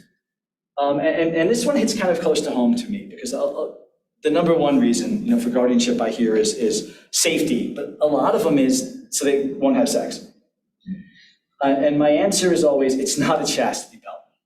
And I always come back to my godson. My godson is a playa. I think he's reformed. He's been engaged for some time now. That doesn't mean anything. He would.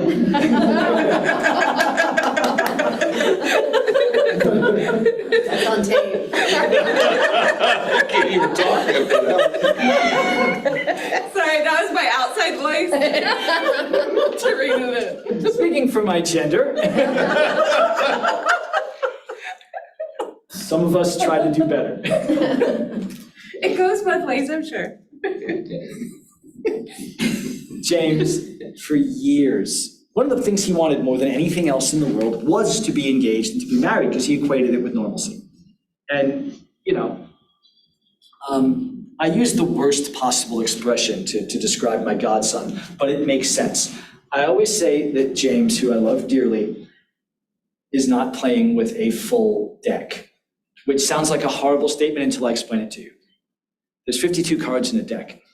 James is like missing a couple of deuces, and that sucks, right? When you can do so many things, but you can't put them together, that's where supports come into play, is they fill in the gaps. And with James being aware that he's missing a couple of deuces, what he has hung on to is he wants to work and he wants to date and be married. So James was constantly getting engaged, constantly telling me when the wedding would be and where it would be, and it's great. And now, God bless him, he's been with the same girl for like pushing a year. So he's a reformed player. It does matter. My sister may see this video, and I'm not getting out of it. Easter's going to be very interesting.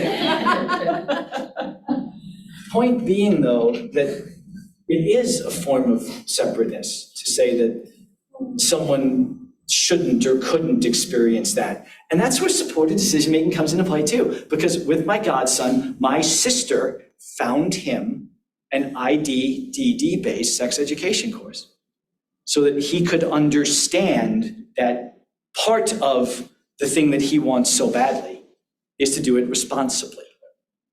And it mattered.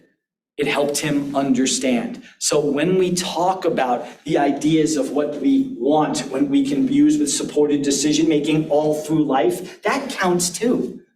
I just had a case, pardon the war stories, and you've heard plenty of me today, but this hits home to me because it's just something that is so critical to who we are. So I had a case in Tennessee. I was called in, I wasn't the lawyer, I was called in to do an assessment as the expert, but I want you to think about a husband and a wife who've been married for 9 years. They each have intellectual and developmental disabilities. They live with her parents. Her parents adore him. I interviewed them. They said, he's not our son-in-law, he is our son. They love each other. They have 2 children, and they living the best possible life. Of course they have limitations. Of course they have the same challenges everyone does on a different scale because of who they are and what they are. And so in some ways, no different scale, that who they are and what they are doesn't matter. But here's what happened, is that Adult Protective Services pulled her out of the house and said she didn't have capacity to consent to sex. And therefore, for the entire 9 years of their marriage, he had been raping her. Was she of age? Yes. And remember, her parents loved him, gave their blessing, the whole thing. And I say that not as a horror story, although it was a horror story. But when we looked at it, it was a judgment just because she had a disability, and frankly, that she looked like she had a disability. No one ever considered how she made the decision to be with her husband. So when I interviewed her, I asked a few questions, basically around other relationships she's had. But the 2 main questions, because I had heard from her father of another boy she had kind of dated, and I asked her about him, and she said, I don't love him the way I love my husband. Well, were you ever intimate with him? No, my father told me I don't have to do anything when I don't want to, so I didn't because I love my husband. I always come back to loving my husband. Have you ever said no to your husband? Yes, I have. There have been times I've been too tired. And it's just, she said no before, which necessarily means she can say yes. And what we saw was a long history of her talking with her parents and her grandmother about what they very cutely called the birds and the bees, and taught her about her right to decide what to do with her body. And the father was very clear. He was very afraid of her being taken advantage of. So he talked with her from a very young age and said flat out, if I thought for 1 second that the husband was touching her when she didn't want to, you wouldn't see him again. So had they just asked the question, how do you decide to have sex? And not made the assumption that she can't, none of that would have happened. So supported decision-making, no one calls it that who lives it, right? We can call it that here. We can say, we can put a label on the jar. But really, it's how we live our life. It was how that couple decided to get married and have children. And in fact, she said, after talking with her parents, she didn't want to have children anymore. She did, and then the father, who I interviewed separately, said, no, we told them it's not that we don't want more grandbabies, it's that we need to take care of the ones we have. And then she separately said, when I talked to my father, I realized as much as I want them, I'm done having babies. Supported decision-making. So it's part of everything that we do. And I know I'm talking to you as parents. You know what your children can and can't do. You know what your hopes and dreams are for your children. But the beauty of what we've been talking about all day is it carries through. Area to area, life sphere to life sphere, charting that line through life. I know it's a weird digression from financial, but it really isn't. Because the things that we have to decide to do, that we have to decide to buy, that we have to decide to fund, are inextricably tied up in everything else we are. Our education ties to our employment, which ties to our healthcare, which ties to our money. What ties it together? Supported decision-making that we use every day. And that all we should do or can do is empower it, recognize it. So how do we do that? How do we move forward on it? If what I've done today is shown you that supported decision-making is a link, then what we have to do is make it operationally and functionally a link. I call it bringing it all together. How do we bring together these separate systems that are in silos? And by the way, they're gonna, systems push back. They've always been in silos. They're going to feel like they should be in silos. What can you do as parents and advocates to break down the silos? One is be armed with the knowledge that's already required. Be armed with some of the studies I've shown you. Take these slide decks and make use of them and steal my language. But really, it becomes part of a larger opportunity for you to take the things that you want for your kids. Take that self-determination. Take that knowledge. Take that supported decision-making and apply it. Apply it across systems. SDM isn't just used in special ed or just used in Voc Rehab. It is used to bring the two together. And here's what I mean by that. We all plan the same way.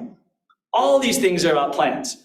IEP, IPE, ISP, Plan for Achieving Self-Sufficiency. They're all about planning. And if you think about it, we all plan the exact same way. We all set a goal.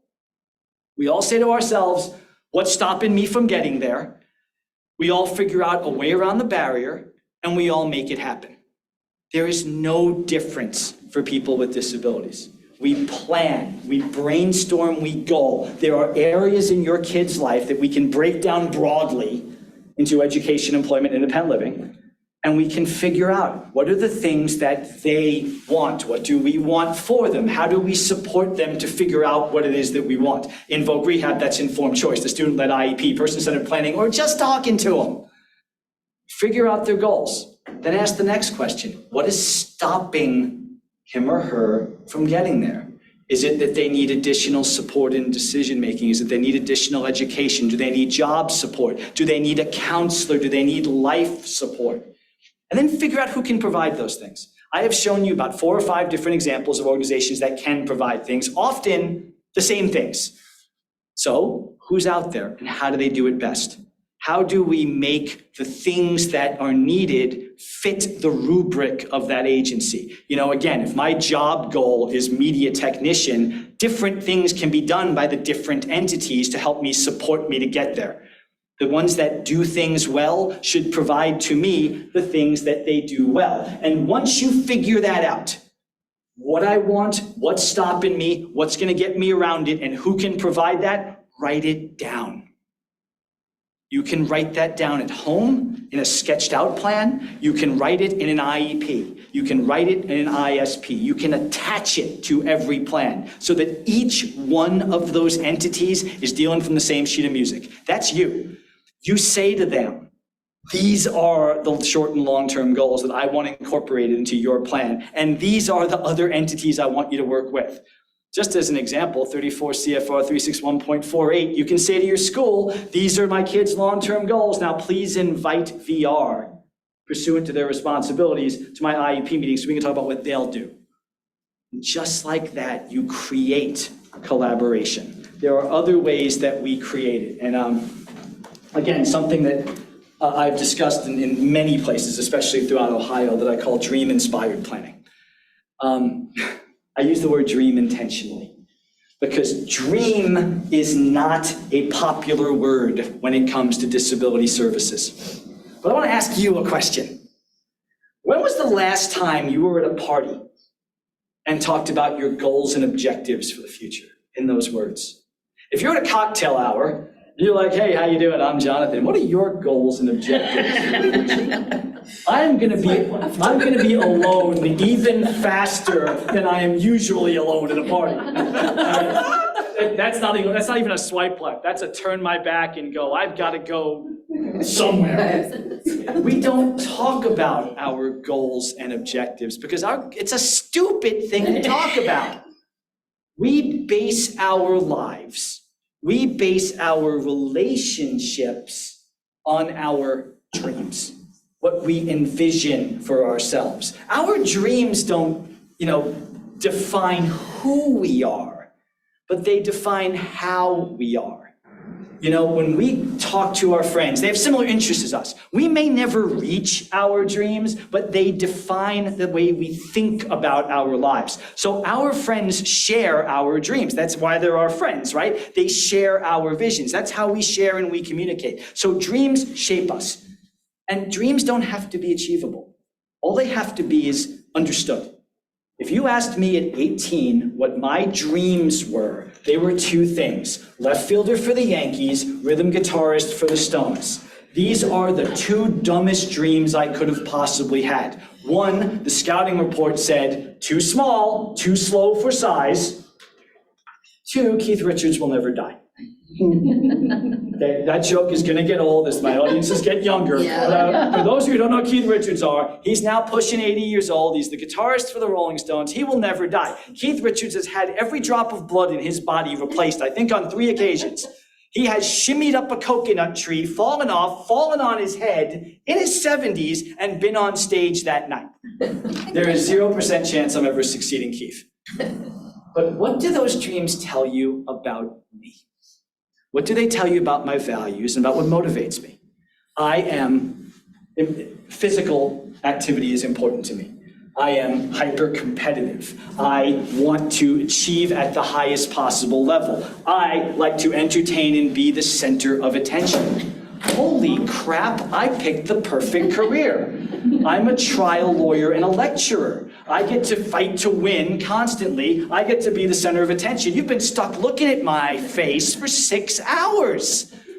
What could be better? What job could have better matched up with my dreams than that? So the thing about dreams is this: they don't define us, they shape us. And what we need to do is figure out what dreams animate the people we work with, because the supports and services that we put in place should be consistent with that. Otherwise, what's the point? Tyranny of boring goals, right? Think again about what that means. And now think again about boring independent living goals. I'm sure you've seen these on a plan, and they say something like this: Jonathan shall do better with his hygiene.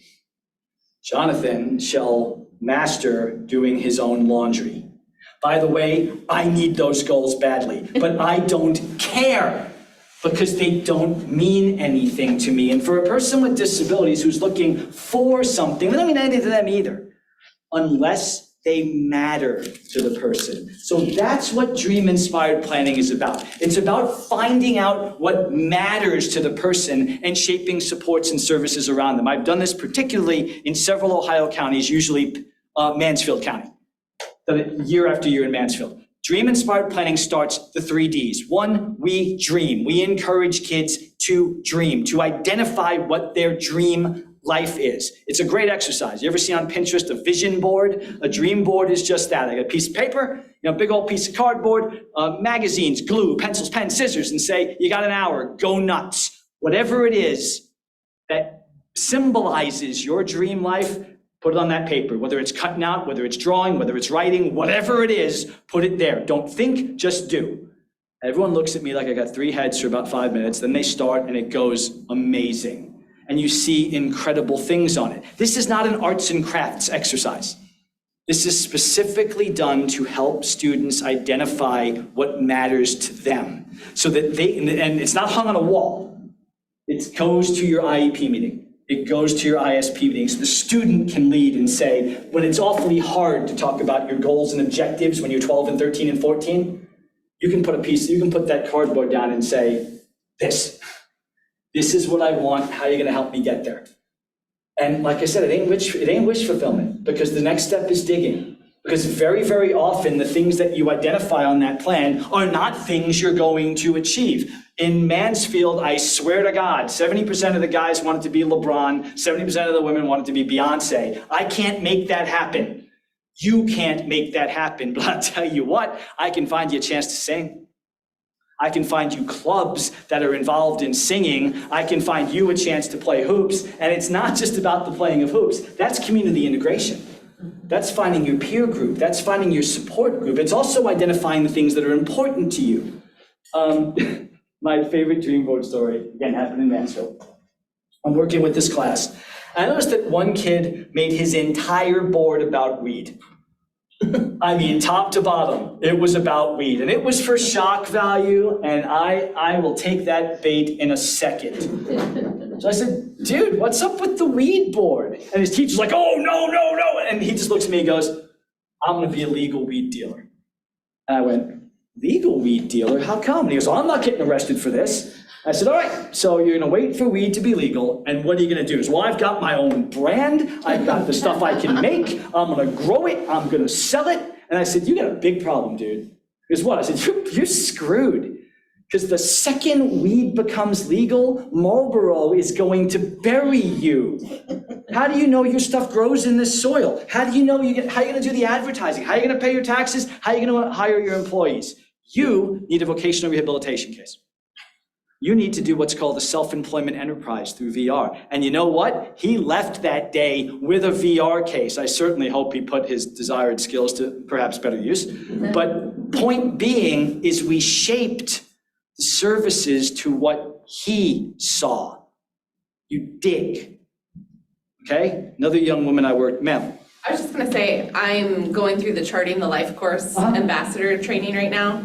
And I mean, obviously this all goes right in line with, everything that they're doing as well. But the one thing that I really like that we've been touching on is identifying not just the dream of the individual, but what it is that they don't want. And I think that's a big piece in a lot of transition plans in school districts especially, is they're not asking the students, tell me what you don't want, because you can then help them figure out what it is that they want once you identify what they don't want. Right, it's the yays and the nays. That's the digging part. Why does this matter to you? What on this board matters? You jogged my memory on a story that I worked with a young woman named Ellie. And Ellie identified her dream as being a veterinary surgeon.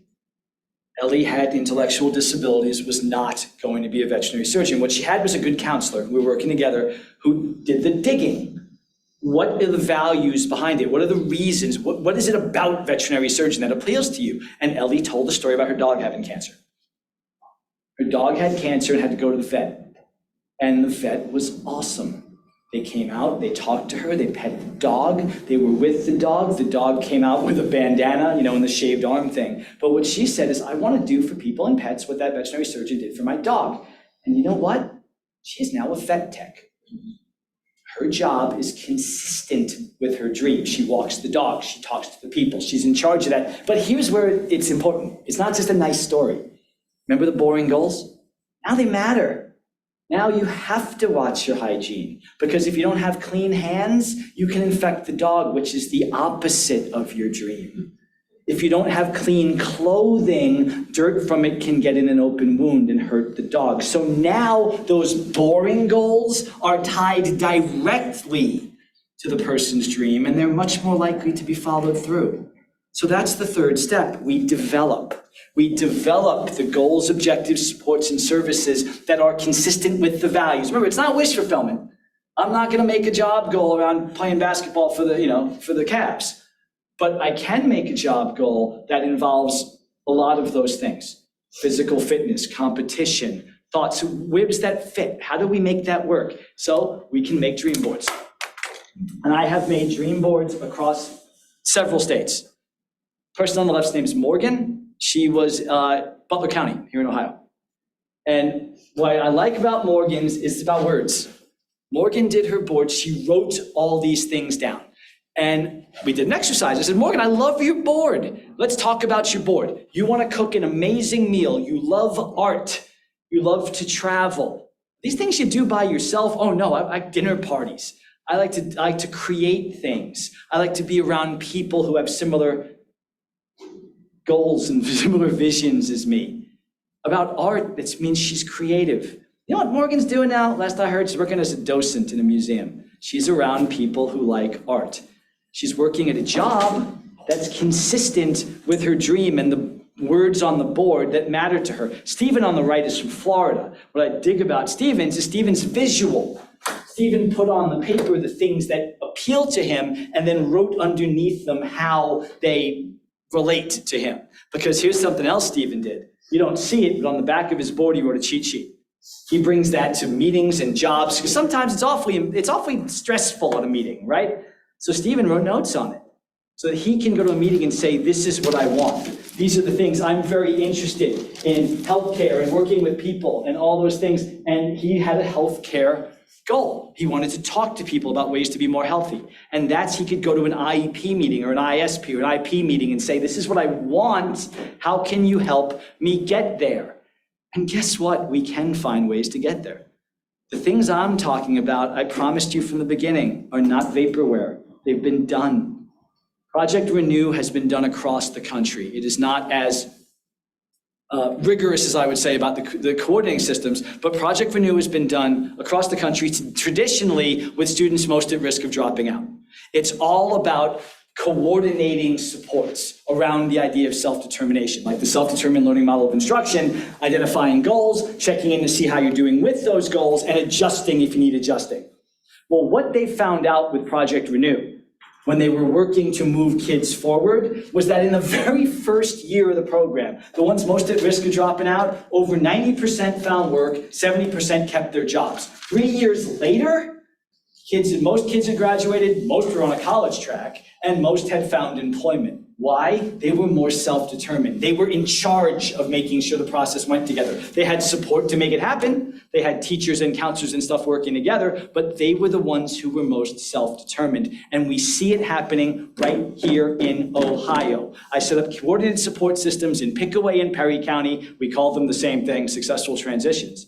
But the idea was a collaboration between OOD, DD, and a school. We also had some other ones in some areas, but those were the three main collaborators. The idea is identify students most at risk and coordinate systems around them, not multiple meetings. Identify what the goals are and the objectives are for that student up front. Students did dream boards up front, and it was used to set up their systems so that the students understood what they wanted and the administration understood what the students wanted. And you know what? It worked. Because we had the one meeting instead of three. We organized meetings along the school's roving IEP schedule. And we brought in VR, we brought in the board of DD, and they had a common referral system to each. They had a common set of notes they can keep posted. That's not hard to do, by the way. It's called Google Docs. If you pass protect a Google Doc, you have a private document, you invite people, people can add case notes to it. And now everyone knows what's going on instead of spending that first hour at the meeting doing updates. You can adjust in real time. And sure enough, they did. For what we did in Mansfield was covered in a journal. The dream boards that were then brought to school, they wrote it up, and they talked about teachers with tears in their eyes, because students had never been so directly involved in their process. Students were now able to identify what they wanted. Students who often would just either not participate or would be embarrassed to, now had a vehicle to introduce ideas and say what they want. And the teachers were able then to shape things around it. They were able to see what was important. They told a story, the DD board told a story about never knowing that the kid wanted to work at Starbucks, so they saw it on a dream board. The mother never knew the kid wanted to work at Starbucks. Kid's working at Starbucks because they were able to say what they want. A dream board is not a panacea, but is a means of communication, is a form of supported decision-making, just as sure as having someone else in the room. It is a tool for me to communicate what I want so we can build through there. And the last one that really got me is this. Again, quoting from the school. One teacher said they had someone who made their job goal fashion designer. But what they did was they shaped all of the goals and objectives around that. So the writing goal became writing ad copy for your fashion outfit. The math goal began making a budget for the fashion business. And guess what? Now it mattered.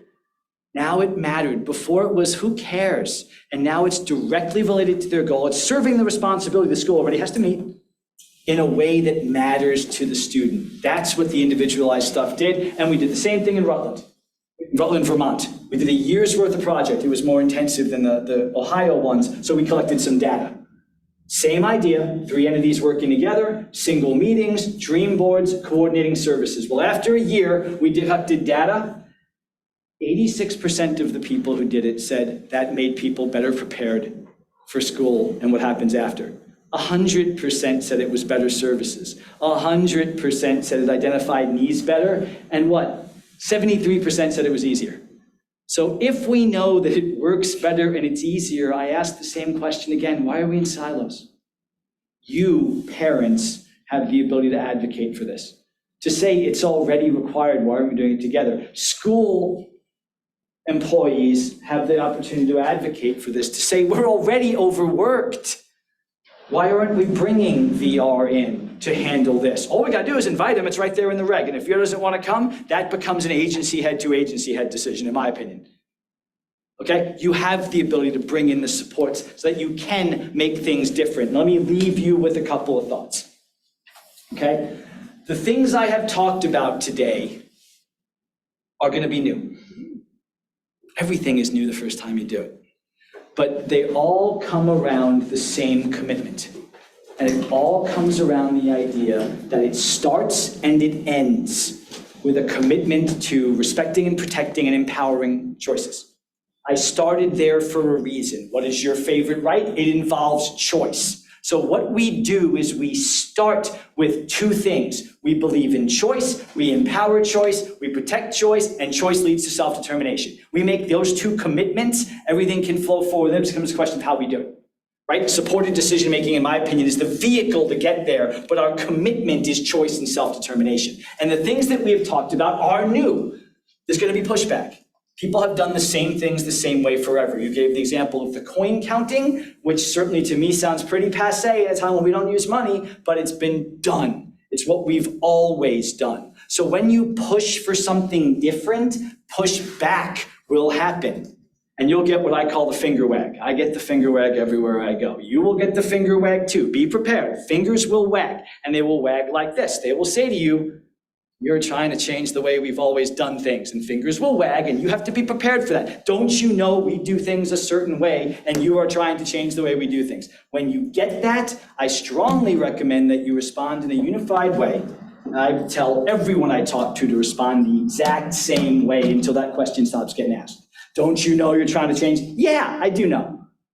And I am asking you to change things because the worst reason to do anything is because it's the way it's always been done. Yeah. I mean, consider our country. Consider where we have come. Well, it's 1990s, the ADA, but before that, in 1774, the 13 colonies had pretty much always been the possession of Great Britain. Change that. took a war, took a Declaration of Independence, but we changed it. In 1862, where I live in Virginia, some people thought they could own other people. We fought a war and we had a constitutional amendment, but we changed it. In 1918, half the population, actually more than half the population, wasn't allowed to vote. We changed that. In 1962, people of different skin tone weren't allowed to use water fountains or sit at lunch counters. We changed that. And in 1989, people with disabilities were not considered in a legal sense to be people. We changed that. So the worst reason to do anything is the reason is that we've always done it. We change every day. And every time you do something like we're talking about, you are fundamentally changing the way things have always done, and God bless you for it. Because we become better, stronger, smarter people when we do change.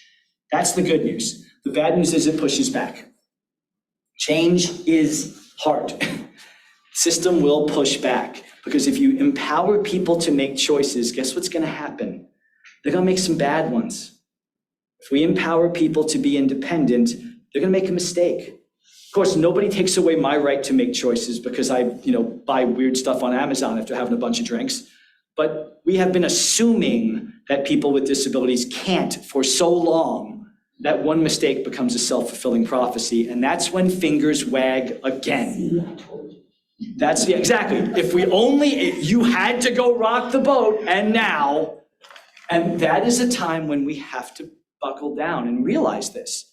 The things that we are doing are hard. It is hard to ask a school to change their incentive, to have goals they've never had before. It is hard to be a teacher and to ask for help that you've never gotten before. Change is hard. You know what else is hard? Choice is hard. Because like I said, choice comes with bad choices. But here's something else. Did someone promise you this crap was going to be easy? Y'all are parents of people with disabilities, and you know very well that that's way more than being a parent. I got two 13-year-olds at home. They are trying very hard to run me into the ground. I will outlast them, but they do not have disabilities. Parents of kids with disabilities ain't just parents. You got to be the educational advocate, the medical professional, the legal professional. It is exhausting. What you do is hard. But that doesn't mean it's not worth doing.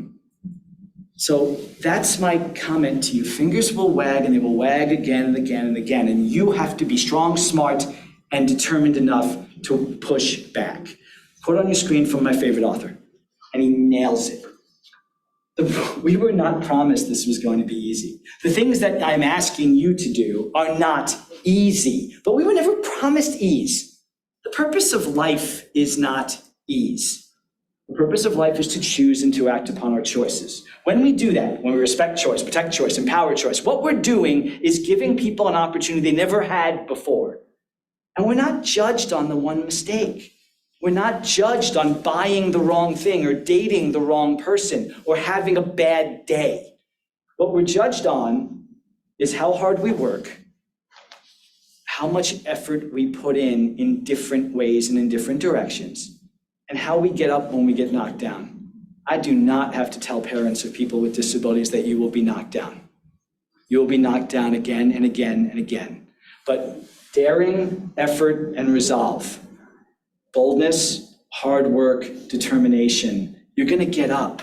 That's how we're judged. If you let the fingers wag and not push back on them, you're not being the person that you know you can be. You're not being the person, the advocate that your child has depended on all these years. And that's the message I leave you with. Ultimately, what you're all going to be doing is asking a system to change in ways small and large. It ain't easy, but it is so worth it. Because here's the deal. At the end of the day, it doesn't matter if we call it supported decision-making. I'm sick to death of the term because it puts a label on something that's entirely natural. It doesn't matter if we're talking about special education or vocational rehabilitation or Medicaid waivers or anything. What matters is what happens at the end of the day. School ends. Employment services end. All of these things end, and we stop talking about programs for people with disabilities and supports and services for people with disabilities. What we talk about is people. Who are the people at the end of the day? What have we created? And what kind of system is left? And that's not just a comment for your children. I say this to you, I say this to everyone watching this. If the things I've said today make sense, if they inspire you, if they say to you, I do want to take those steps, then do. Fight for it, argue for it, debate for it, advocate for it, and don't stop if you get knocked down. If it doesn't make sense, I just hope you die suddenly. That is my fondest wish for you. If you do not believe in the things that we have talked about, the best thing that can happen to you is to die suddenly. And I'm not making a joke, because guess what happens if you don't die suddenly? Guess what you're going to be one day? You're going to be the one in the system. You're going to be old or infirm or disabled, and you're going to have to be part of the system. And what kind of system do you want to be part of? Do you want to be part of the system that empowers you? Then create that system. And that's something that we can do together.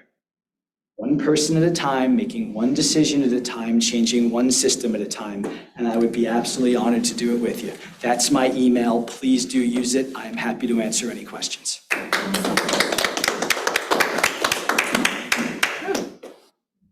So are there any states doing this correctly? Like I hear you say that you've done things in Tennessee and different counties around Ohio, but speaking from truth, there's very few counties in Ohio that are doing it. Speaking from truth, I have not seen a state that does transition properly. I have seen many promising practices. I think and frankly, to pontificate a little, it's really hard to do it at the state level, because that's top down. The state can say, thou shalt do these things, and it does not matter unless it works at the local level. It's why I preach bottom up, ground up. It's got to come from teachers and parents and people who are directly involved. As school districts, we get into the rut of, well, until ODE holds me accountable, I'm not going to do it. And so it's a great idea to do bottom up, but then it's also a compliance piece. If they have to get this done, this done, this done, they're picking their choices. It is a tough thing to say to someone that you know there is a better way, that you know there is a right way, and you know that there is a reason why you entered this field. So all I can say to a teacher is that you're here for them. And if someone says we don't have to do something until ODE says we have to do it, then I would answer, yeah, but I want to. Because it's worth it, and it's right, and it is consistent with science and best practices. And that's the message I have for you. I would not look for a blessing from on high. I would look for one child at a time, because every child you do this for will make it easier the next time. And when parent 3 sees that it happened for child 1 and 2, parent 3 is going to say, I want this too. And then you have ambassadors, and you have a system that eventually supports itself. So I honestly don't have an answer to the until ODE makes me, I won't. Because I happen to know and believe that teachers are here for a reason. And we can give them the tools and the information that at the bottom of all the paperwork, at the bottom of all the extra time, is that person who got into this field for a reason. And I think it's on us to remind that. Not maliciously, you have to do this, but this is why we do this. And to me, that's a gift. And I'd be really happy to work with you to whatever I can to help that come to reality.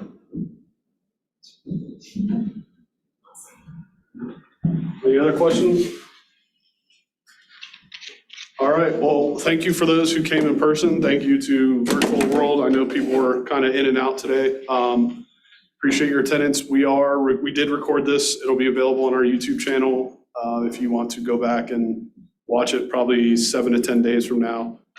If you were in person, there's certificates on the table for you for your attendance today. If you were virtual, please fill out the survey, and then that'll get mailed to you. If you guys could also fill out the survey, we would appreciate that. Survey on the table, or it's? The survey is in a link, in the original link they sent, yep. There should be a link to that. I saw some of you taking pictures. There should have been a link in that email, if it's not, for all the handouts. His whole presentation should be available for you. If you don't have that, send me an email and I'll send it right to you. I'll send you the link to it. But yeah. There was a question, will there be captions on the video? When they order on the YouTube video, yeah. Yes, they order they transcribe it, make that available as well as captioning. Can I take Yep. out? I assume that's why it took 7 days, but that was a question. Yeah, they have to edit it and then send it off and then transcribe it and then make sure the transcription's accessible. And so it is kind of a process, but it will be up there. I'd also, on behalf of our organization, State Support Team, I'd like to thank Jonathan. Jonathan. Phenomenal.